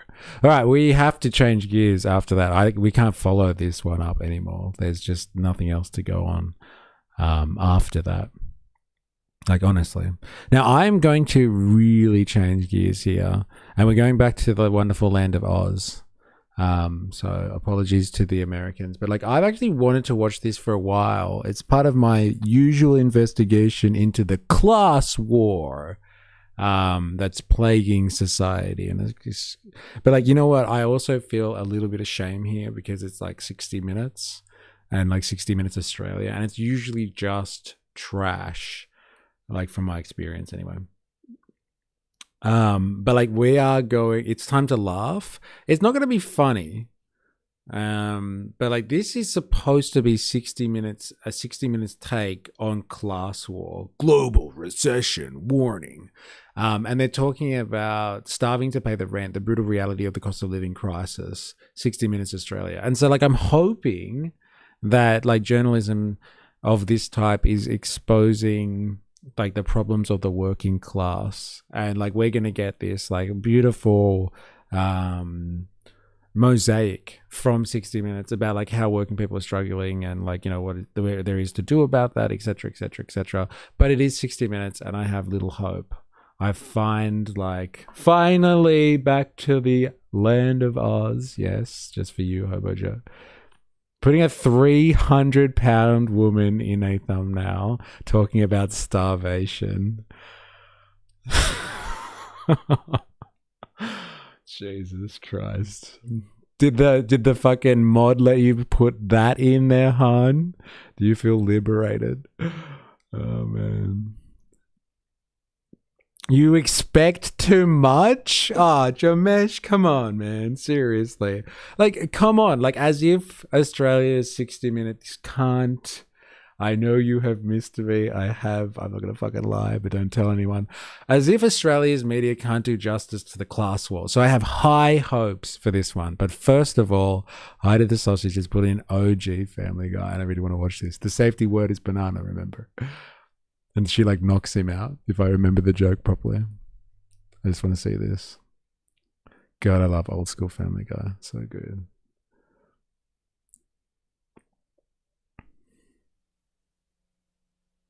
Mr. Toad, how many licks of you does it take to get to the center of a Rhode Island state prison? Just one. How could this happen? I thought we lived in such a nice small town. There's no such thing anymore, Lois. Things are a lot different than when we were kids. Well, it just makes me sad. Hey, it makes me sad too, but, you know. I mean, if Meg's at risk, then so is Chris. And Stewie will be in preschool before we know it. Well, we just have to trust our kids to stay off drugs, is all. I do trust our kids. It's the other kids I don't trust. Yeah, well, you know, I guess it's up to us as parents to be a part of the solution. I'll go talk to the principal tomorrow. Thanks, honey. The safety word is banana. I love you. She just knocks him out. So good. Thank you. Family Guy. Whoa. All right. We're going to now go to the Australian fucking class war. Yes, with a 300-pound woman. I actually don't know what 300 pounds is in kilos, so I'm not going to comment on that. But, yeah, let's see. I have faith, Jamesh. I have faith that they will do the class war with a bit of dignity. But, like, now you've said it, it's probably not going to be that great. 140 kilos about. God damn. Okay. Savage take there, Han. Thanks. Coming up, on 60 Minutes. When does it get a little bit easier? Australians doing it tough. If we're not able to harvest, then there's no wheat for wheat bigs. Forget the poly speed. 136 kilos, says Google. Savage, bro. She's not 136 kilos. Come on, Han. Seriously. Bucks to get by. Pretty scary. Taxes are rising. Living standards are falling. What do the real experts say should be done? What do the experts say? Hey, what are they going to do? Hey, they're going to end capitalism. It'll just be 20 minutes of dancing around the issue. Have faith, bro. That's next on 60 Minutes. For many of you, it might be that watching this story is like staring into a mirror, that the decent, hard-working people you're about to meet could so easily be you. What they're enduring... They could be you. Someone like you. Which experts? Funded by who? No wheat for wheat pigs.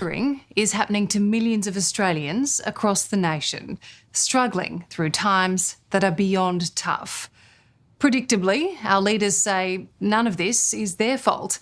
Events out of their control, like war in the Middle East, are having a massive impact on the economy. Perhaps the politicians are right, perhaps not. But either way, it doesn't ease the significant pain so many are feeling. Could be me. Oh, God. How did they get in my house to film me? Yes, I know. I love the framing. It's like, you could be someone like you. Hey, look over your shoulder. LOL, this is the exact same as our version. Yeah, I've seen a bit of American 60 Minutes stuff. Hey? But like only really in the context of when they like interview Trump or something like that. I haven't seen like those special investigations kind of thing. But here it comes, bro. Look at this. Is this AI artwork? Or is that really people under a sea of invoices and receipts and bills to pay?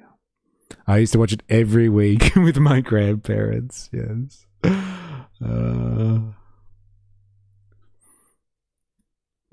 All right, let's do this. And it doesn't pay the bills.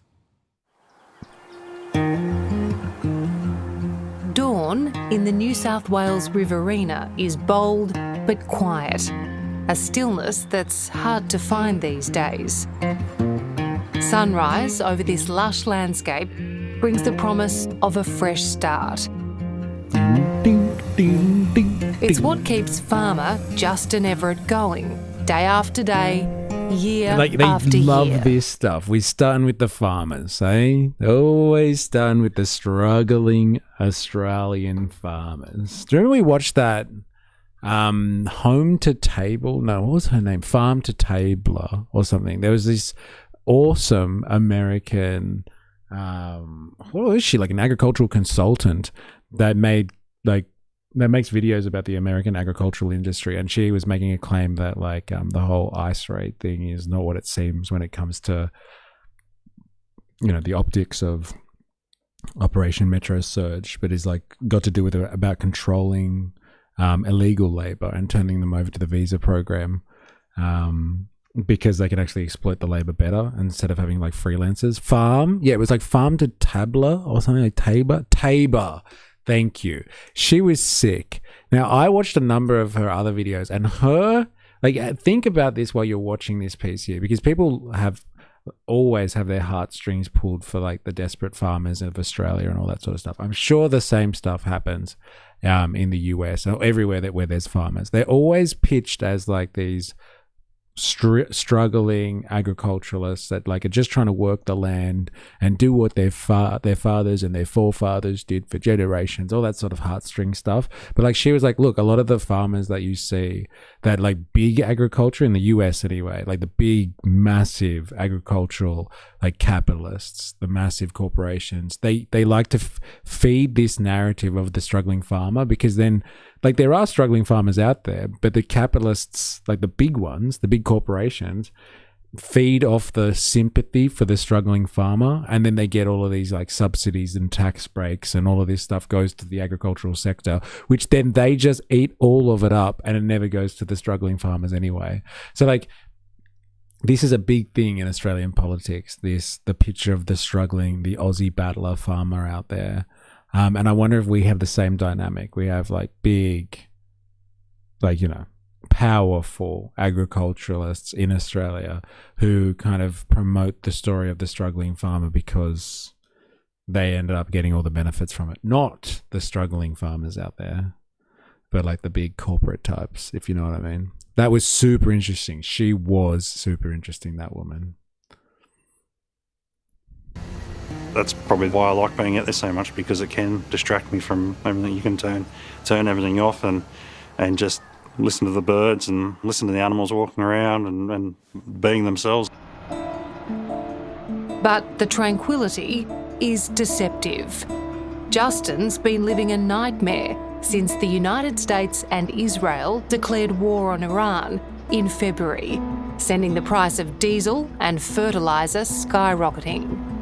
Out here, it's another gut punch for hard-working producers, and it's squeezing families and homeowners already under siege from high inflation. Like, wasn't it funny? Like, she's like, look, this guy's struggling because of the war in Iran and diesel prices. And like before, she was like, but the politicians just blame it on the war in Iran. Those thieves, it's their fault. And now or this piece anyway, is blaming the war in Iran and the cost of oil.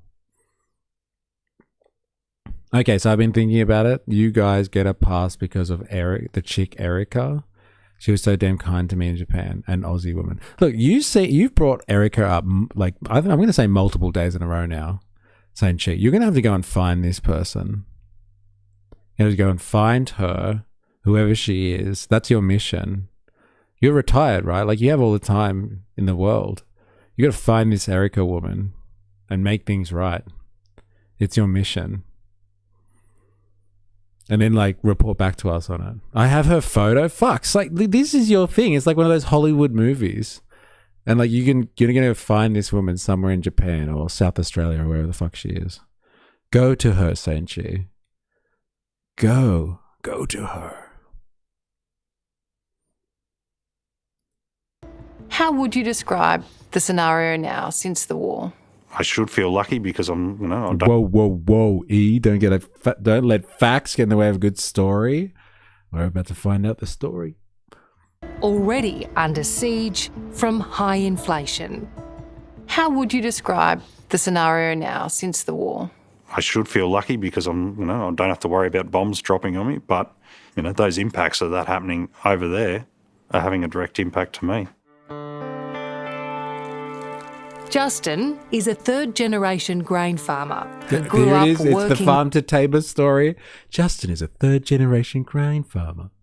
Look at the land he has. I'm sure he is just scraping by. Not a multimillionaire at all.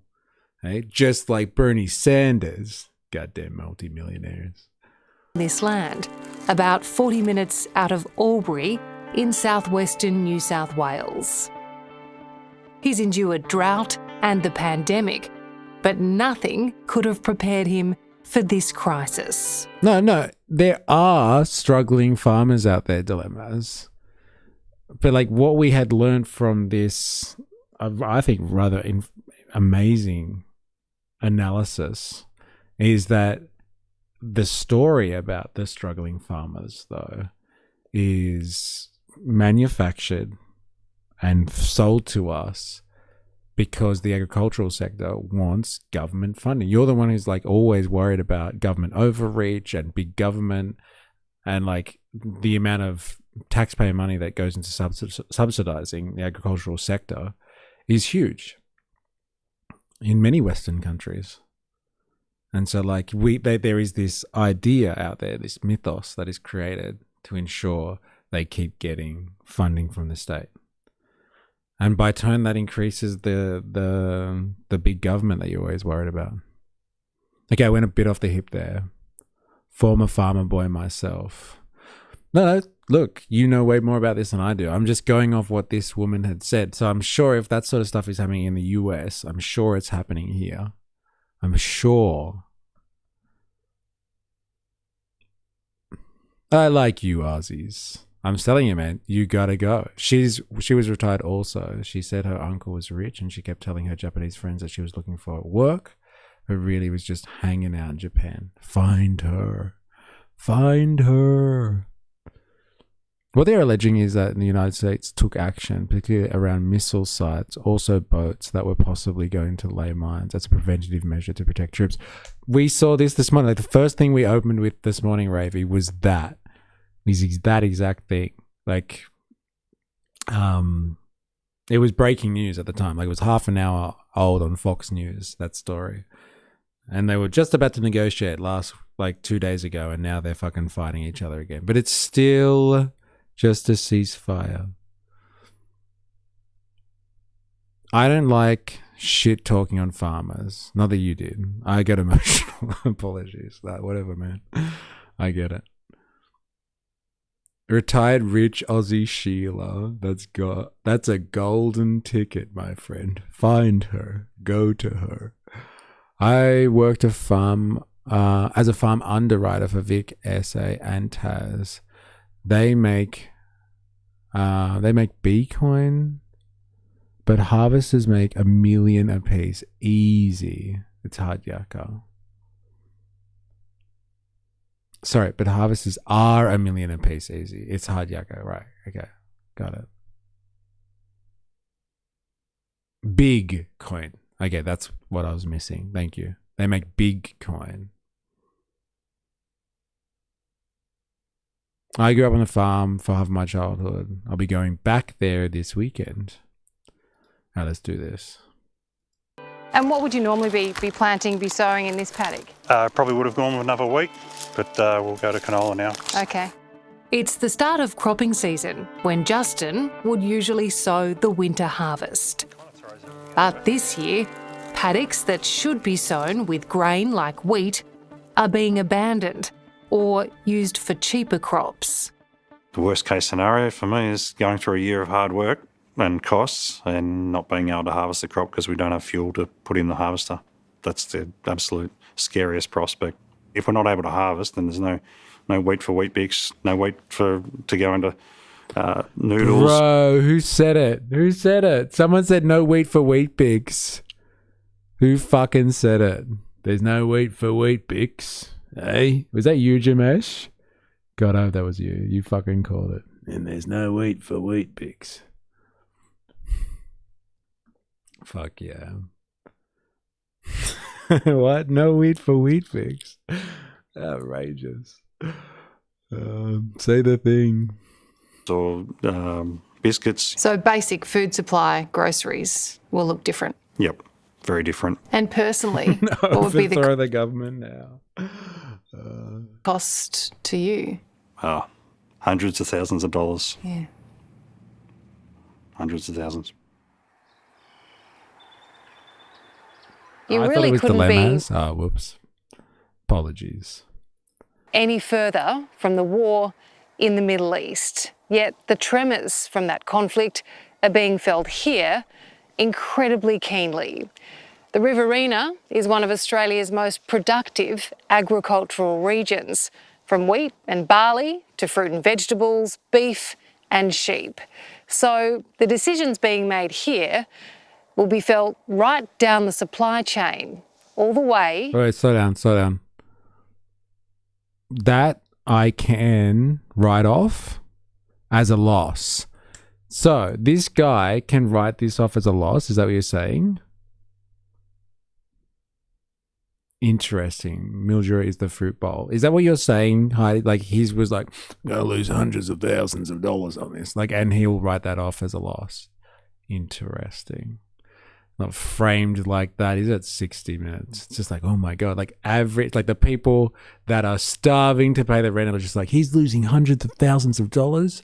That's so many packets of 2-minute noodles. That's crazy. And yes, that is what I'm saying. Okay. Interesting. Could You could be caressed by Erica, like Layla caresses me. There we go. Hey, there's your Erica, bro. A loss is a loss. How did he lose that? Yeah, but if you write it off, though, that's gambling, Dan.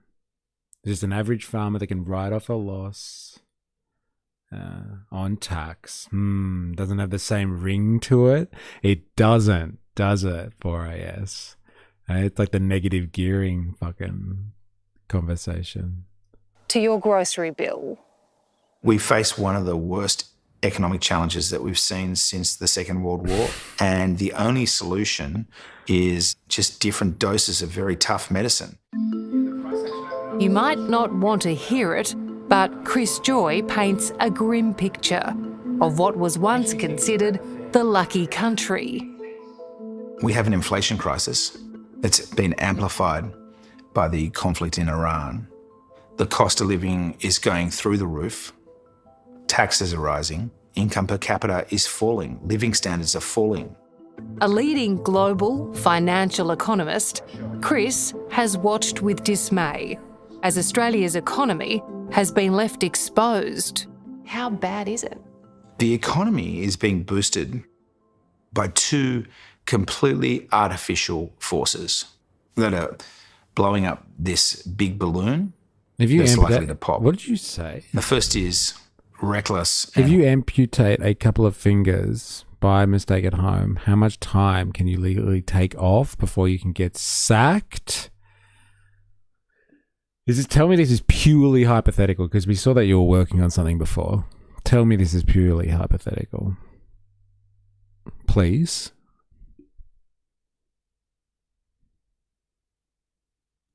Rampant government spending, but also record immigration and record population growth. And I think politicians think that there's probably a... Yes and no. Fuck. Okay. Radio. How much can you take off before getting sacked? I don't know. It depends how nice your employer is. My God. Your income protection insurance should cover you. Dude, call 911. 3 months. Ravi's calling up. I hope you're okay with your hypothetical here. Relationship between winning votes and letting people into the country, but that is driving up inflation. Have you got it wrapped? Like, is this actually happening? This line of convo along with your name, Bandsaw, I'm nervous. Well, like, check out the stream chat, man. We saw what Bandsaw was working on before. He's doing fucking woodwork while we're streaming. And now he's talking about chopping off fingers. This is not good. The law is 3 months. It depends on consecutively or in pieces. Remember, I was moved on for that. Yes, you are our in-house expert. HR consultant. Tell me you're a conservative without telling me ramped government spending with surpluses. Sure, buddy. Hey, yes. Ah, my daughter's boyfriend did. Okay, so it's not you. Still. Not great, though. Fuck me. So it's not a fully hypothetical, but it's not you. Yes, man.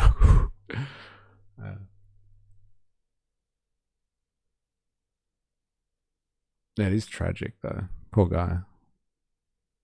I haven't worked in 2 years and got paid half of it. Sorry, got paid for half of it. Snap. It was called severance. Got it. What do we call severance here? Like redundancy, I guess? Because we only have... I think politicians think that there's probably a relationship between winning votes and letting people into the country, but that is driving up inflation. Because we only have so many houses that you can rent. We only have so many farms. We only have so many producers. And so when you have a massive influx of people into a country, it pushes up prices. There's never a good time for war.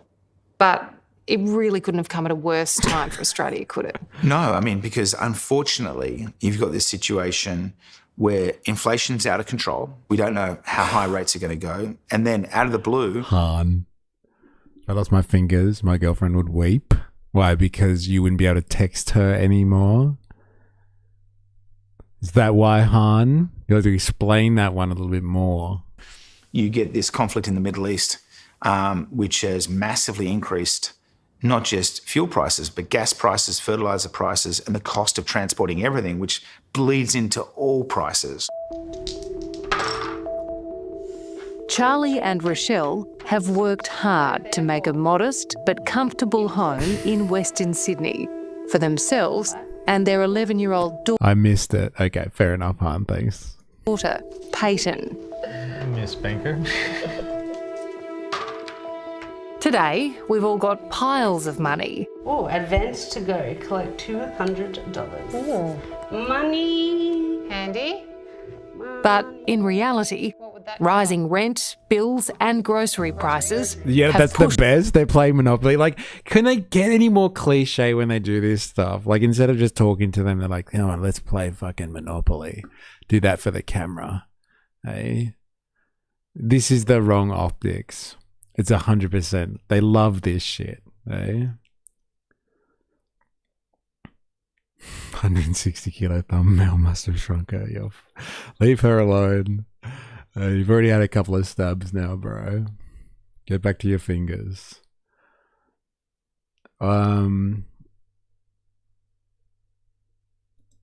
This young family to the brink. It's been like over the last probably say 12 months, we've just noticed it climb up a little bit higher, a little bit higher, a little bit higher. But then when it gets to the point where everything's gone up that little bit, and you start to notice our little margins narrowing, we don't have room to breathe. Rochelle is a social worker. Charlie is a retail supervisor. Together, they earn $180,000. It sounds pretty decent, but these days... Yeah, what's the accent? I wonder. They're struggling to put food on the table. Did you think this is how life would be? Wait, is that guy American? Where is his accent? Hey? I knew we had a migration crisis. Hey? These fucking Americans coming over here. Seriously. And then complaining about the cost of living.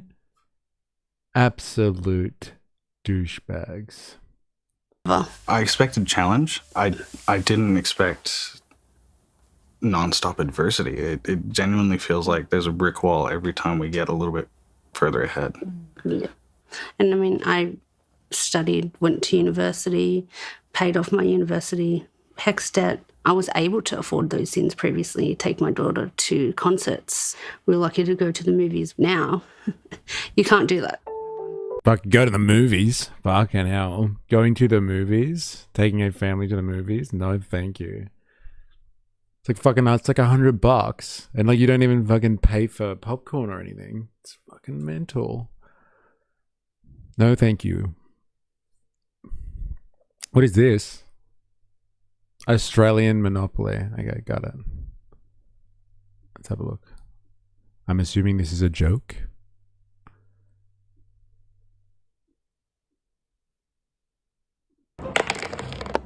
Sweet, I just passed Guy, I get $200. Whoa there, buddy. This is Australian Monopoly. 50% of your income is taxed. Are you serious? I'll buy that property. Okay, that'll be $2.5 million. What? It's Old Kent Road in Mount Druitt. It's supposed to be the cheapest properties in the game. It's the Australian housing market, mate. Nothing's cheap. Fucking hell. Community chest. The government's brought in 500,000 new immigrants, you've lost your job and your rent's increased, do not pass go. What the fuck? Hey, that's Albo's fault. Righto, my turn. Oh, Chance, you beauty. You made an offensive joke on social media. Go straight to jail for hate speech. Hey, that's the law. You got to go to jail. Chance, your NDIS scam worked. Collect $200 from every player. Here, take it, you fucking criminal. I don't care about the kids, boys. I need the money. Cigarette and beer tax increase. Pay everyone $50. Fucking hell. Government installs machete bins. Pay 200 more in tax. What? Righto, my turn. Well, before you turn, you got to pay $2,000 to the bank. What do you mean? I haven't even rolled yet, cunt. You got to pay rego, insurance, petrol, tolls, parking, green slip, pink slip, taxes, avo on toast. That's just the cost of living. Oh, fuck this! I'm moving to fucking Bali. Moving to fucking Bali. That's an Australian response right there. Very good. Very good. This is pretty good. Oh, man.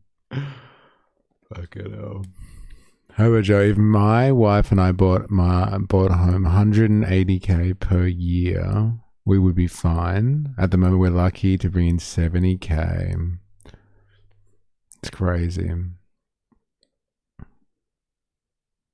Times are tough. Don't worry, 60 minutes have got us covered, Hobo Joe. Me and you, bro.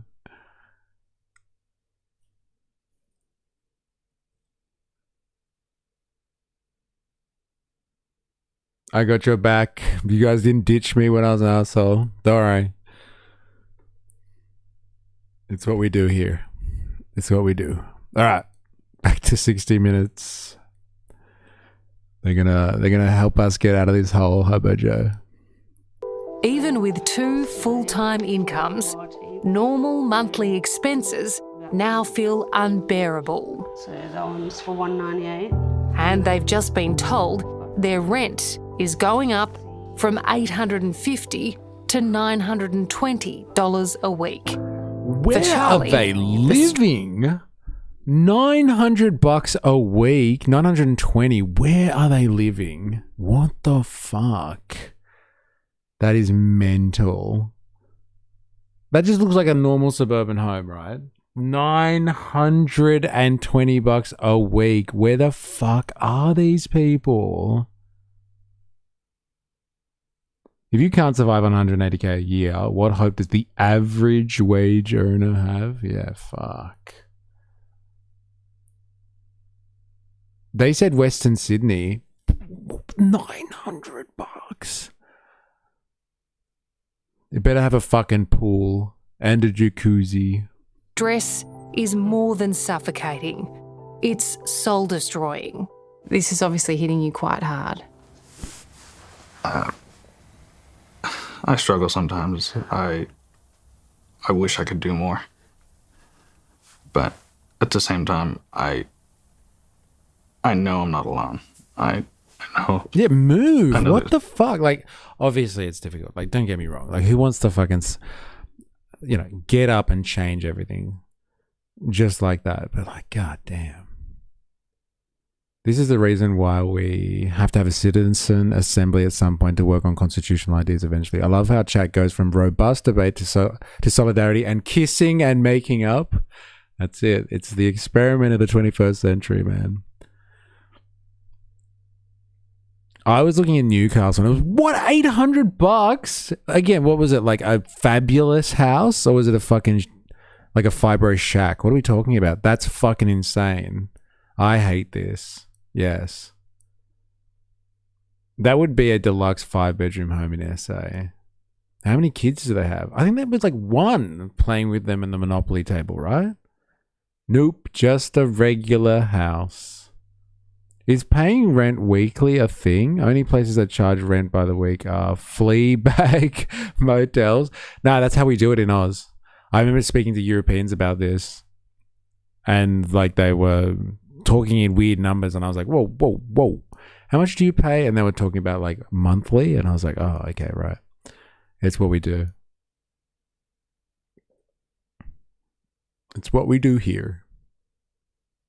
My boy loves Avo. It's my trick to sneak veggies into him, but he better not have Avo on toast or he'll never buy a house. Hey, watch out. I was paying $410 in 2010. Brand new townhouse in Brompton. Okay.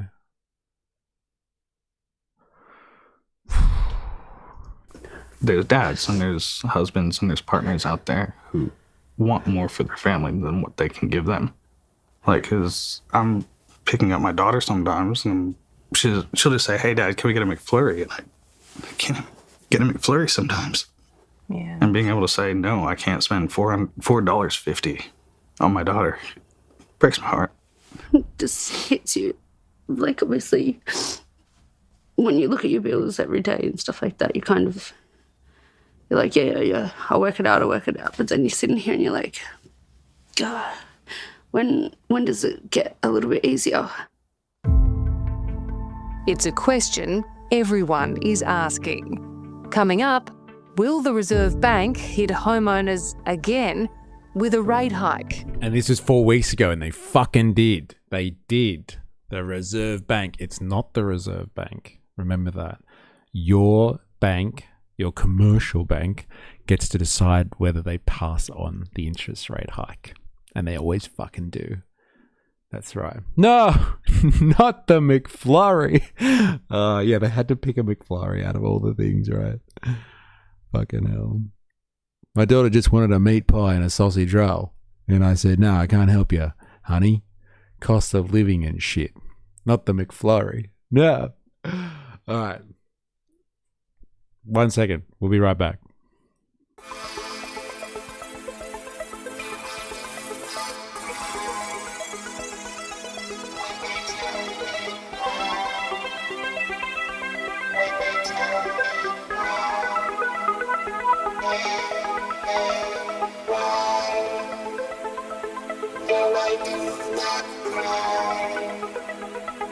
When they tell me why, when they tell me why,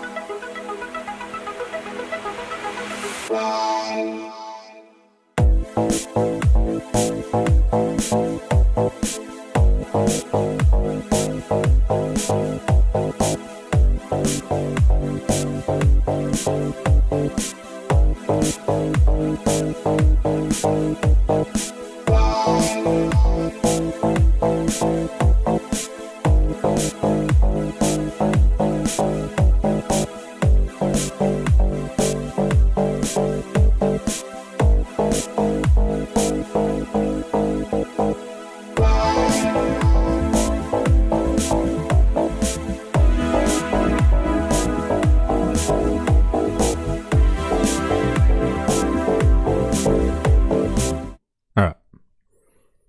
I'll say it again. Interest rate hikes are class warfare. I'm telling you, people.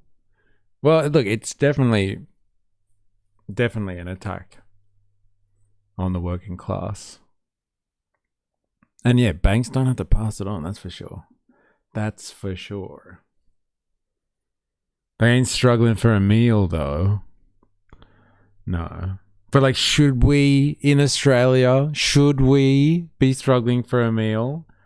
Like, if this guy wants to fucking get a McFlurry, like, he should be able to get a McFlurry.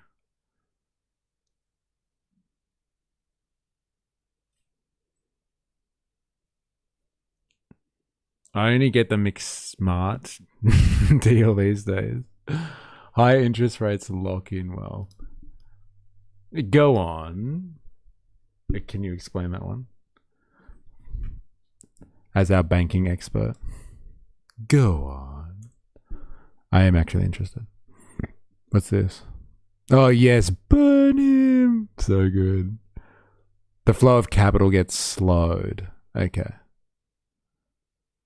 That's the idea, right? That's why it's an inflationary tool, anti-inflationary tool. I'm telling you people, the earth revolves around the sun. Burn him!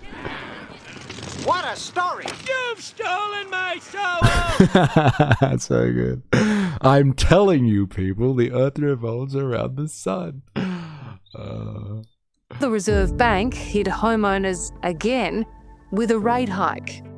Does that give you that knot in your stomach? Could just be left with nothing.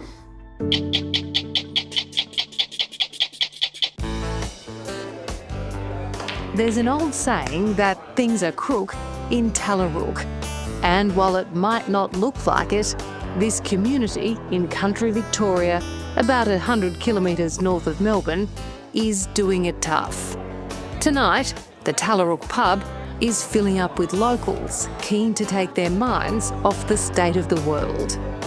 To lighten the load, publican James Carlin has replaced the Friday night meat raffle tray with a more precious commodity, a 20-litre jerry can of diesel. You would know just about everything that goes on in a town like this. How stretched are people at the moment? I think it's pretty clear that people's behaviours have changed. Yeah. I've had one staff member that wasn't able to make a shift because she couldn't afford the diesel. Yeah, wow. I suppose my concern is that we're moving into a COVID-type shutdown phase, and that's probably the scariest thing for small businesses and for the farmers. And that. Oh, look, they are struggling to make ends meet, but they have money to buy booze. Hey, calling it how it is. If they can't get fuel, or if it's too expensive to use, it will decimate little country towns. With that very real possibility, tonight, every drink comes with a raffle ticket.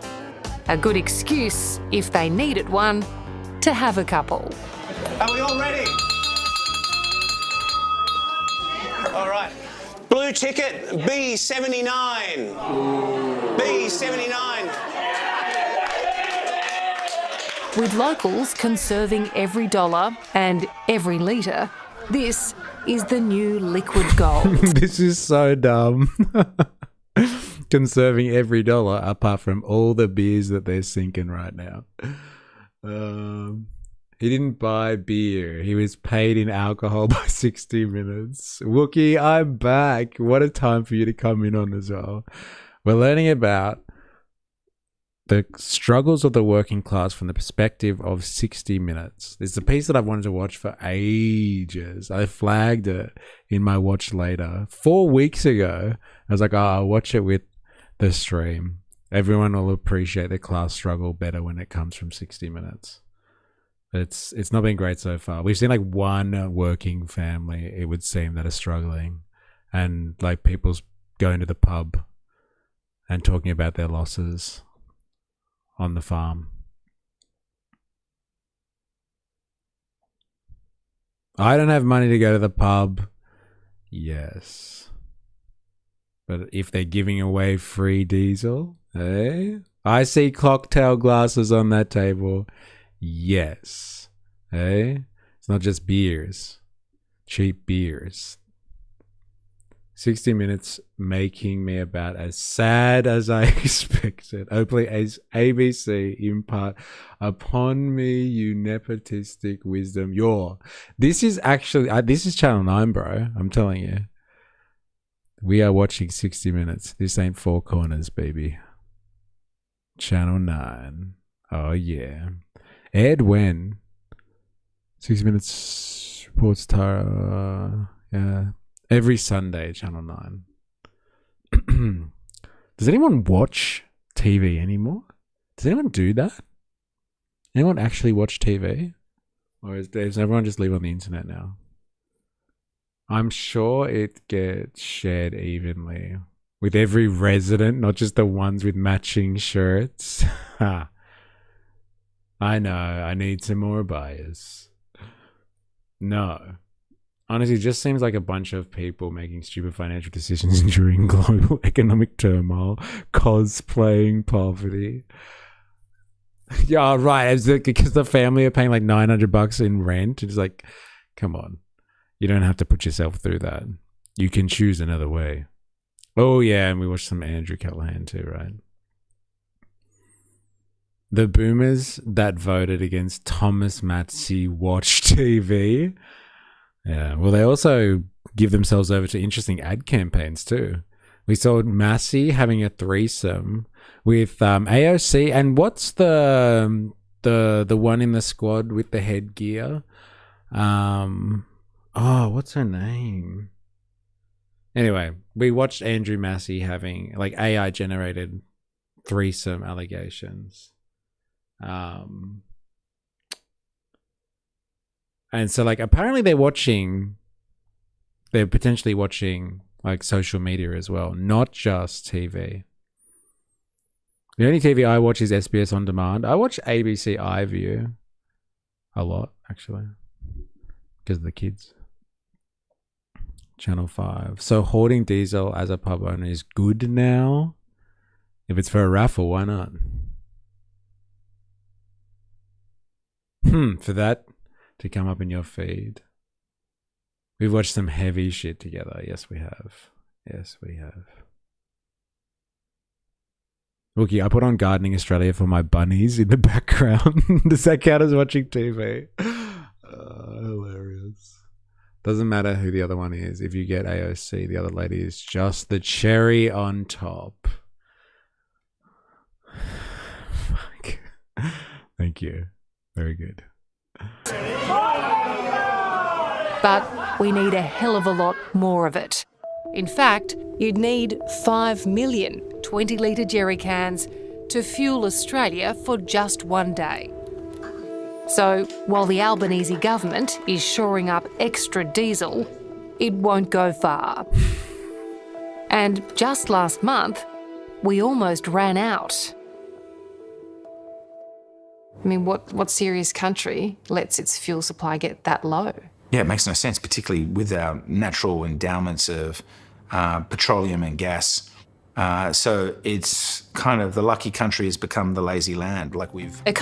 Isn't that just a misnomer anyway? Like the whole lucky country thing was actually a criticism of Australia, not a compliment. We've watched some heavy shit together. You made Far Right Fridays look like a children's program. Like for the algorithm to serve you threesomes. Yeah, threesomes of American politicians. The fuck you searching? No, we actually had to go looking for that. We were watching something and they were like, we were watching Bernie Sanders talk, and he was like, oh yeah, there was some ad campaign against Massey that like had him with like 2 female politicians making outrageous claims. And so Jag actually found it and was like, this is the one they're talking about. This is the one. It's not my algorithm, I swear. It's not mine. I swear. My local servers still have days without fuel. Yeah. It was a criticism, but I wouldn't expect this economist to know that. But he took that poem too literally. I didn't know that. It was Dilemmas that taught us that. About the lucky country. Not being really the lucky country. Oh, I'm talking about people's algorithms that did show up on that. Yeah. Were you here for it? Did you see it? That was hilarious. Not all heroes wear cape. That one's for Jag. Economist Chris Joy worries we've been cruising, with high government spending giving Australians a false sense of unsustainable growth. And it's come at a cost. He claims we've lost our competitive edge. We're really reliant on the rest of the world because we've chosen not to produce our own energy sources and or export a lot of our resources. The fact that we haven't been investing in independence and autonomy, we haven't been investing in resilience, means that Australia is vulnerable to these shocks, and we've fared worse than most countries because we don't have that insurance in place. Back in regional New South Wales... Yeah, we know about all of this. So not much of an expert, this guy, is he? Massey already filed papers to run again in 2028. More boomers will be dead by the next election, and if he makes APAC spend another $30 million to keep him out of office, it's a win. That's fucking hilarious. And Trump mega donors too, we learned. Apparently APAC spent $9 million, I think it was, on his campaign. And there was other ones coming in from Trump mega donors. Exactly who? I don't know. I'm an economist and I don't know how globalization works. What an indictment. LOL. Someone once told me the world was going to roll him. I'm sure all the countries were nice to will you save us, right?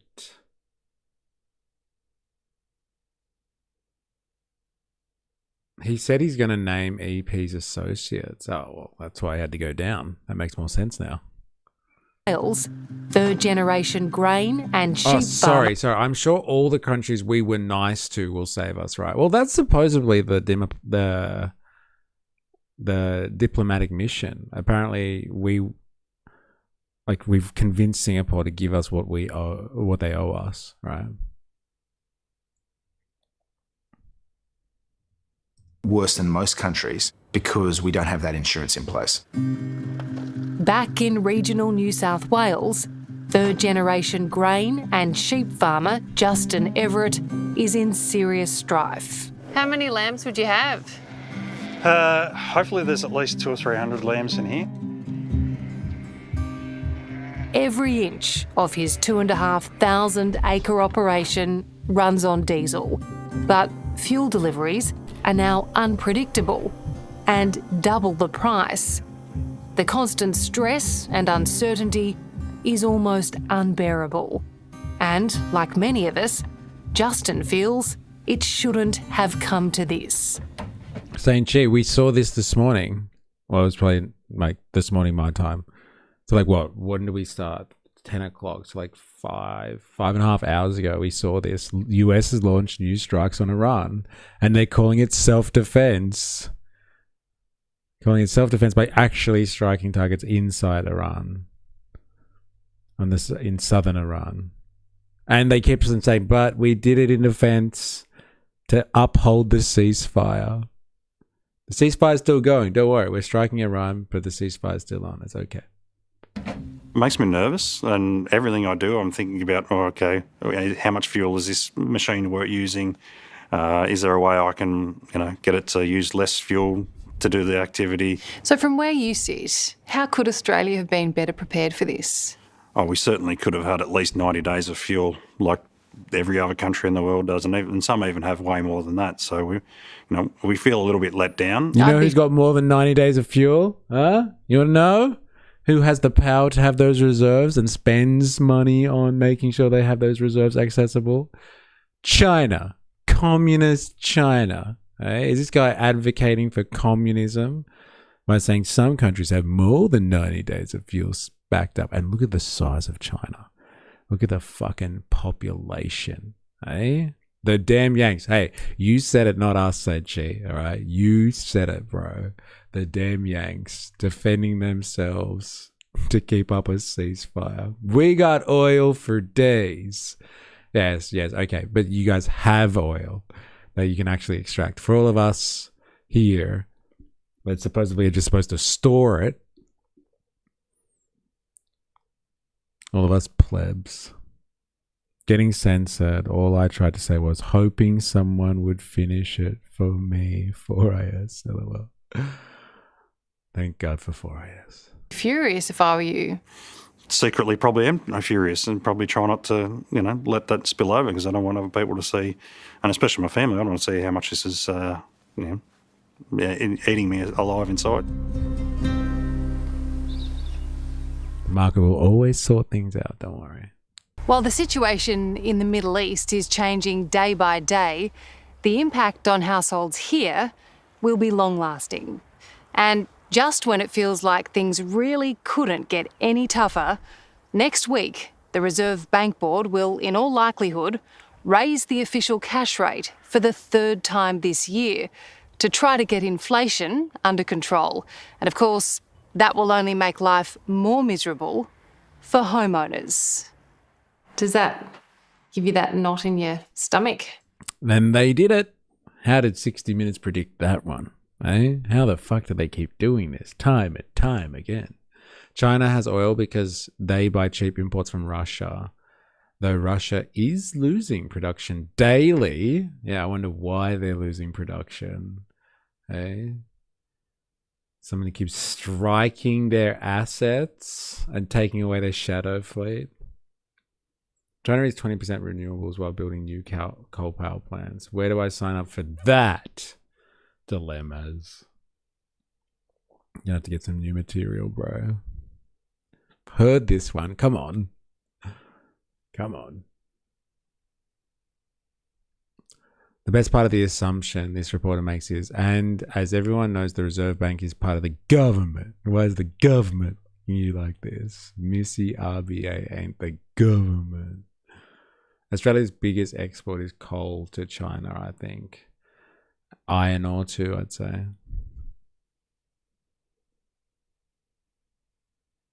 But yes. And agricultural produce. Wind and solar supply almost 40% of China's power. Yeah, definitely. Like, I don't know how much it's going to cost to pay my mortgage now and then... Oh, wait. What is she asking? Does that give you that knot in your stomach? Yeah, definitely. Like, I don't know how much it's going to cost to pay my mortgage now and then could just be left with nothing. For first homeowners Bill Day and Emmy Robertson, the cost of living crunch has turned their happy home in Victoria's Dandenong Ranges into a prison. In their late 20s, raising an almost 2-year-old, they can barely afford to leave the house. With a $600,000 mortgage, they're not sure. Anyone in the working class notice what she pulled out of the fridge just then? Hey, she shops at Audi. I'll tell you that much for free. Or how many more rate rises they can survive. And do you think about the possibility of having to sell? If it keeps going the way it is and they keep rising and everything, it, probably. But then again, how am I meant to... What am I going to do? I'm going to have to rent, but it's pretty much the same price as buying a house. So I'm really going nowhere if I sell my house. Bill works in construction 5 or 6 days a week, earning $45 an hour. Emmy stays home with Beau. Going back to her retail job would barely cover the cost of childcare. For this young family, the sums just don't add up. And like so many, they feel like they're going under. Stop having kids, bro. Savage. Do they even shop at Audi? How irresponsible. Come on, you gotta do it, man. Can't shop at Woolies. That'll crush you. Absolutely crush you. Australia is one of the largest exporters of liquefied natural gas, LNG, frequently ranking alongside Qatar as the top supplier. The industry primarily exports to key Asia-Pacific markets like Japan, China, South Korea, though it currently faces domestic policy debates around global supply pressures. Yeah, who's the debate being led by? Hey, my friend and yours, Conrad Benjamin. I love Audi. We have Foodland. Maybe she should get a job. Yeah, but this is what they just talked about. And like, you know, I've had this exact conversation, to be honest. But like, they were just saying, like, if she goes back to her job in retail, and like many people have this dilemma. If you go back to work and then you have to put your kid in childcare, like it may just be the entirety of your salary goes to just paying for the cost of childcare. So like, it doesn't even work. We made that decision when I was working. We're like, what's the point of having both of us work just to cover the cost of like childcare stuff? It's crazy. So his TLDR is owning a house sucks, but renting sucks just as much, and you don't get a house, pretty much.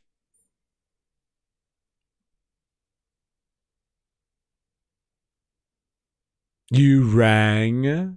Yes, I said dilemma. I said it. Somebody called.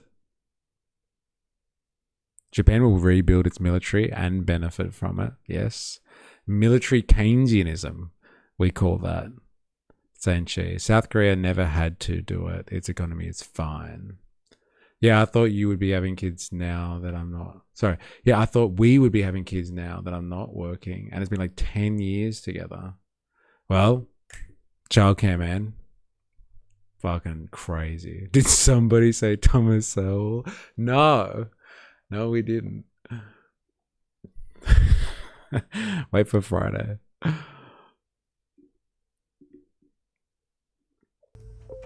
Some weeks, like the worst week I probably had it, I had $20 in my account. And then I got to wait till payday and just hopefully not spend anything and hopefully no bills come out. $20 once you'd paid your mortgage, bought your food, paid your bills. All the bills. $20 to get by. Yeah. Pretty scary. Stressful, yeah.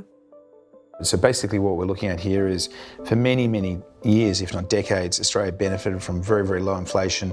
While it won't be popular, Chris Joy believes the Reserve Bank... This is a secret. Yeah, advice, you'll never be financially ready. It'll never happen.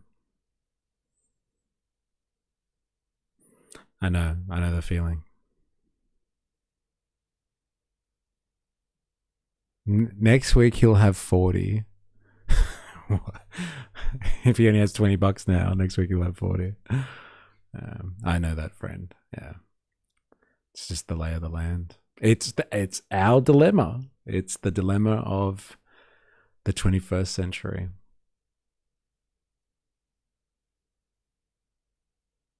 Should raise interest rates when it If he meets next stopped the Avo on toast, he'd have 30 a week. Oh my God. Australia benefited from $20 to get by. Yeah. Pretty scary. Stressful, yeah. This is the social question. Yes, we just did a podcast on this, actually. Go and check it out. We just did a podcast on this exact thing, didn't we, 4AS? My God. Basically, what we're looking at here is for many, many years, if not decades, Australia benefited from very, very low inflation. While it won't be popular, Chris Joy believes the Reserve Bank should raise interest rates when it meets next week, as it's the only tool to control rising inflation and the cost of living. Hiking aggressively. But even that, he warns, won't be enough. Should we all be preparing for recession? Absolutely. What does that look like for people sitting at home watching? It means higher unemployment, lower income growth. It means higher interest rates. So I think for Australians, they're going to need to think about where they're living, what are the right states, what areas offer the best opportunities and prospects, whether it's... I bet he's driving inflation. Yes, especially with an attitude like that. He's like, yeah, they should put interest rates up. Fuck them. Hey? Fuck them. Fuck all the Australians out there that are struggling with a mortgage or any type of loan. So I can put interest rates up, eh? Fuck them. Thank you, 4AS. I'm going to put that out again as well. We talk about this, me and 4AS, in the latest podcast. Go and check it out. 5 kids here. We are adults now. Well, adults now. You had 5 kids? Fuck. God damn. I'm impressed. I'm fucking impressed. Interest rates should be set by the free market, not some idiot bankers. There we go. There we go. I'll take that hard. Fuck yeah. Down with the Reserve Bank. Down with the Fed.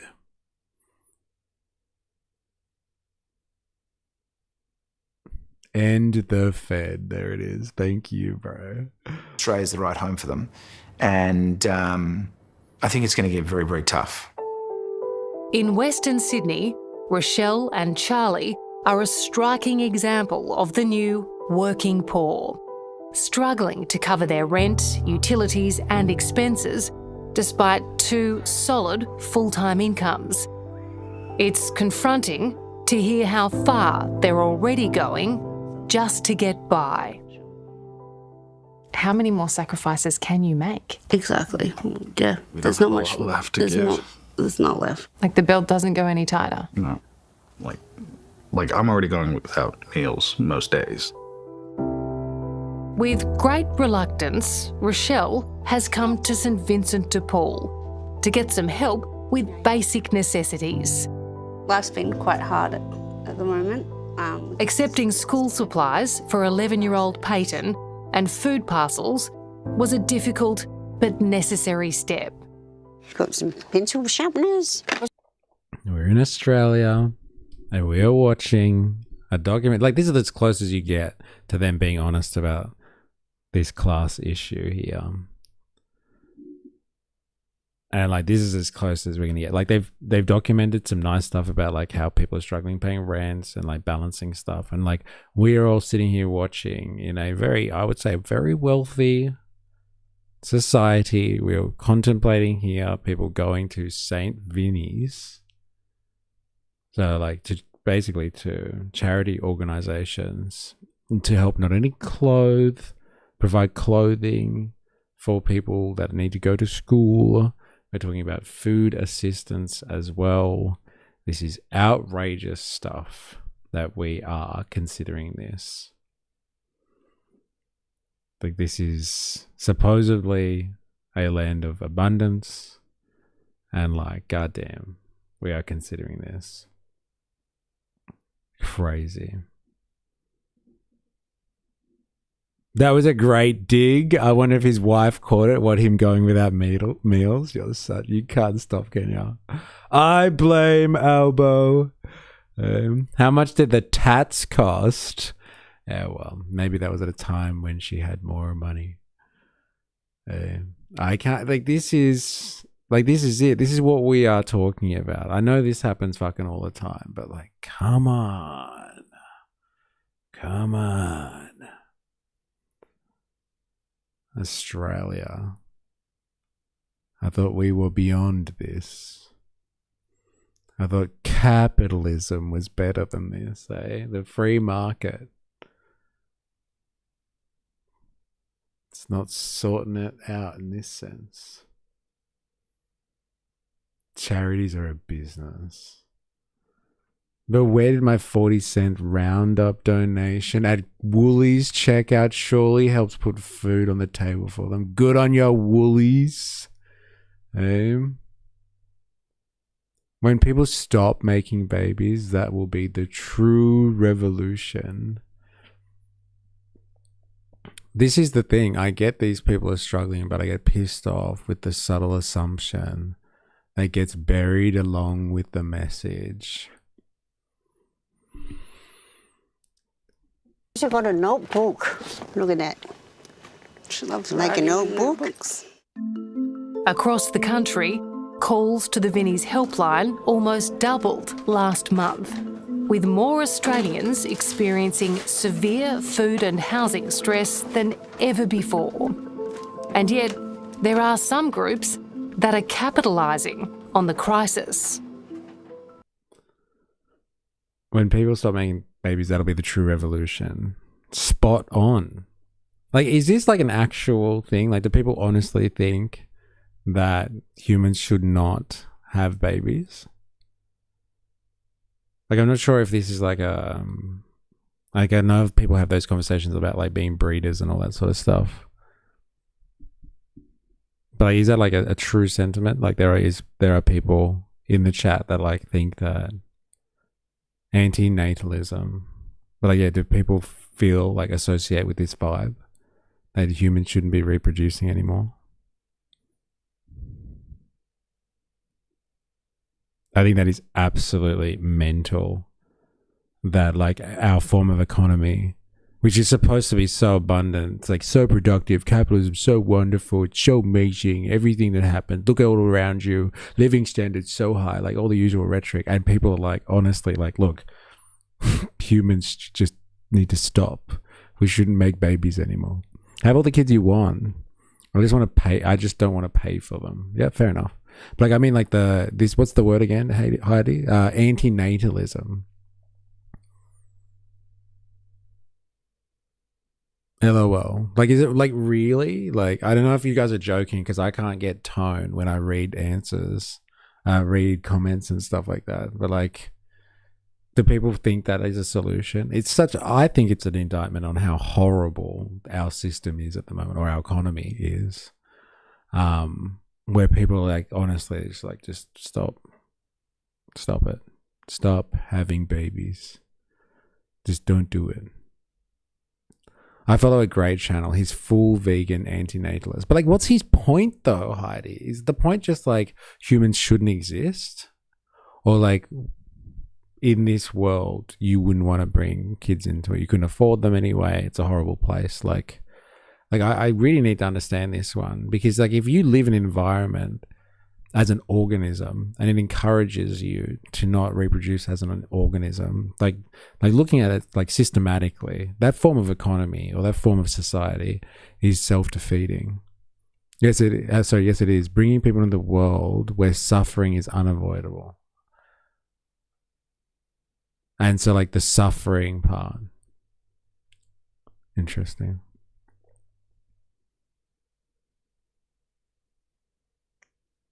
Yeah, it's crazy.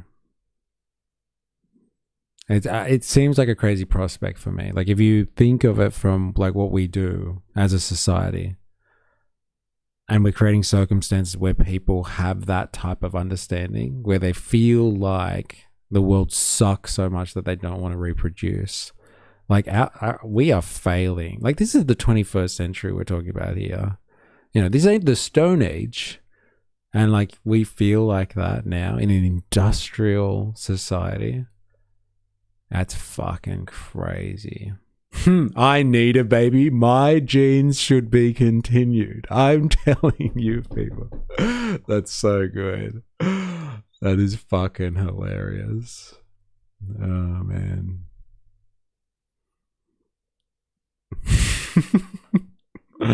His theory is correct. That doesn't make it a bad thing. The welfare state is making the middle class disappear. Only the rich and poor have children. The rich can afford it. The poor babies are subsidized. Damn. How are poor babies subsidized? Like with like food stamps or something like that? Is that what you mean? Unless you're talking about like state by state stuff here.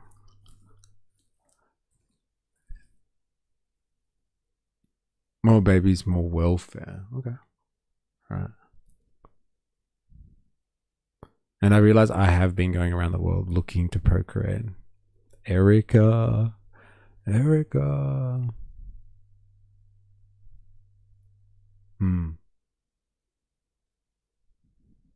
Interesting. Fair enough. I just, if that is the world that we're creating here, it's isn't that just a crazy indictment of our society? I can't get behind a scientific argument for ending human race. It's kind of wild. It is fucking wild, man. It's wild as fuck.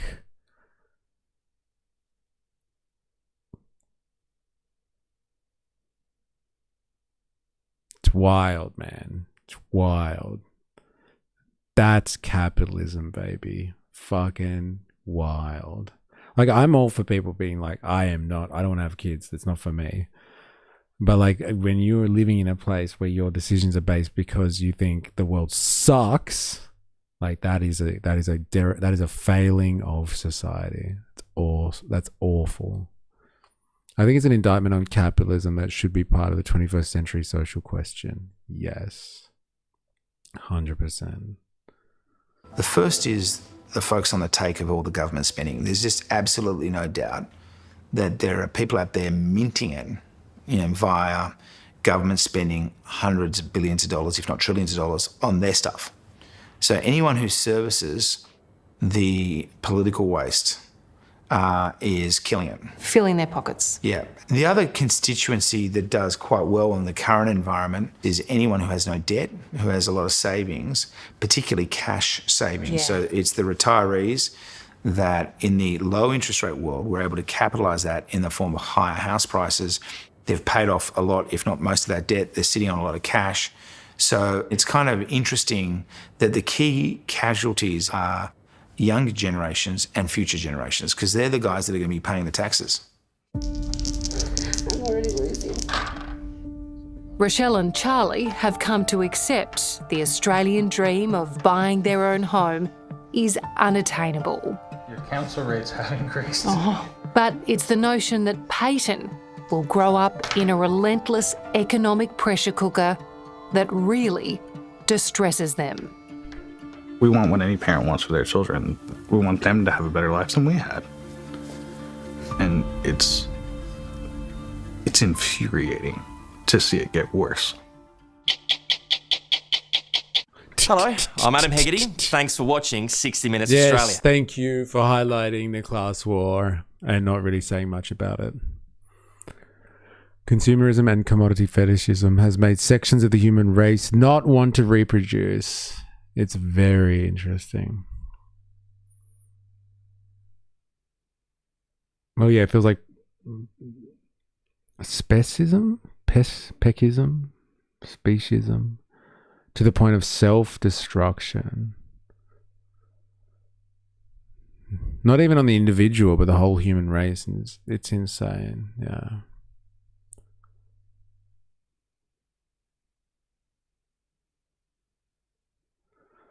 All right. I've got to bounce. What can we learn from that? You know my fucking takeaway. Hey? We live in a world full of productive capacity. There is no excuse for what we're seeing here. There is absolutely no excuse for this, what we just watched there. Absolutely no excuse for this. We can organize ourselves better so we don't let people fall through the fucking cracks. It's the least we could do. Pessimism. Yes, got it. Sorry. Yeah, it's not needed. Once we figure out that this isn't the way to do things and we can do it better, then, things will change. Got to spread that idea far and wide. Can't believe social reproduction came up. I did it on purpose for IS, so I could promote the podcast. Go and watch the fucking podcast. I put the link in there before. We talk about this exact thing. Go and have a look at it. All right, thank you everyone who's been hanging out today. You know who you are. Heidi the Sausage, 4IS Bandunk, Ravy Baby, Dilemmas, Han the Fixer coming in today, Saint Chi. You've been hanging around all day today. Who else we got here?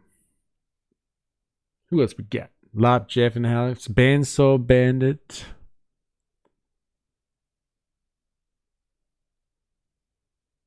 Who else we got? Wookie's been hanging out today as well.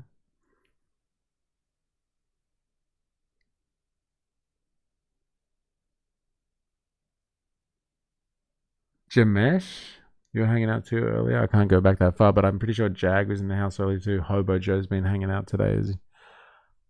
So thank you everybody for your contributions, your interactions. If you've been lurking today, thank you as well. One thing for the Govan was in the house too earlier, I'm pretty sure. Yeah, thank you everybody. And if you're watching this on YouTube and you haven't already, before you go, make sure you activate the like button. And we'll be back tomorrow for some Hump Day Wednesday. And we'll see you there. Until next time, please remember, I am, you are, we are a mystery. Catch you round.